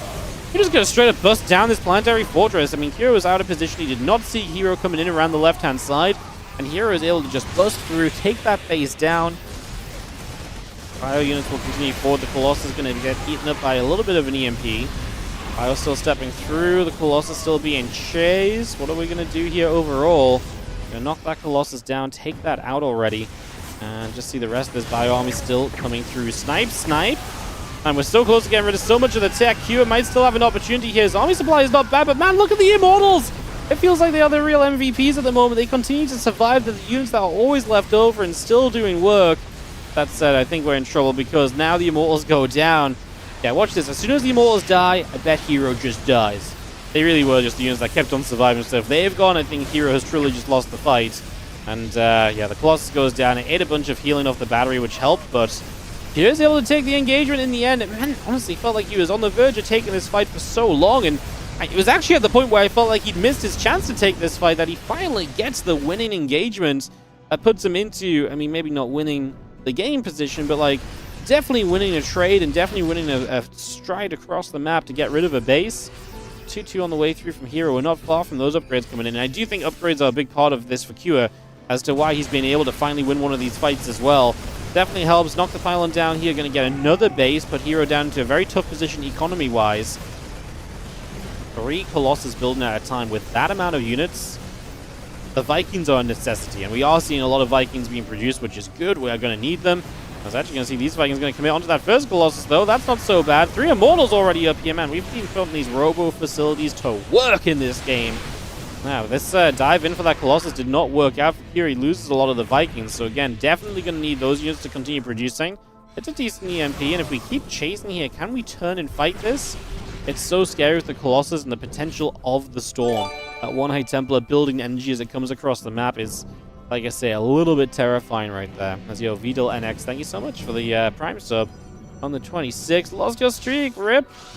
We got Twitch for a month, but back for more SC2. Hell yeah. Well, you know what? The streaks don't matter that much. The important thing is you subscribe whenever you can be. We appreciate it. Thank you so much for the 26. Oh yeah, thank you so much. +3 attack, +3 armor, +2 ship weapons all continue through. The Nexus still building. A Simulator's pylon coming up as well. The few Stalkers blinking in, going after a bunker as the Vikings going to come in as well. The Zealot going to be there. The Bio chasing across. Stalkers and the rest continuing to come around.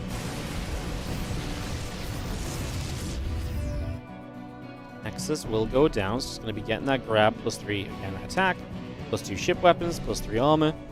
Continuing to build. A few Vikings coming up. The Stalker going to fire onto the Medivacs.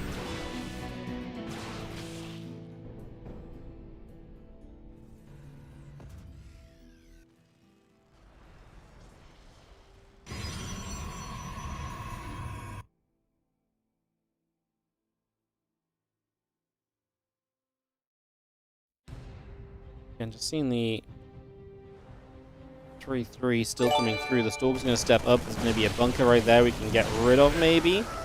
So it's going to hang around. See through the Stalkers again, see what they can do as the High Templar is going to get snagged.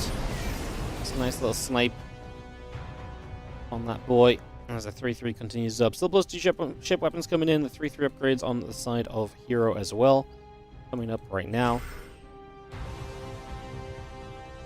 Some Iceman melting. Thank you for the 11-month resub on the Prime. What are my predictions for EWC? Who's taking it? I don't know. I actually was feeling pretty good about Hero until he played in Dallas. He looked bad in Dallas. bad for Hero level. Like, he's looked so much better than that online, so I don't know. It's hard to say anyone apart from him, Hero Clem and Maru Serral at the moment, I think. Those guys are consistently proving that they're pretty freaking good, so pick one of those. It's hard to pick between them, though. Big fight here from Kira as he is going to come and stomp his way through this army. He had to wait to get the tech up to deal with the tech units of his opponent, but he did win fights earlier. He has got an upgrade lead, and with the tech online, he is able to take a convincing fight here to potentially give him a 1-1 scoreline in this best-of-5 final and to continue his fight back against Hero today. The Storm coming through. Again, 3 Colossus in production, which is great, but they've got a hell of an army. Continue to step forward here. That Nexus in some trouble. You're going to see the bunker putting some work in. Marine Marauder going in after those Zealots. You can see the Robo facility going to be taking some damage too. There's a couple of Stalkers still being chased. Robotics facility still taking down. Just going to see that Robo go down before Colossus pops, which is nice. Anything you can do to remove tech units, because tech units are the one thing Hero might turn the game around with, although at this point I think we are talking in hypotheticals. I don't think there's really turning it around at this sort of stage. Yeah, I mean, like I say, one less Colossus hitting your army is never a bad thing. As too many EMPs, too much bio, stemming down this ramp. Robos are going to die. Colossus are jumped on by the Vikings. The Forges will not finish their upgrades. And Hero will be typing GG to give Q game number 2 of this series. This best-of-5 is going to go at least to 4 games, which is very exciting because we've been having some really good series today. It's actually been a really good cup. 10 out of 10 from my point of view so far. It's been some great games. We're already 4 hours in as well. Like, we're actually been kind of... When we first started it, I felt like we were steamrolling through the cup. I thought this was going to be a super quick day, but obviously we had some longer games at certain points, and that's definitely helped us kind of draw it out. Now we're going to go to Persephone for map 3. So we're going to head into that in just a couple of moments. Get that up and running. Alright. Let's get that all set up.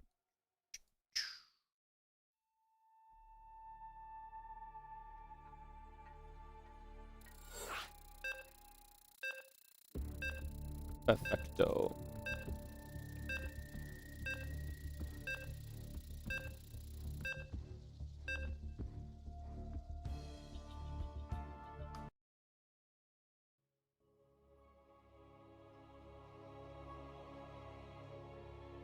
Alright, let's do it. Let's go into game 3. It's just loading up and everything, guys. But we are good to go. It's a best of 5, remember, so continuing through. As we have got in the bottom left-hand side, the red Protoss player Hero taking on the blue Terran in the top left corner of the map. We've got Kua.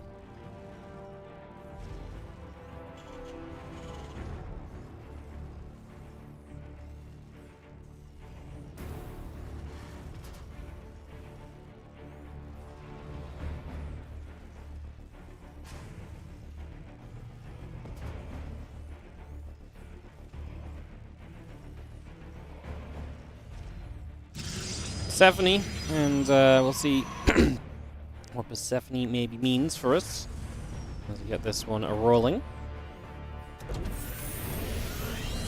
Fun games. Definitely felt like Hero has kind of had the edge in both games, honestly. And in Game 1, Hero was absolutely able to turn it around. In Game 2, he turned it around too, but Hero was able to struggle himself back into the game again eventually. So definitely got there in the end, as the SCV and Probe will chase each other about for a few moments. SCV going to go jump onto Mr. Proby. Proby going to try and get the SCV still.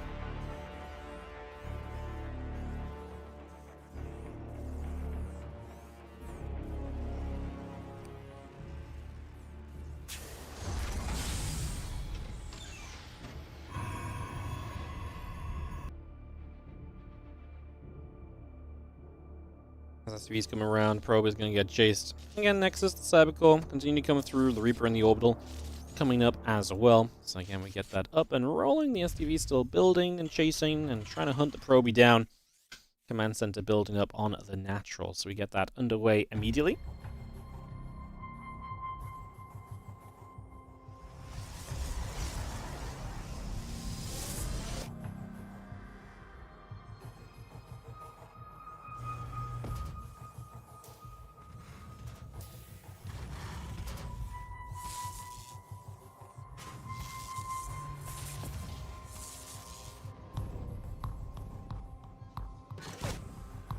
SCV chasing the Probe down. It's going to be seeing the concussive shells coming up off the Marauders, so we're going to get some Marauder pressure on the map. Always dangerous. Always that possibilities. We got 2 probes early as well to kind of come across the other side and make things happen. The SCV and the Probe going to go back and forth. Command Center continuing up there. And Probe nibbling in and continue to deal some good damage. Probe still taking a bit of a bopping. Concussive shells coming through. Marauder on the way. Probe's taking hits. And the Reaper taking a few more shots off the Adept as well. Been a good Reaper, man. 3 workers picked away at here. That's a very successful starting point. And now the Marauder, concussive shells, is gonna be a second late to connect on that Adept on the first shot, so it gets away. That's a little unfortunate for Pure, but not the end of the world. I mean, he might not have got it anyway if the Shade came in instantly. Marauders are very slow to kill Adepts, but it was low shields as well, right? So any which way, we do have those Marauders still pressuring. There's an Oracle coming out that will make a complete cleanup. The question is going to be, can these Marauders maybe force a battery? Can they get some damage done while the Oracle plays cleanup? Marauders are chunky boys. The battery already coming through. I don't think we're going to do much here with these. The factory moved to the tech lab, and so it is a Cyclone now on the way out, which will be very good defensively once the Oracle shows up. As the Reaper kicks the first shot there, the Marauders will kite back. The Adepts in good enough numbers they're going to threaten. And it looks like the Oracle's going to give itself up chasing these Marauders, which I don't know if Q is even that upset about, right? Because, yes, those 2 Marauders will go down, but if the Oracle's wasting time and energy on those, it's a little bit more time where you can set up against that Oracle as well. And actually ignores this Marauder here, so that's going to get to come back in, just starts to target down a pylon. And the Adepts show up. We're going to have to pull to the high ground with the SCVs. The Cyclone is available, and we'll have that Cyclone able to lock onto the Oracle. That will get pushed back and lose its shields. It's just tough for the Adepts to really do much else right now. New Oracle showing up. We'll get rid of the Reaper. We'll get rid of the Marauder. They don't really kill much of anything. Maybe if they'd fully focused that battery, it would have been a little better. Maybe they could have actually had a kill, but we're asking for kind of a lot in that scenario as the Cyclone comes through and is going to start working onto the Adepts right here. And I think we got enough units to push these back, and the Adept Shade is going to agree with us and commit to the Shade back. So we get out of there for now.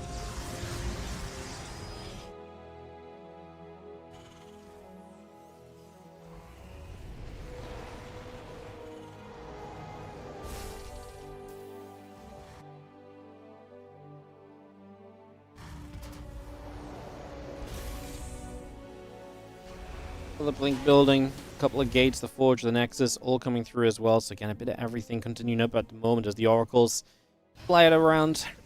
And obviously we'll continue to control the map for a little bit. Blink is now on the way as Kira also heads into Stim. So we're seeing a pretty regular follow-up. Obviously the Stargate play with the Oracles this time, not the Phoenix like we saw in the opening game. And then obviously the Blink as they follow up to that as well. So this time, again, very different usage of the Stargate, very different usage of the Twilight Council. Here we're just keeping it kind of mixed up and kind of changing as we go through each game so far. as the Rex will land down onto that tech lab, and away we go.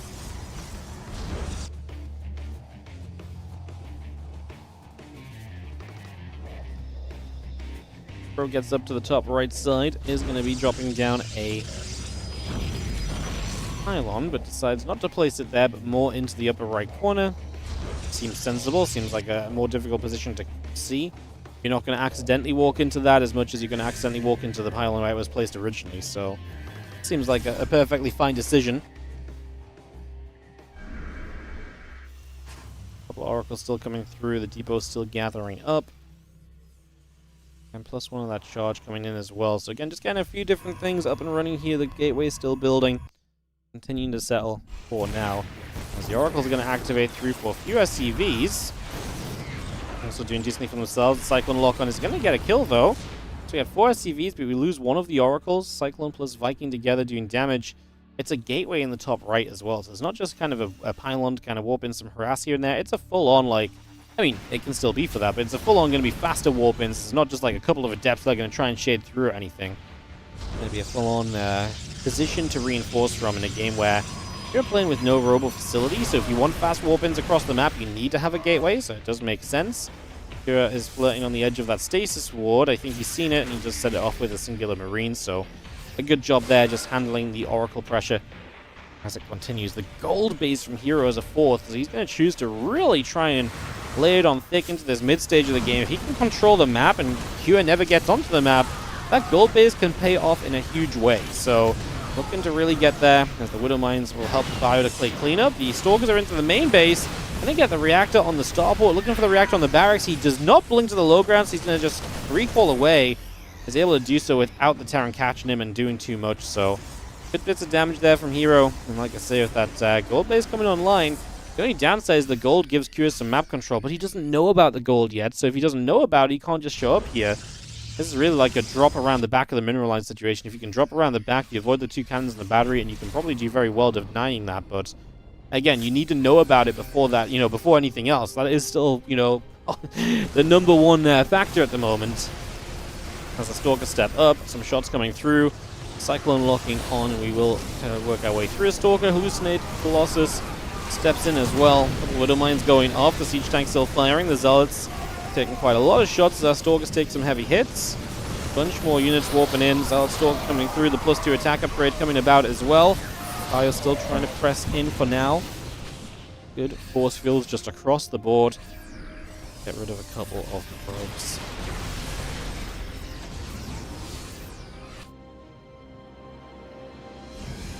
Okay, Armory and the Engineering Bay both coming online. We are going to see the Zealots going to start stepping through. The couple Widow Mine shots going to blast. All of those Zealots taking heavy damage. The Zealots still charging forward, low on shields, low on HP because of the Widow Mines. But the Stalkers behind able to deal damage as well as they blink after aggressively. As soon as the Zealot wall starts to fade, Hero is turning and making sure none of the more valuable units are going to be lost. They lose one Stalker as Kira is able to turn and jump on it. Look at the difference in upgrades this game too. Hero's going to be +2 to +1 soon.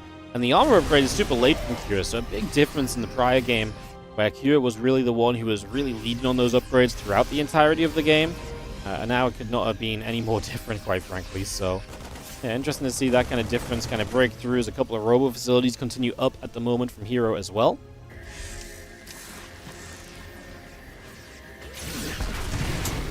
Yeah, that was a choice from the Oracle. Stays toward the mineral line, but the Widow Mine gets the kill on it, so that is the Oracle's gone for now. Unless we choose to rebuild, which maybe you do value the Revelations enough to rebuild one, or the Stasis wards potentially.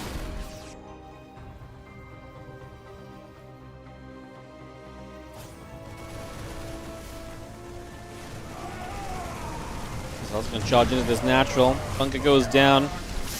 Widow Mine setting up. Vikings are going to land after some of those Zealots. The Marauder's still checking on through. We just have ourselves again the +3 attack. The armor upgrade. The Immortals coming by. A few more Stalkers warping in. Why didn't I community cast the EWC qualifiers? I was away this weekend.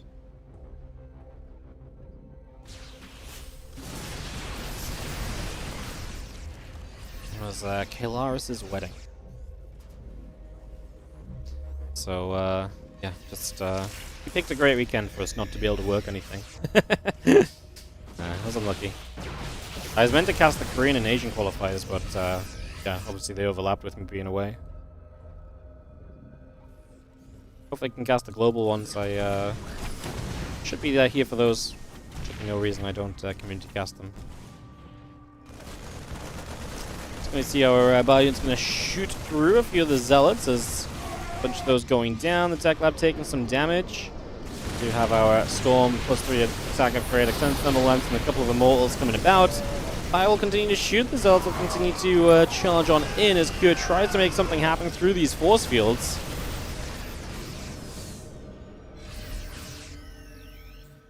More shots coming about. Zealot Immortal being chased away. The rest of the Bio gathering up. Storm coming through. The +3 attack upgrade coming around. Extended Thermal Lance is coming with a couple of Colossus building as well. The Zealots will step on forward, and the Bio already taking some damage. Stalkers and Immortals going to start fighting. The Bio is pulling back. We do see the Zealots going to continue to charge on up. A couple of Vikings overhead. And what is the plan going to be? The Zealots charge in. Storm is coming through. The +2 attack is coming online. Continue to pull back. The SCVs pull the other direction. Go after the Stalkers and the Immortals right now.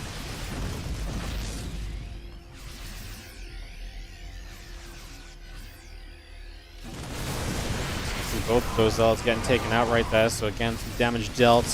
Sentry, Zealots continue to come through. Here come the rest of the Sentries as well. The Zealots still taking damage. SCVs have to pull away. Stalkers blinking up. Extended Thermal Lance not far from finishing here as the Bioforce still trying to chase in. But Kure's just not going to be able to survive this attack. Hero is going to retake the lead of the series and put himself a map away from another victory in a WardiTV Monday event. Jeez, man, Hero just taking those bases all over, and he really just had control this game, though. That was really the difference. Like, he didn't have control in the earlier games. This game, Hero took control early, and he really kept control this time around. So, a very different vibe, I think, from Hero this time. And actually just a much more comfortable and convincing game from him, start to finish. Whereas in the previous games, it really felt like there was a much more opportunity to be kind of taken by Kure in the first kind of, 5 to 10 minutes of the game. And Hero really fought that back. So, yeah, very different style kind of coming through and definitely making it feel like a very different game. They're disrupted Protoss, which is good. I was about to say it, but he did it already. And get ourselves up for Maganatha for game number 4 then.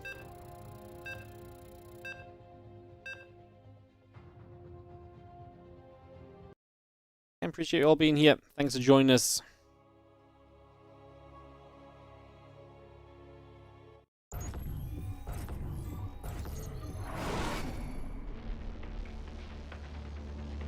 Let's get in game.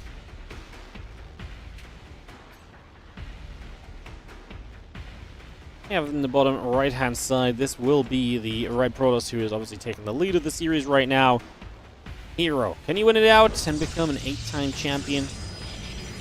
Find out over the course of the next few minutes. As in the top left, our Blue Terran with an SCV on the map early. Kure is going to be our Blue Terran player, looking to spice it up with some proxy play in this game number 4. He must win this one to obviously stay in this finals. Kure looking for his first ever WardiTV Monday victory, his second ever finals, in case you like following those stats. Finally drops into the main base, barracks coming up, gateway and the assimilator coming through as well. Probe continuing to build just for the moment.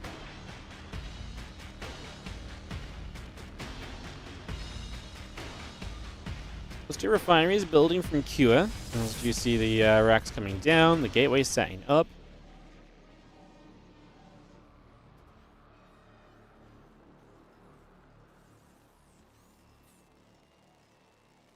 See those few SCVs jumping into the refineries already, and we do still see the gate and the barracks coming online. Cybercore coming through.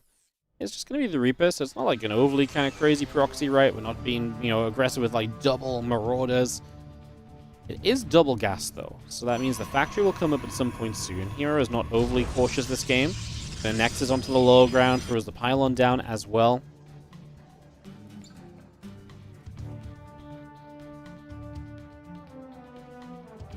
Factory is at home. The probe is already moving back across the map to just get back, so that's not going to be an issue now either.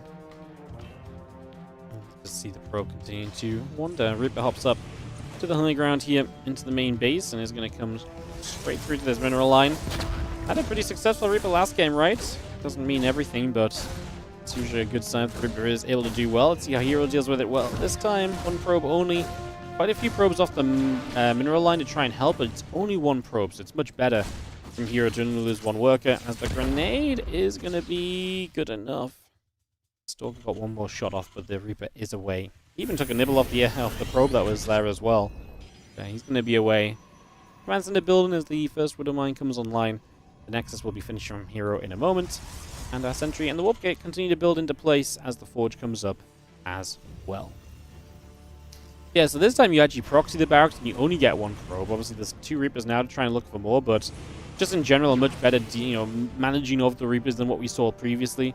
Because, yeah, last time it was a very normal Reaper and it ended up getting 3 worker kills. So much better defensively this time from Hero. And kind of makes that proxy not really worth it. It doesn't cost you much as Q, but what it does cost you is the activity of this barracks. It spends so long flying home. That means it's not building an add-on. It's not continuing to produce units. These are main things which can really affect your build order, right? Like, there's a lot of builds where you'd love to have a reactor or a tech lab available already. The marine count is going to be non-existent. That makes a lot of the defense from Hero much simpler because you're not going to get hit by any sort of marine-based follow-up because this barracks has to lift off and fly back home. So you're not going to be hit by, like, a tank and a bunch of marines. So it already gives you a lot of info as to what is most likely not going to come. And it really limits you as, because again, there's no kind of add-on builder either. So, you're kind of aware, like, it's probably, if anything, just a Widow Mine drop in a medevac. Maybe, like, 3 Hellions in a medevac is a possibility as well. But those are the only real things that can be, go into right now. So you get a good read of what's going on. Obviously, sees the Widow Mine as it blew up the hallucination as it wanted to scout as well. So yeah, just the setup actually feels pretty good for Hero now, aware of where we stand in this game 4. Widow Mine drop coming in, though. Let's see if he can deal with it properly, as obviously this has a lot to say. Widow Mine's drop, 1, 2, and 3. Gonna blow up on the Sentry. I actually like all of those connections. I like it for Hero that he gets rid of the Widow Mines, but the medevac lives, and we got a Sentry. A Sentry is way more valuable than a probe, right? And usually we say, well, 1 Widow Mine for 1 probe is kind of the middle ground, where we're kind of happy on both sides. Like, the Protoss is happy if it's 2 probes for 2 mines and, like, the medevac. The Terran is happy if you get away. So, like, I actually think you're okay with this as Q because you got the Sentry, and the medevac gets out alive. So I think that's kind of a couple of things that edge it over towards Q's favor in terms of how this early game Widow Mine drop panned out. Robo in the Twilight Council as we see the continuation of tech now from Hero. So again, that faster Robo facility, super fast forges this game as well. He's going to take that upgrade lead again, similar to the last game where he really prioritized the upgrade and was so much faster than Kira getting to that. We are going to see the Raven come back into play as well. I can't remember. I think we might have seen a Raven in one of the previous games outside of the one where it got shut down by the Phoenix, which was obviously very unfortunate. It got shut down really early. Obviously, Raven is always a good unit, because not only can it kind of sit behind a mineral line and drop auto turrets to harass, you can turn that Raven into an absolute monster in engagements. Anti-armor missile is an incredible ability. Auto turrets can mess up a lot of the Zealot charge and AI as well, so there's a lot to think about there in terms of what we have kind of planned for us here as Kira. I don't know if he's brave enough to send that Raven out right now. I think he might just want it kind of in the army and just genuinely look to use it. He's keeping it at home for now, which could also be an auto turret defensively against a, warp prism of harassment. It was a robo opener, right? So not be crazy to be kind of thinking ahead on that one.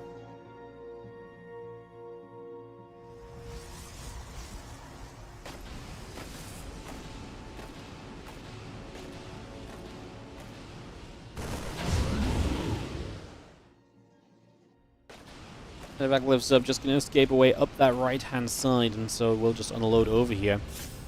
As the few Marines will stem toward the pylon and the Nexus. The Colossus shows up there, the Marines get lasered. They just have to lift up and get away, so defense is fine for now. Obviously not a super fast third base from Hero. He's playing a very safe game where he's really focusing on the tech first, expansion and economy after. And that means that as Kira, you're not really rushing to kind of take a major fight. You're not looking to pressure that third as much as you might in other games, because it's just going to be a good amount of units there already ahead of time from Hero. So there's no point building your, creating a build around pressuring a third base, where that third base is not really pressurable, because, like I say, Hero's just gotten to that third base extremely safely and methodically, and making sure he's not really leaving many openings for Here to take advantage of. Here's the Raven. Multiple auto turrets here could be good. He can sit in the gap between the main and the natural as well, so that's an option for him as he gets 3 workers. Yeah, 3 workers isn't great. It's not terrible. It's, again, very middle of the road. It was 2 auto turrets, right? So...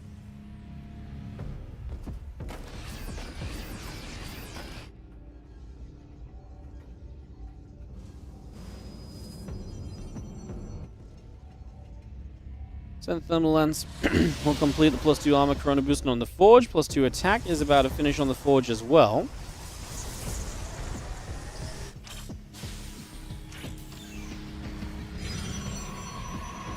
Titans will finish. Concussive Shells coming up. Blink +3, +2 on the way in.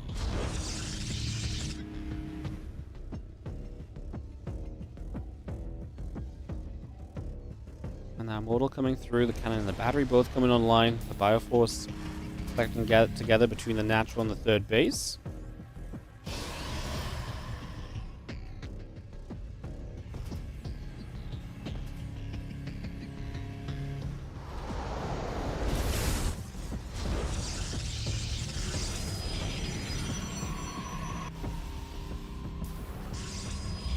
And taking a moment to look at it, obviously Cure supply looking fine. Still trilling on those upgrades. That will be one thing to keep in mind, that those upgrades are going to keep on preferring hero at points of this game, so there might be some fights where that comes into play and is really impactful. The extra gates as we get the Twilight Council upgrades finished as well, so we can get the gateway units out as necessary. And obviously the Temple Archives just start switching into another form of splash damage, because there's a point where obviously the Colossus are great, but having that kind of Storm really kind of adds in the ability to do so much more, right? The Storm really zones the Terran player, whereas the Colossus kind of add consistent damage that you can't dodge Colossus shots. You can kite back from them, right? You can dodge storms, but dodging storms really makes you kind of get zoned as the Terran, whereas Colossus just kind of, you know, if a fight happens, they add damage, and if it doesn't happen, it doesn't happen, you know? So it's a bit of a different vibe and how those splash units kind of complement each other, and it makes it very complicated for the Terran to figure out how to engage that army. Especially if you're dodging away from storms and repositioning, and the Colossus are there. The Colossus are just dealing constant damage in that time frame, right? So that's where a lot of the success comes from. Those Colossus just laser beaming you all the way throughout. Are you going to stim up this ramp, as we are going to see the Colossus going to turn around. Anti-armor missile hits pretty much everything, so that Raven being used more than just a harassing tool. As I mentioned, there's a lot of potential with it. An anti-armor missile like that one would be great to take advantage of. I just don't think he's confident pushing up the ramp, and Kua is going to just back away for a few moments right now, stepping away and stepping out of there as the Widow Mines go off onto the Stalker. Again, those Colossus still gathering up, joining together.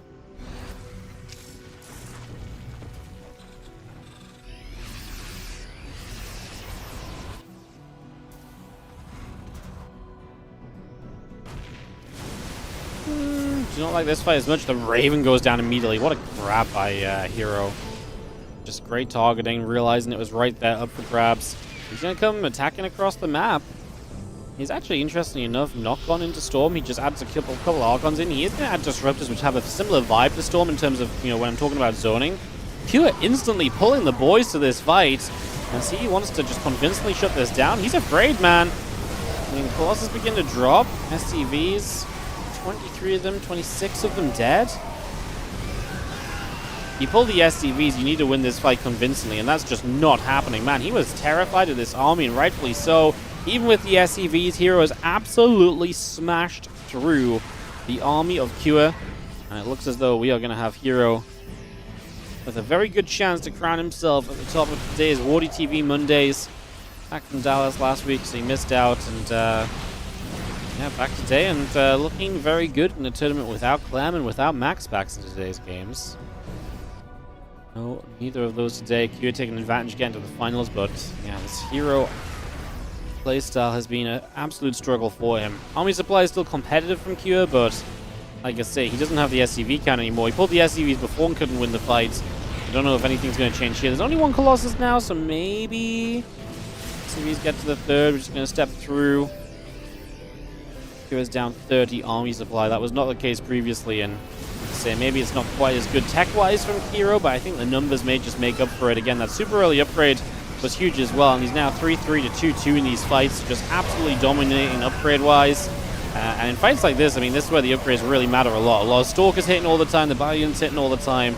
An upgrade advantage is going to be very severe and very significant, and that is going to be a GG, as Hero becomes your WardiTV Mondays 38 winner, and he will take home his 8th ever WardiTV Mondays, putting him as the 2nd most winning player in this tournament series. Kind of wild, because he didn't win one of these events until Edition 15. Like, when he won his first one, MaxPax had already won 5, and Clem had already won, I want to say 6, then Hero won 1, and then Clem and MaxPax continue to dominate. I mean, at this point, MaxPax hasn't won one of these events in, like, almost 20 editions, which is kind of crazy to think on as well. And that's why Hero has caught up and overtaken MaxPax for 2nd place in the medal race in the WardiTV Mondays, if that's the kind of thing you're into following. I like following it. I like the storyline of the WardiTV Mondays and who wins them and all that sort of stuff. GG's. GGGGGGG's.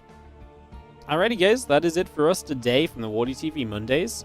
Again, just one more mention towards our Indiegogo page. It's just been linked in the Twitch chat, actually. But if you want to check it out on the YouTube, do check out !2025 command. It will give you a link over to the Indiegogo page. Again, we've got 3 days left. And that means we are trying to push this last 20% of the crowdfunding. Again, this is all about giving back to the players. This is all about supporting the players. This is all about giving them as much money as possible and helping the WardiTV events continue as strongly as they can for the rest of this year. So if you want to come out and support, absolutely check it out. Again, we've had crazy support. Considering we've had 99 people support, like 4 people are like 500, 3 people are 250. We have more people supporting at £100 than we have at like £10. Well, nearly £10. Definitely at 4. It's crazy, the support, basically, is the TLDR. So do consider it coming in and supporting. We would love to push this up to $10,000. This is in pounds, so $7,500 is like $10,000-ish. So we're at about $8,000 raised, which is amazing, obviously.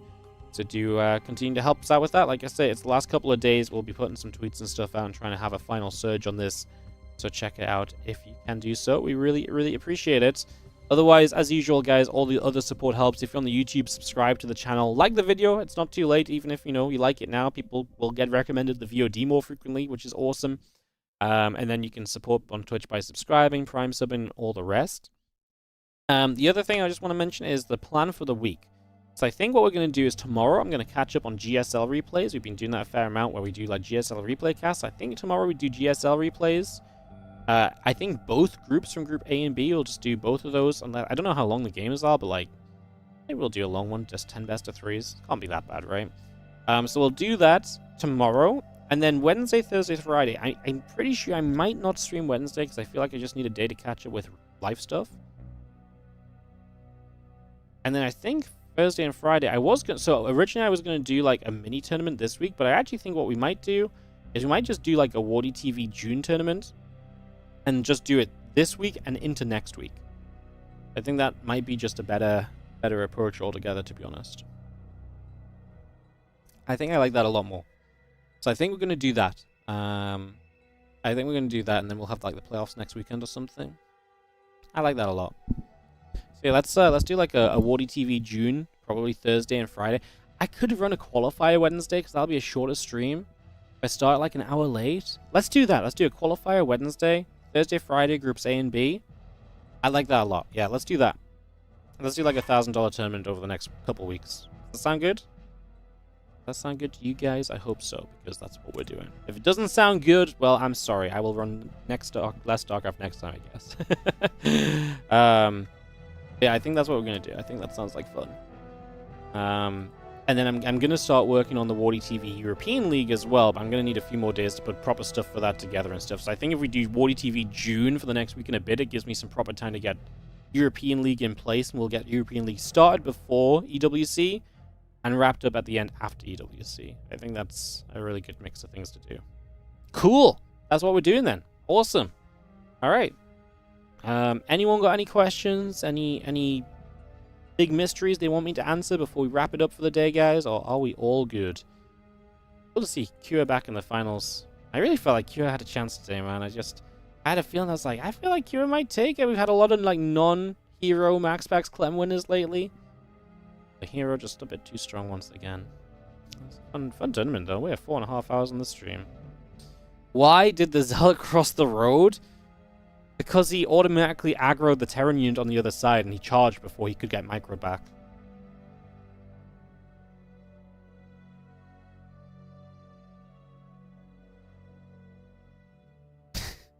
Duh, obviously.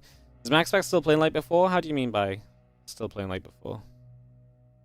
It's actually crazy. He hasn't won one of these events in a while. I mean, he's still doing well in a lot of our other tournaments and stuff. Just, he's not having much luck in the Mondays.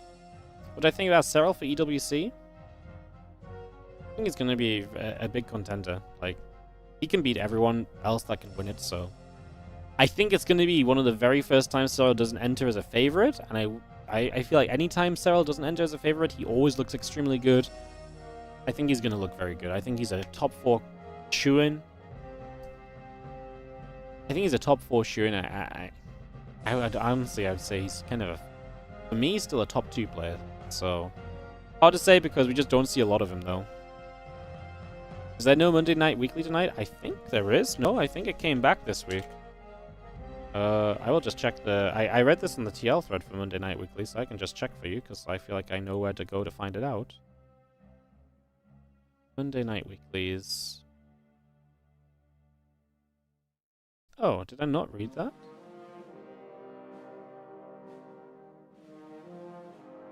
Huh.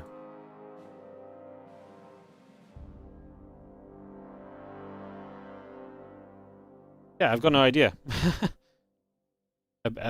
Maybe not. I thought there was today, but maybe not. Yeah, I'm not sure. It's obviously not something I run, but I thought someone said it would be back on June 2nd, but maybe they didn't hit their crowdfunding goal, because I know that's fully crowdfunded and stuff. I guess one last word from me, guys. Shout out to the people who helped WardiTV Mondays happen. Loco, Winter, and OSC. I actually need to check if Loco and Winter are going to support this month still, but I'm gonna hope that they are, because this is one of those months where we have 5 Mondays, right? Yep, 5 Mondays this month. So let's fingers crossed that Loco and Winter join in, because otherwise it's gonna get expensive. But yeah, shout out to those guys, because they are the main forces behind this event continuing to happen with a $400 prize pool. If they don't support, we have to cut the prize pool. It's as simple as that. So yeah. Shout out to those guys. All right, I think I'm going to wrap it up, guys. I'm going to run some ads on the outro. They help support the stream. We talk about it a lot. It really does go a long way to helping. So I will run those. I will raid somebody, and I will see you guys next time for more StarCraft 2 action. You guys have a great rest of your day, and I'll catch you all later. You guys take care of yourselves. Bye, bye, bye, bye, bye, bye, bye, bye, bye.